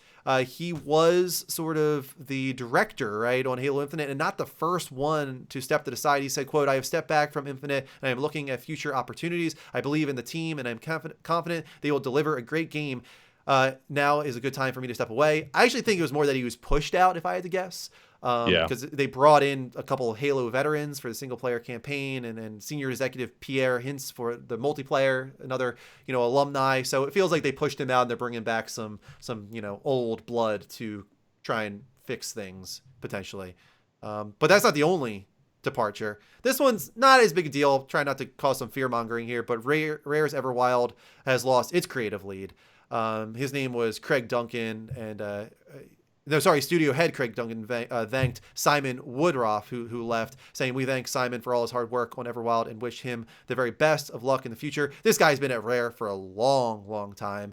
I'm not sure what really spurred his decision to leave, but it's so early in the development of that game, I would imagine, that I'm not sure this will have a major impact on the end results of Everwild. Some people are like, "Oh my God, is this game ever going to come out?" I think this game was always like 3 years away. So, yeah, which is actually a good question for you guys in the chat. When do you expect Everwild to release? Let us know in the poll. Moving on from that, Insomniac is insisting that Ratchet and Clank Rift Apart is a PS5 exclusive. This, of course, comes after what we talked about earlier, the deception with Horizon and Miles Morales that they were PS5 exclusive, and now knowing, no, they're cross-generational. So they felt like they had to come out. And it's not really a surprise, right? Because how could they ever achieve this rift jumping without the SSD? Yeah. There was just no way they could achieve this. This is really groundbreaking stuff here that we're seeing. And I'm really excited for Ratchet & Clank. But it's cool that they came out and gave the confirmation that we don't have to worry about that. Right. Hitman 3 cloud version coming to Nintendo Switch, as well as Control, I think already did, right? So that's kind of cool that cloud versions are coming to Switch. I wonder how they're performing. Anybody know about Control? I think they're performing well. I mean, they're just being streamed in. On it. I really haven't looked too much into it. I just know the company, which I think is called Unibus. I don't know. It's a U. They want to bring more AAA games over to the Switch via that system. So, I mean, I think it's kind of cool. I think it's a great idea for the Switch, to be honest. Yeah. Crytek had some projects leak this month. Who knows if this is actually going to be accurate? This was on like Reddit, so take this with a grain of salt. People are still looking through the leaked documents, and it's very unclear whether these projects were pitched, developed, canceled, etc. It's also unclear how recent the leaks are, but they did come into existence at some point. One of them was Crysis Next, which is a free-to-play battle royale game where hundreds of players collide in fast-paced combat, visual customization, adaptive nanosuit powers. So Crysis battle royale. Also, Crysis VR was on that list. Hunt Mobile. Rise Next. It's kind of stunned to see that. I know there's like sort of a rabid cult following for that game where it's like, no, it was actually good. How dare you? So you Rise fans out there. It's a weird hill to die on. Yeah. I mean, there's some really cool things about that game from a production standpoint, I think, but that's all I really have to say about that. Yeah. And the other one was Robinson 2, which I think was a VR title, right? Was a VR title. I think it did decently well. I know it was buggy when it came out. Like, it was really buggy. But it was also like a first-gen VR experience, I think, too. Yeah. So we're getting another Robinson. I don't know if it's VR. It doesn't say here. But so, yeah, a lineup of Crytek games. For some reason, I always sort of pictured Microsoft trying to acquire them. It would make sense. Yeah, that's another one I could see happening in the future. Moving on from that, we have some details on Starfield, finally. Jump forward in the video here, get some Starfield up. Because we also have some concept art that came out with this. Single player, no multiplayer aspects whatsoever for Starfield. Focus on procedural generation during level design confirmed for Starfield and the Elder Scrolls. This does not mean that it's like No Man's Sky, where like it's procedurally generated all the time. Everybody gets a different world. It's just that they're utilizing procedural generation in the creation of these worlds to streamline the process and make it a little faster, right? That's all that's happening there. Huge major overhaul of the creation engine, larger than the jump from Morrowind to Oblivion. That means rendering, animation, artificial intelligence, pathing, procedural generation, and more areas finally being upgraded. Got some concept art leaked on screen here. Yeah, Tom, do you believe that statement? I don't believe that statement. Oh, I'll believe it when I see it. I hope so. I pray to God at this point. I mean, come on. We're talking about Bethesda here. No, they did the same thing with Fallout 76. I'm sorry. Yeah. No, thank you. They did say it's going to be a while until we see Starfield. The release can be subject to delays, etc. So he really doesn't feel comfortable talking about it just yet. That's fine. You don't have to talk about it. Announce a release date when you're sure of it, please. Right. He doesn't want to reveal Starfield earlier and then just release teasers, he said. NPCs will play a large role in future games. Cities will be expansive and large compared to past games. Will be on Game Pass day one, no surprise there, alongside Elder Scrolls 6. Bethesda will continue to support mod support in the future. That's great news. And amount of developers are at least 4 to 5 times larger than they were when they worked on Skyrim and Fallout 4. So this is going to be a big-ass game. Starfield. Please be excited. Moving on from that, Nintendo is invested in Retro's headquarters. They've enlarged it. They've taken the existing one, refurbished and expanding it. So maybe they're, investing a little bit in Metroid Prime 4. We still haven't heard about that game in like forever. It's amazing how they announced that and nothing's come from it. That's so unlike Nintendo to do that. So unlike Nintendo. Yeah.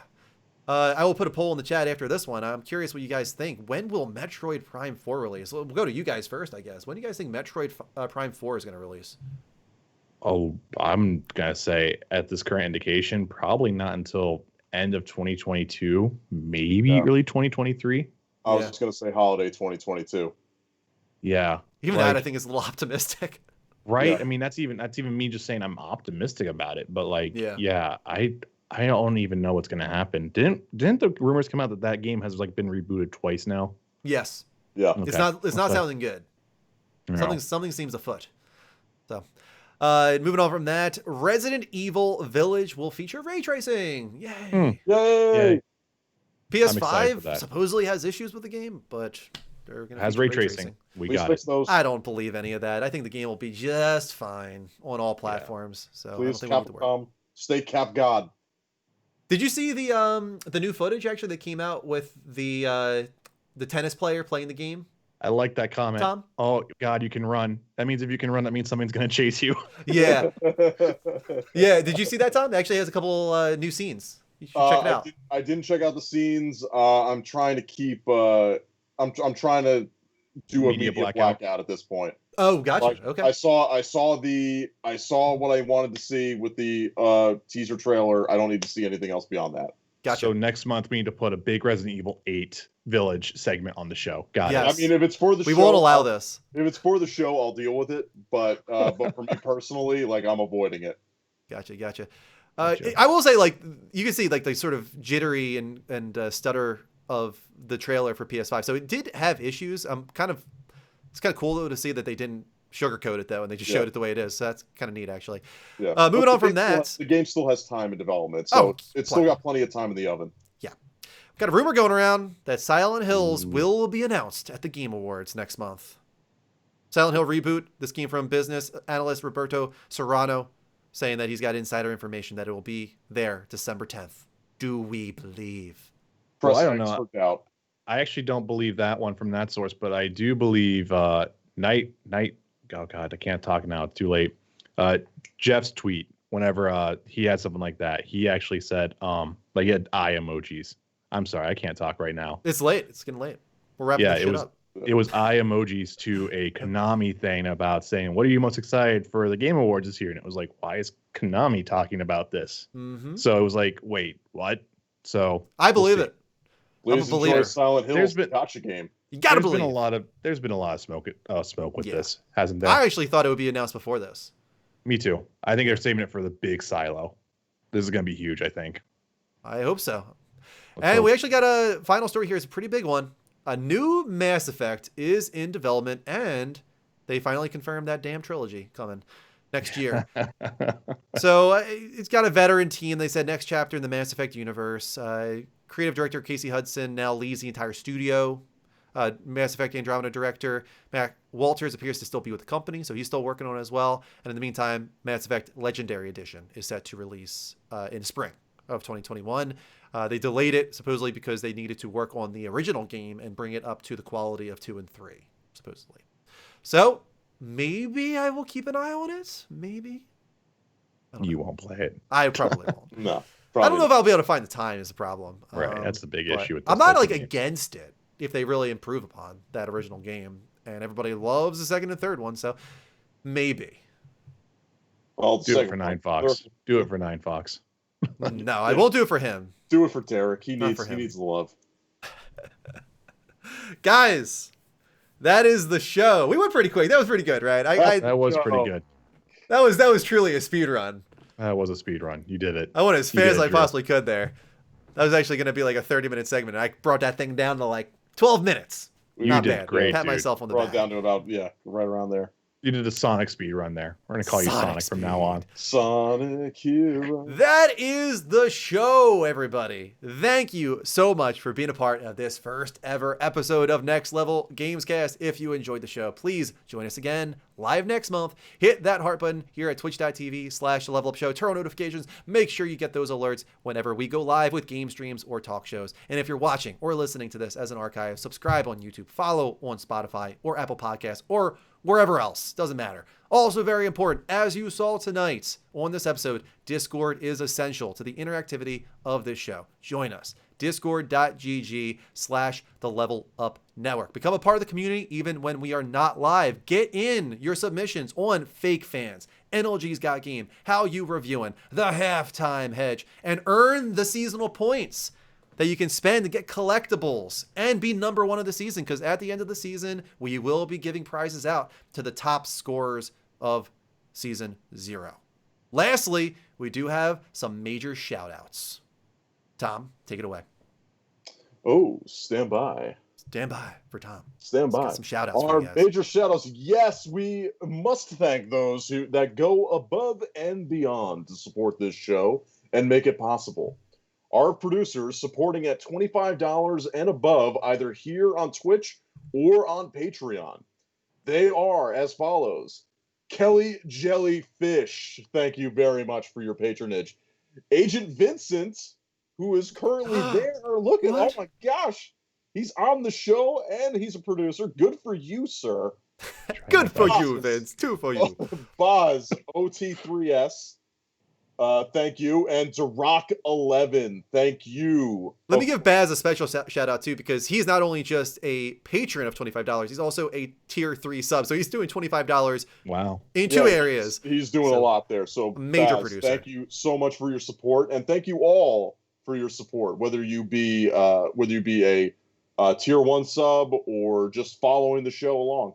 Yes, lurking. Doesn't matter. If you're Yeah, here, doesn't matter. we appreciate you taking part in Next Level Gamescast. Thanks for doing that, Tom. That is actually a wrap on Season 0, Episode 1. One down. Many, many more to go. But that is not all. We do have one more level. Each episode of Next Level Gamescast will end with a final word. Vince, you have the floor this month. All right. Well, I'm going to try to keep this a little bit brief, considering how far we No, ran take over your the time, show. man. This is I'm your gonna- moment. This is your This is moment. my You have the moment. It's your floor. time to This shine. is my shine. I know. But guys, I know you're probably all sick and tired of hearing this, but please, please, please use the Discord. Give us that feedback. We need the feedback. We need the engagement from the community to power these segments, to give us conversation. I mean, as you saw, we had a great time tonight with the halftime hedge, with the wager, trying to negotiate that. We had a great time with doing Critical Cut with Resident Evil 4. We've had a whole bunch of fun tonight, and part of that is because of the community aspect here. And so we need that engagement. So don't be afraid to be on that Discord and give us those segments. Don't even be afraid to give feedback. Yes. If you see something that you think that things need to be tightened up. I know tonight we went over pretty far. We're going to take that into consideration for next episode. Sometimes that happens. Do that. We need that. That's how this show is going to grow, and that's how the show is going to become the best thing. That's how we can always take it to the next level. Spread the word on social media. Spread the word about the podcast. Spread the word about the live show. Spread about the YouTube archive that could happen. Spread the word about that stuff. We need that type of stuff, and what makes it more fun for us is the more we get to see that engagement, the more we get to see that type of stuff grow, is where we're going to be able to come up with a lot more ideas, and it's just going to be. It's going to be amazing, guys. I can't wait. Very well said. He said it. Very well said. I do want to give a shout out. Hitman just popped in the chat. Huge tonight, right? 40 gifted subs. Thank you so much, HitmanRX, for the support there. And everybody that came in with subs tonight. Duroc also gifting 5 subs. You guys are fantastic. Thank you so much again for watching. We do hope to see you back for episode 2 next month, which is December 20th for season 0, episode 2, when we take things to the next level. Until then, take care. And as always, don't forget to level Level up. up.